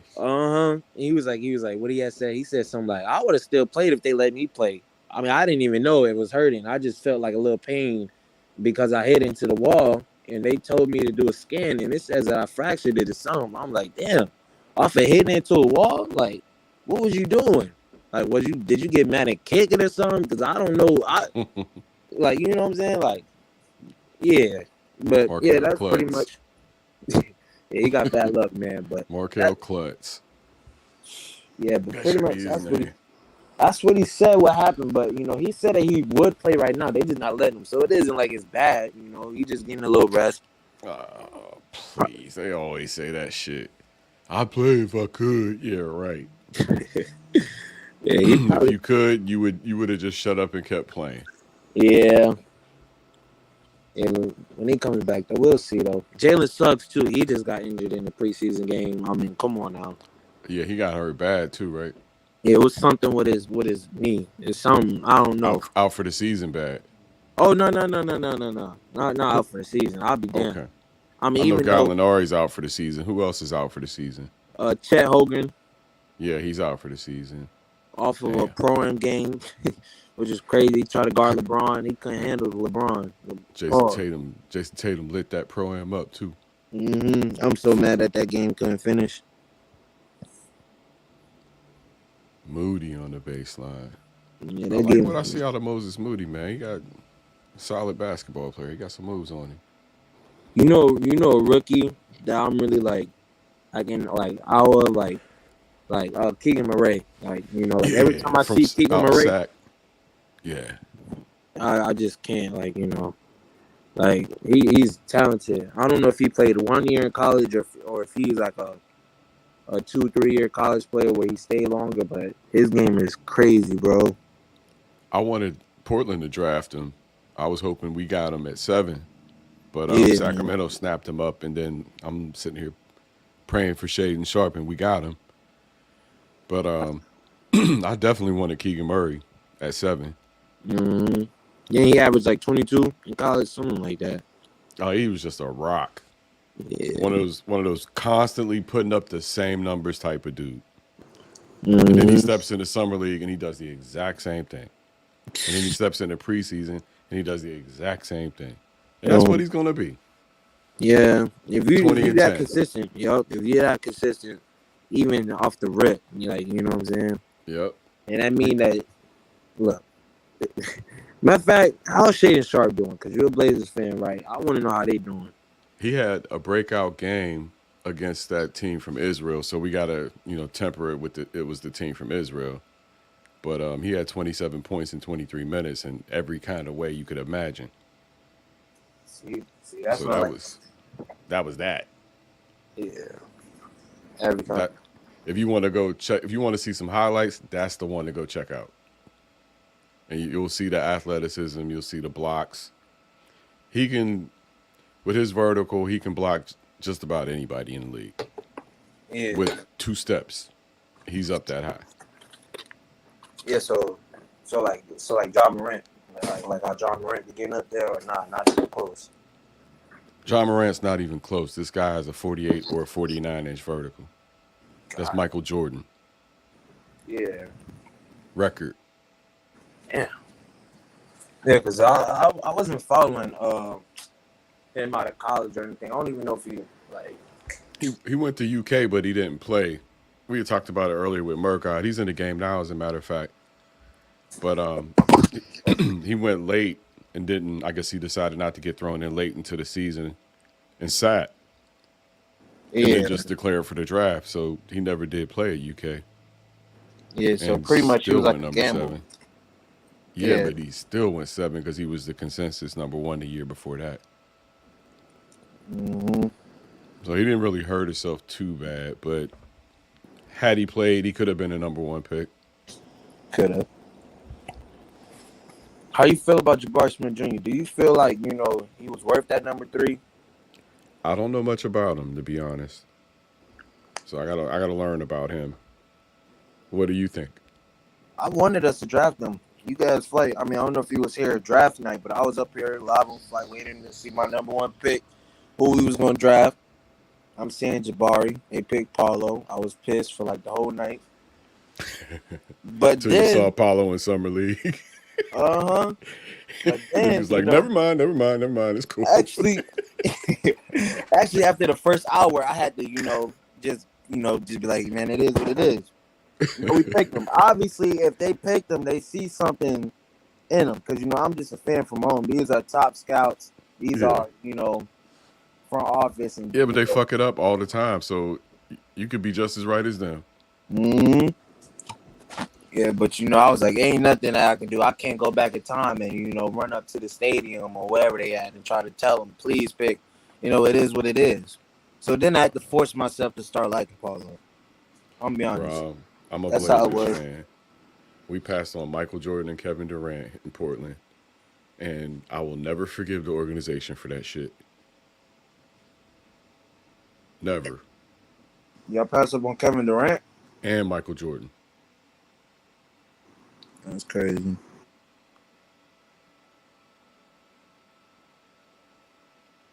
You know one thing about Chet Holmgren?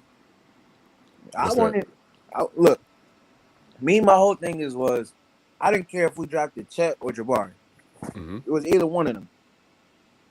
Chet because, obviously he's supposed to be a unicorn, But my biggest thing I was telling people is he's too skinny. Yep. And look, I was right. That 7'3" skinny frame, and I'm afraid Wembanyama is going to have the same issues. I hope not.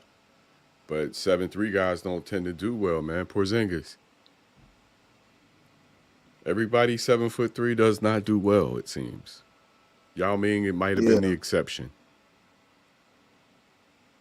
Yao Ming was just, I don't know, but they had the crazy dude in the lab or something. He was Well, they literally picked his parents. I remember hearing that story, but I'm talking about like creating him like a robot, like literally, like because him, I don't even think he was always injured. Look, I'm gonna be honest. When he was making his runs in the league, I don't even think I was born yet. You know what I'm saying? So I don't know too much about him or what he did. Mostly like live, instead of just like seeing like his highlights and stats. But was he like consistent? Like was he raw? Like scoring and things like that? He was pretty much unstoppable. He wasn't Shaq, but don't try to shoot in his vicinity, and you're not going to block him. He's not going to outrun you up and down the floor, of course, but he occupied a certain amount of space that you could not challenge in any sort of way. Put it that way. He was so long that you couldn't shoot around him. Mm. Was he always injured, or did he like play like? He was injured a lot later in his career, especially. But he had been through the wars by then. Him and T-Mac going through their stuff, and he had a nice long career. For a guy, especially that height, they don't play very long, man. They just don't. I'm gonna look at Yao Ming. There's something I was curious about. I was curious about his wingspan. Yeah. 7'5" wingspan. And how tall is he? He's 7'6". That's crazy. I ain't gonna lie. Yeah, it is. Like, bro, he had to be at least 5 foot at like 4 years old. 5 years old or something. I know that nigga tall. I wouldn't want to be that tall, man. I don't care if it led to the NBA or not. I would not want to be 7'5". That can't be convenient in no form or way. I wouldn't even want to be 6'8". I wouldn't want to be nothing taller than 6'5", 6'6". Yeah, about that. 6.5 would be all right. Because look, them injuries and just not even that, just like how awkward you are on your feet, man. Right. Like that's Look why. at Zion. Mm-hmm. But see, Zion's different though. It ain't his height like he just he just hockey, bro. He just muscular like. Yeah, but why does he wobble? I mean, he wobbles. You know what I mean? You ever watch him walk? He's got a real bad gait. He fucking walks like he needs orthopedic shoes at 20. Yeah, no, I watch him. Yeah, I mean, everybody done seen him walk, but I mean, I don't know what that is. I'm not gonna say it's his weight or anything. I don't know what it is. That's what I'm saying. It's crazy, is what Yeah. it. But I also see, he's got this huge personality, and the walk is a part of it, probably. Mm-hmm. Sharp for 3, missed it. But I think it's because of the weight. He's bow leg. You know what I mean? Yeah. So I think that's just what it is, and the way if he lands the way he walks, I can't see nothing but knee problems for him in the future. Yeah, well, let's hope not. I got high hope for him. He got his weight down, and I hope he gets it down even further. He will during the season. He'll get his weight down even further. Yeah, but especially for if him, that's critical. Especially if he put that gym time like Kobe was. Yeah. Look, any nigga that averaged 27 their second season in the league, I'm already at high hopes for. I don't care what nobody says. 27 in your second year. Mm-hmm. What other players did that? Besides the greats, I don't even think LeBron. I mean, LeBron probably did average second year. I ain't gonna lie. Knowing LeBron, if he averaging 30 right now, I can only imagine what he was averaging when he first came into the league. He averaged 30 last year because he could take all the shots in the world he wanted to. Yeah, because a lot of his teammates was injured. He was the only one. Well, think about who the other shooter was. Russell Westbrook. So yeah, he took a lot, and he played a lot against second team players too because they was getting beat so bad. Mm-hmm. So yeah, I watched because my Blazers got blocked out a lot. I watched a lot of Lakers, and I watched a lot of LeBron running up them stats in the third and fourth quarter. So I'm not all that impressed by the 30 points. I'm not. I saw how he did it. It wasn't impressive. Yeah, I don't watch LeBron or nothing like that. But, I'm not really too much of a fan. I respect his game, because you can't deny greatness, especially for the things that he's done. His game is amazing. Yeah, I was a LeBron hater for 10 years. Ever since I was 6, I hated him. I'm more of a hater of his fans. He does dumb shit that I don't like, and I get angry with him from time to time, but mostly it's appreciation with him. But for his fans, they're disrespectful asses. It's going to come back to bite them. I'm seeing Shaden Sharp getting the green light out here, and he's not making the most of it. Oh, yeah, yeah, his fans is disrespectful. I'm gonna be honest. They really are. They are. Look, his fans be so delusional that at times they deny the talent that Jordan had to play against. That's the only thing. They be like, "Look who Jordan played against. He was playing." Look, man. Goodness. You got to start somewhere. That's why I was just on the phone with a family member, and I was telling him yeah, Bill Russell had 11 rings, but I can't call him the greatness because it's competition. And he told me, he was like, "Bro, you know what I'm saying?" Exactly. He was just like, "Bro, but you got to start somewhere. You can't be mad at him because he was playing against them, Yeah, the early but days. there was a severe difference. There wasn't gradual progression. Bill Russell was playing against 8 and 9 teams that had at least 3 white players on the court at all time. You wasn't allowed to have more than 2 black players on the court at once. Mm-hmm. So that's how no shit you won 11 in a row. Yeah, all right.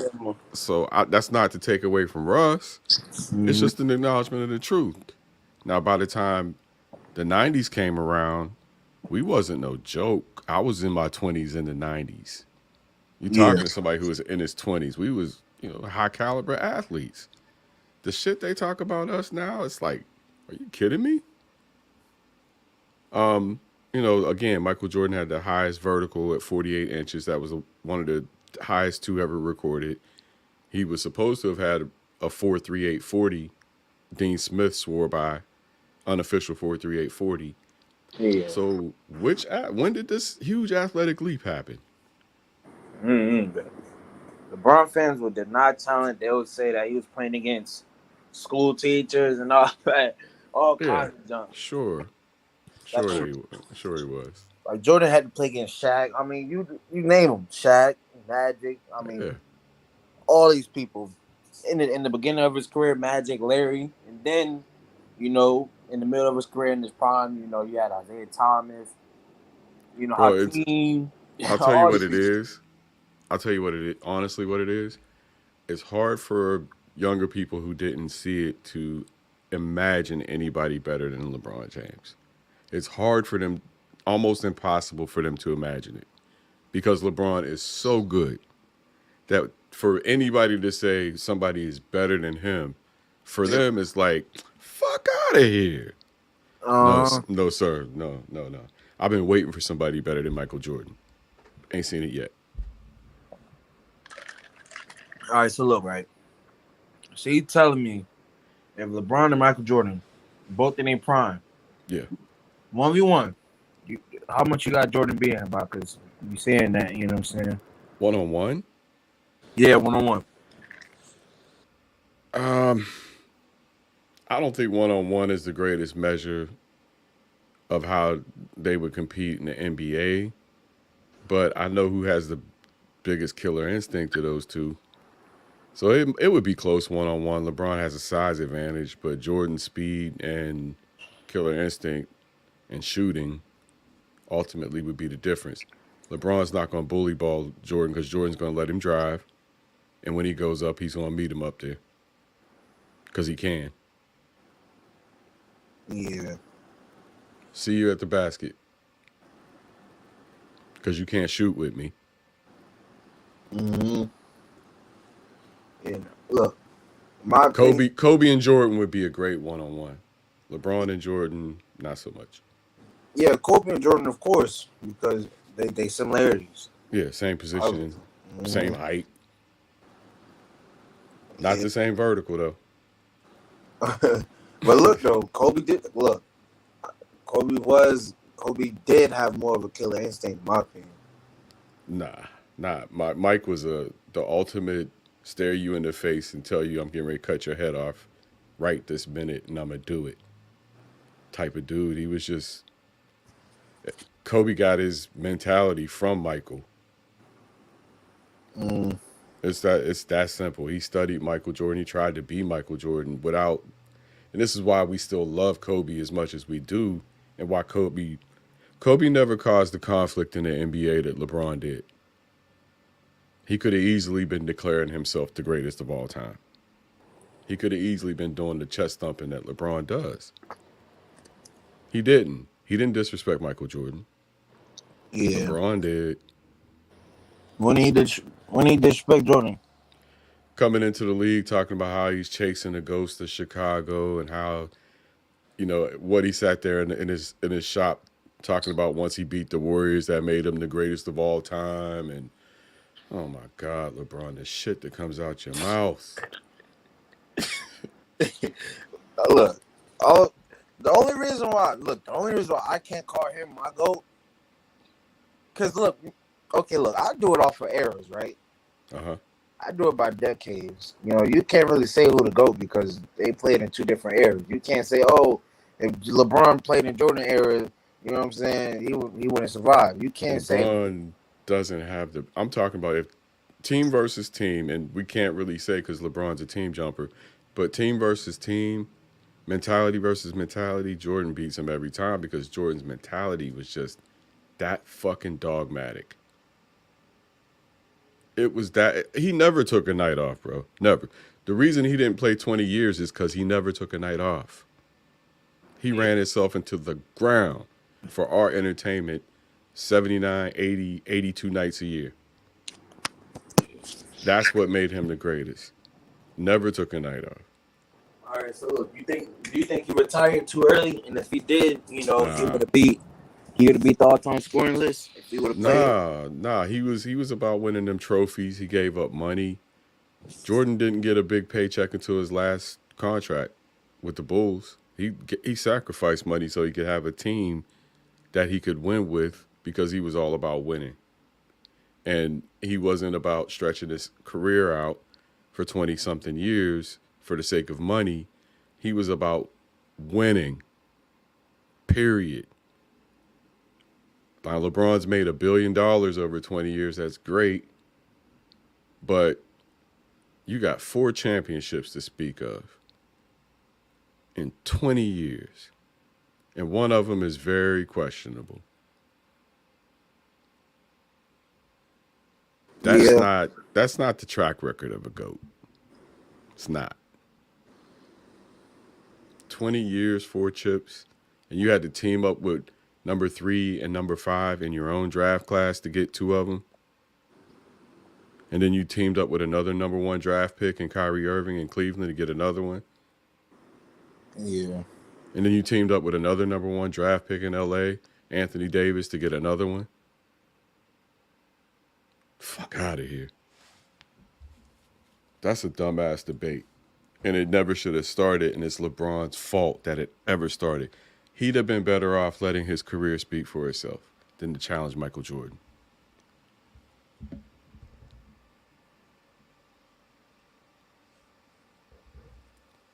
And I hate even having it anymore, to tell you the truth. But everybody wants to do it, so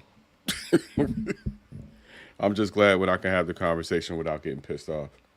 Yeah, I'm just saying, like, what time in his career did they start calling him to go?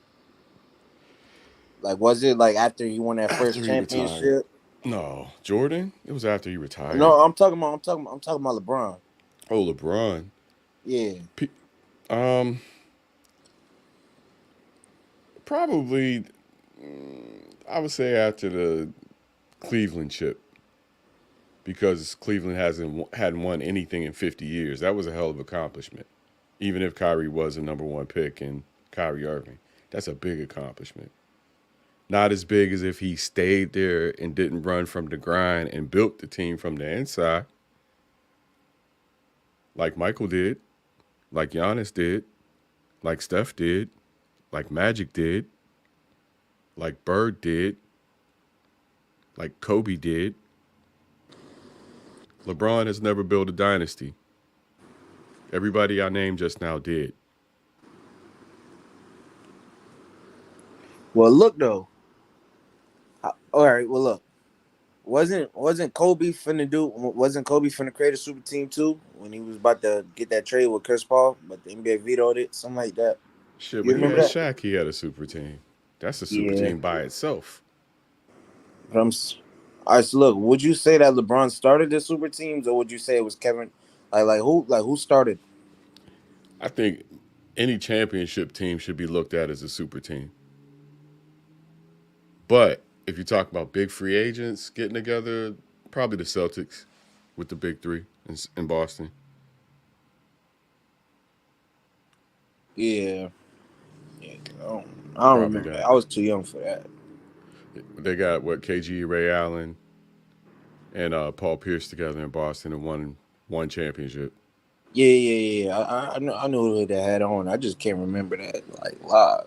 I don't even think. I was probably still 4 or 5 when they were going on. But look at the Warriors. You even would you consider the Warriors? The Warriors are not a super team. No. They're just an extremely well coached team with a superstar. Mm-hmm.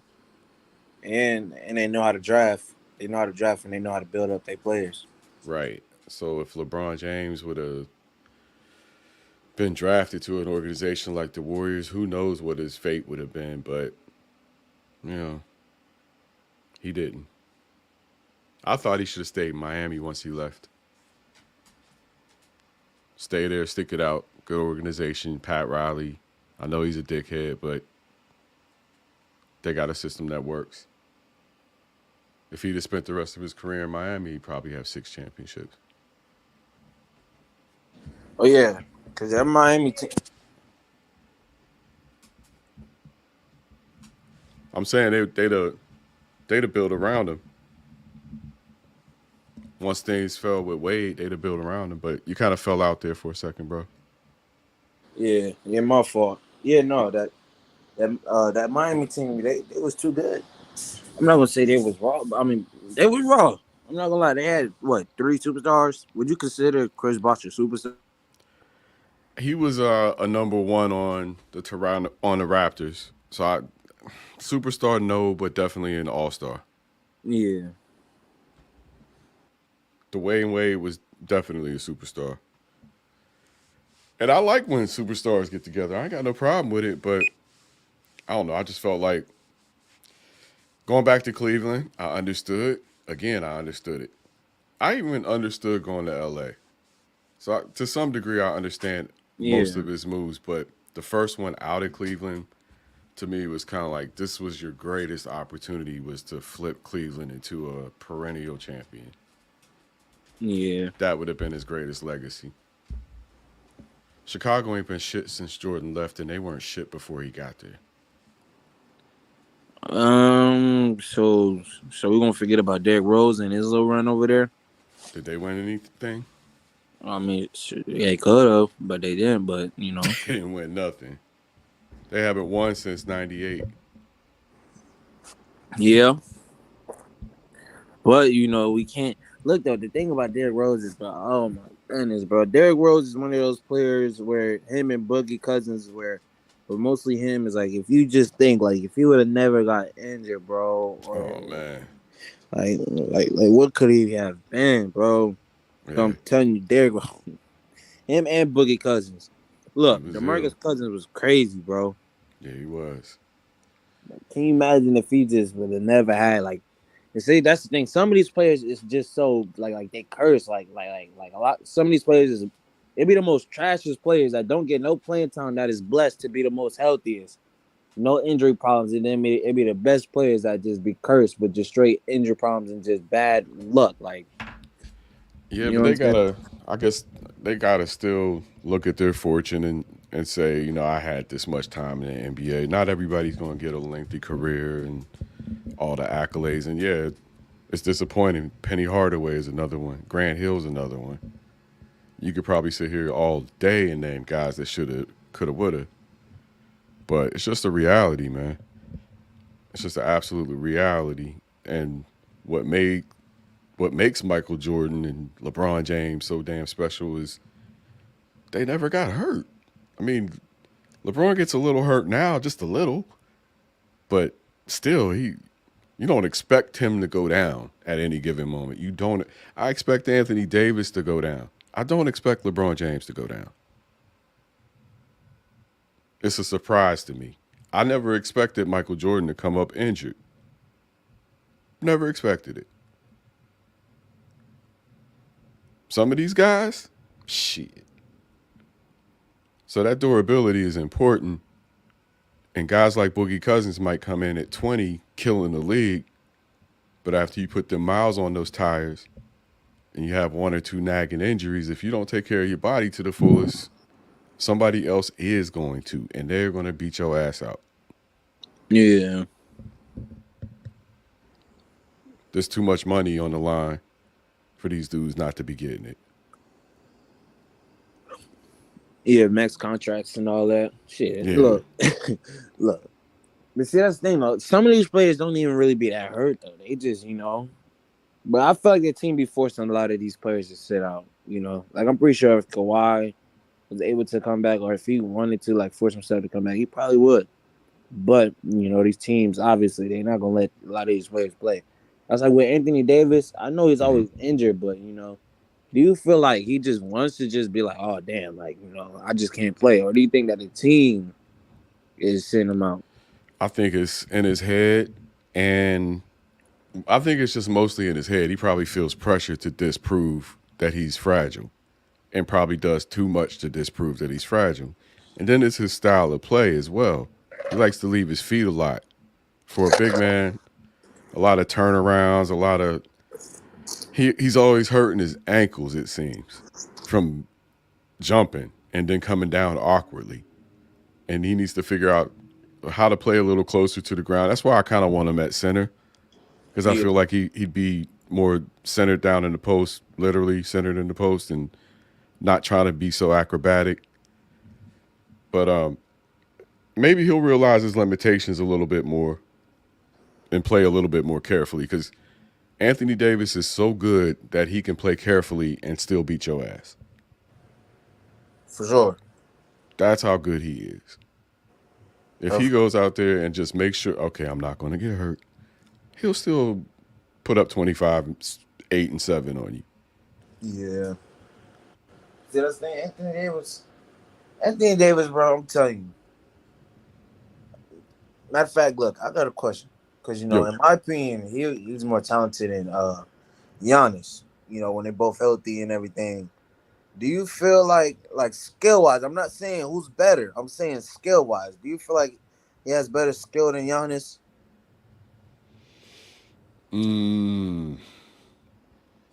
That's a tough one because Giannis has developed a lot. So at this point, I would say they're about even because Giannis' development. Oh, my God. Oh, my God. Shaden Sharp just caught several bodies. Oh, yeah. Holy shit. Yeah, definitely. I'll look that up. Oh, that dunk contest is coming, y'all. That dunk contest is coming. Oh, my God. Wait till y'all see that shit on SportsCenter.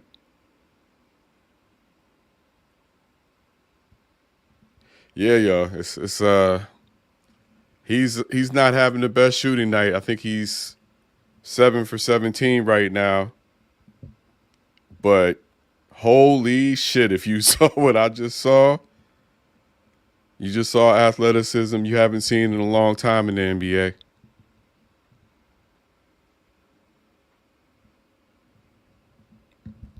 Wow. What was we talking about? I'm sorry, man. That blew my mind. This young kid is amazing. The Trailblazers let him go. Basically, the Trailblazers gave Shaden Sharp the green light from the third quarter until now. There's still 8 minutes left in this game. He started jacking up shots. Was kind of cold early on, but now it seems like he's starting to heat up. So we got another 8 minutes of this game. The Warriors are well in command. I think Billups is just letting this young star get some burn and get used to the speed. But holy shit. Did you happen to catch it, Zay?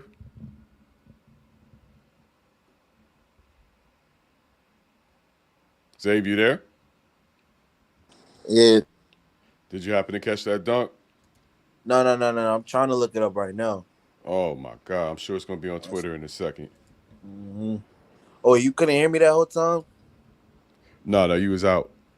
Okay, so I'm guessing whenever I leave, okay.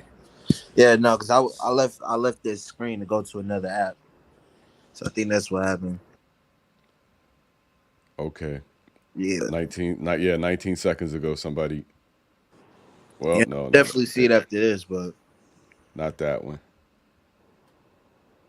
They got a miss put back on. Somebody posted, but not that one yet. It's coming, though. People are tweeting like crazy.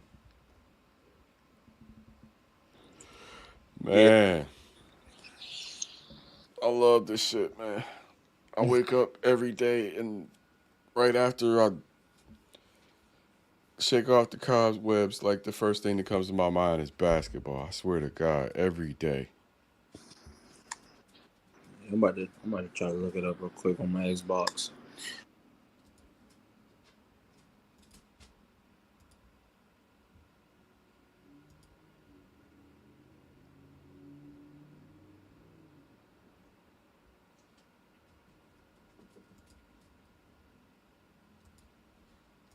I don't want to see no tanking, man. I don't at all. It's gonna happen, and if it's your team that needs to get assets, you might feel differently. Yeah. Like last year, I was with it. Yeah.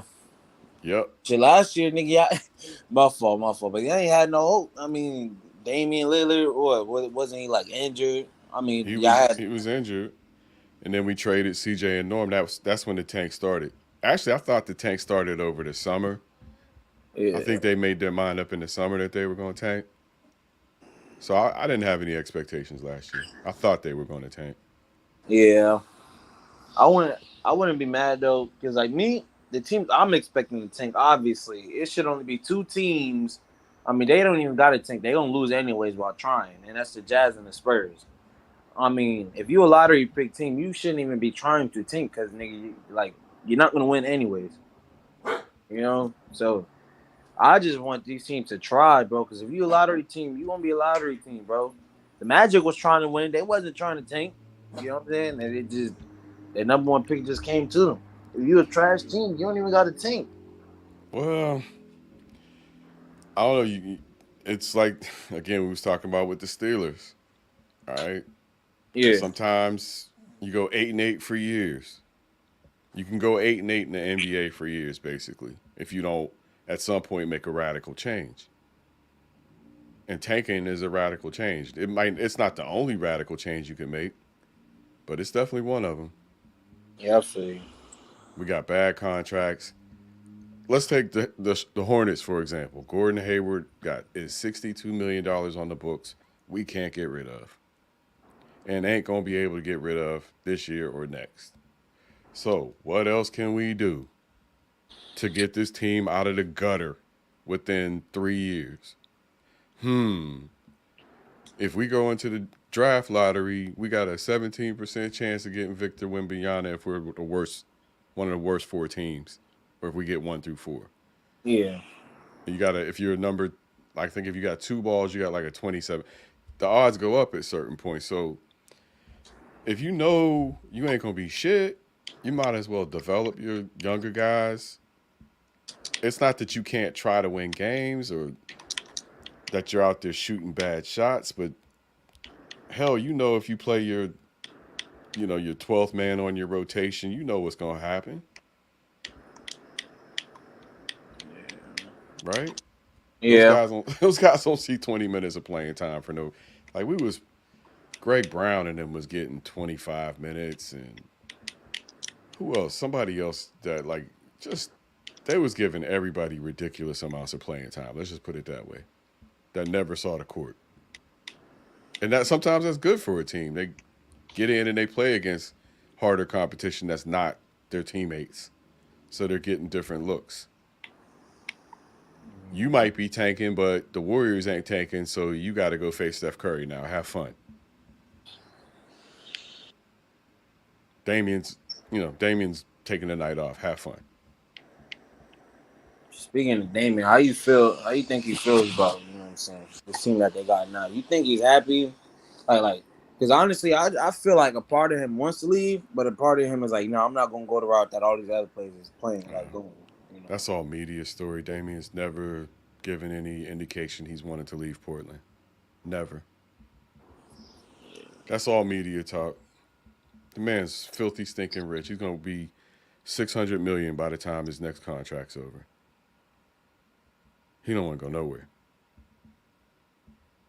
I mean, I wouldn't need it if I was getting paid, but still, don't players want to win. I mean, yeah, the money's cool, but players want to be number 1 on their team too. Yeah, I mean, when it's all said and done, you think he won't get his jersey? Well, of course, there's no way. 75er. Yeah, there's no way that y'all don't hang up his jersey in the rises, right? When he retires. Now, nobody's going to be mad at Dame if, let's say, he's 36, 37, and he says, all right, the Lakers look good. Let me go get this quick little ring on the way out. Nobody's going to be mad at him for that. But Dame wants to win here, and he wants to be the man when it happens. He don't want to be number 2. That ain't Dame. At all.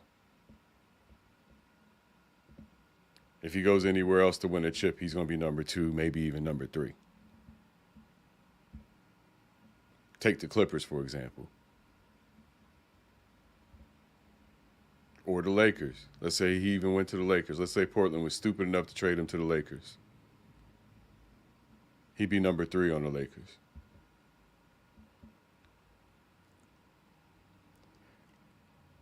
Looks like we lost Zave, so it's just me on the panel right now.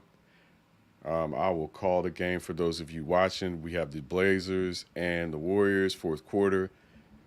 The Warriors have long put this game away, but we are getting the Shaden Sharp show right now, and Shaden is starting to hit buckets. just drained a three a moment ago. Had an amazing putback dunk not long ago. Looks like Zave has rejoined the panel. Shout Yeah. out to Anthony Alvarado. You know, I glitched out. I'm not gonna lie. Hey, Flight, you still here? Cause you added me back in. I ain't hear you talking about an hour, 30 minutes. Flight probably sleep, man. This thing been on since 2. He ain't sleep because how you add me back in? Oh shit, that might be Dex, but Dex ain't here, so yeah, I guess it is Flight. Yeah. But yeah, nah. Yeah, Portland is gonna be. Look, a lot of these teams, like me, I'm so confident in this draft this year that I feel like the top. I would say all lottery picks is gonna be decent. Not all, but at least like Paulo, Chat, if he can be healthy. Like if he can be healthy, Jabari, he's gonna be a very decent player. Keegan Murray, honestly, he has potential to be top 3 out of his draft. Like I mean, like when it's all said and done. Oh yeah. Like talent wise, obviously I definitely see him. I mean, realistically, it's him or Paolo for Rookie of the Year, but Paolo will start and have the ball a lot, so it should be Paolo. Yeah, it should, but we don't know though. No, we don't. Look, we don't know because look, the Kings, they coach probably might just be like, you know what, Darren, this is Keegan's team. Shit, they starting Harrison Barnes. Keegan's not starting. So they want to take it the LaMelo route. You're gonna work for it because they you got to beat out Harrison Barnes first. I mean that can create a killer, but at the same time though, you don't do your top pick like that, bro. You win the top pick for a reason. I feel you, but I mean he's a 4. He was number 4. Shaden Sharp ain't starting this year. I mean, who y'all got? Like who's y'all starting 5? Lillard, Simons, Hart, Jeremy Grant, Nurkic. Okay, yeah. So y'all got y'all a decent starting 5. Oh yeah, and then the guards behind him are Gary Payton 2. Who else is behind them? Well, Gary Payton 2 and Shaden Sharp would be the 2 guards behind them. I think we got a good guard rotation, especially if Shaden Sharp continues to show progress. He's got 17 tonight on 7 for 19 shooting. I'm not sure that's accurate because he did hit a 3-pointer not long ago. Let me refresh. Yeah, they must have took it off the board. But see a lot of. I just don't expect them to come in and being consistent and things like that. Yeah. Especially like the first 2 months in the league. Mm-hmm. Now eventually he's gonna get a hang of it, bro. I'm gonna be honest. You got to get game speed. Mm-hmm. That's exactly what it is. That's what it is. They got to get used to game speed. It's just like the NFL, but the NFL, if you ain't used to game speed, it could cost you your head. Cause somebody coming to claim it. Now you laid out on the floor. Yeah. Football is wild, man.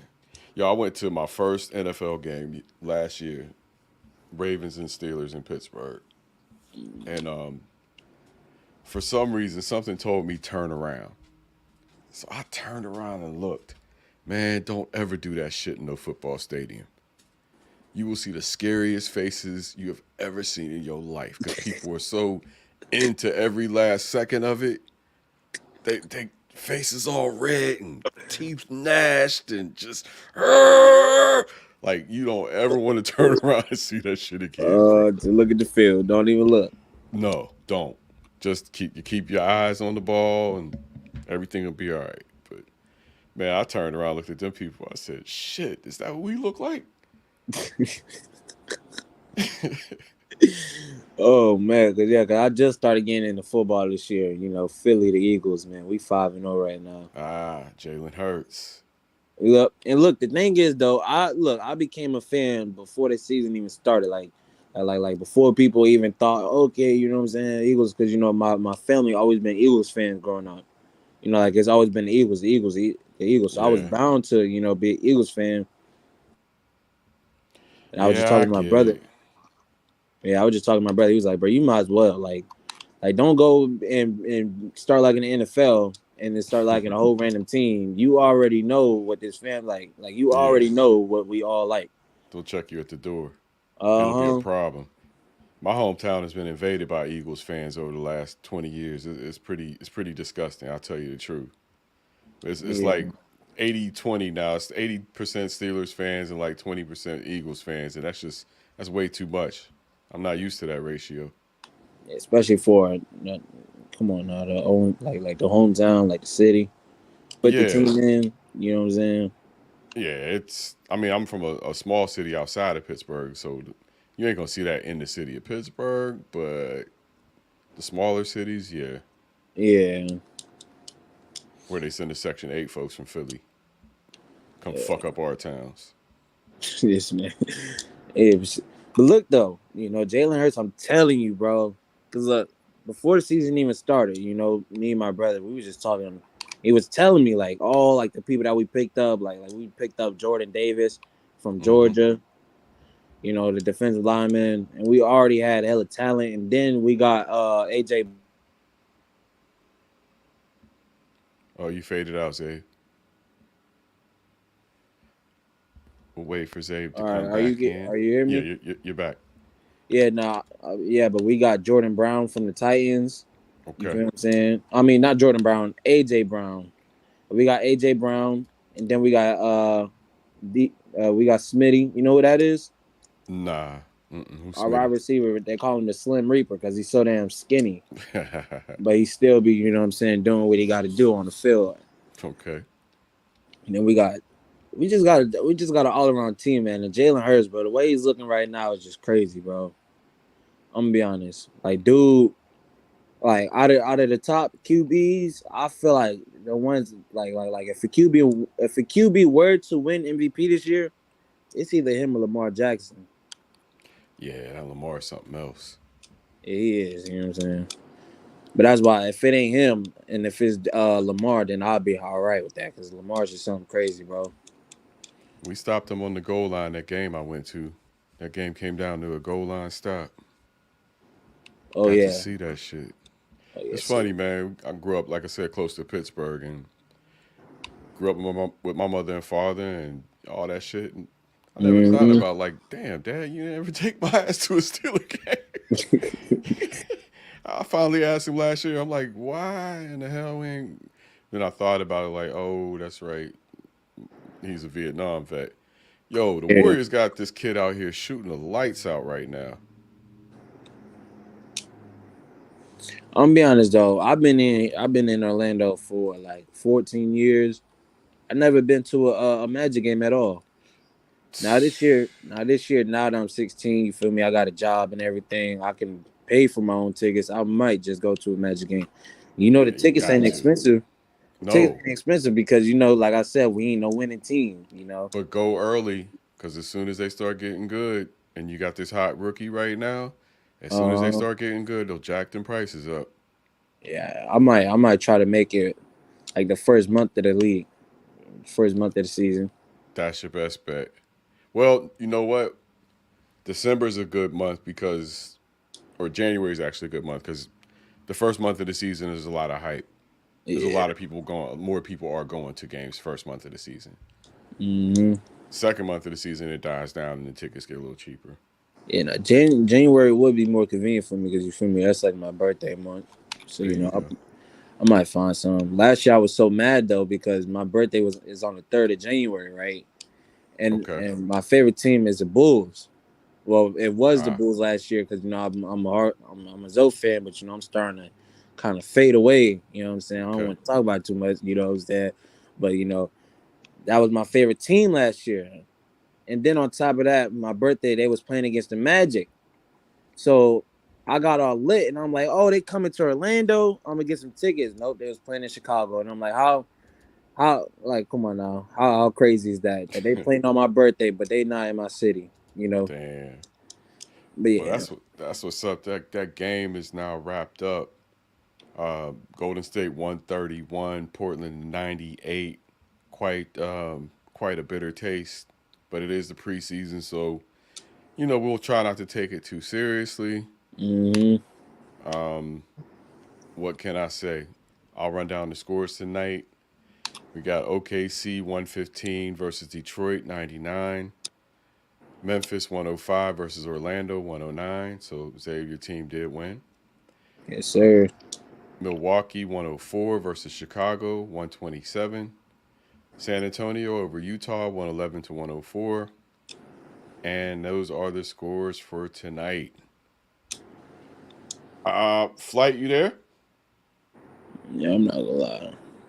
He probably just woke up for a second just to put me back in the stream and just went on about his night. Probably went right back to sleep.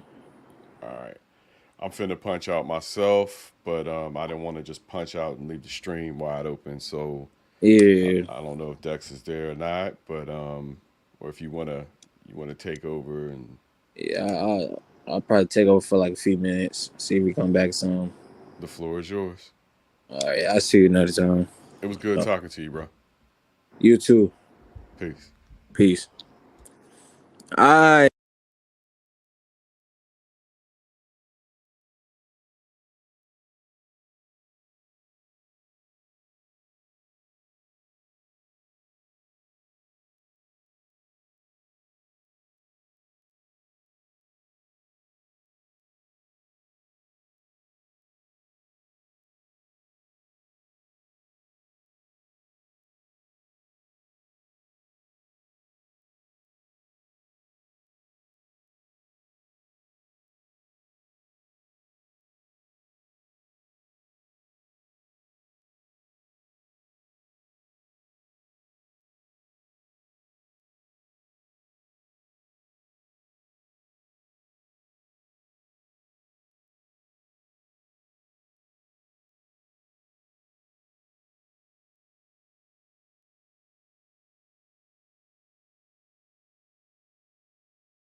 All right, y'all. Make sure y'all hit that like button and most definitely hit that subscribe button. It's Flight Sports. Flight Sports TV, man. That's my dude. I rolls with him. You heard what the man said. It's Flight Sports TV.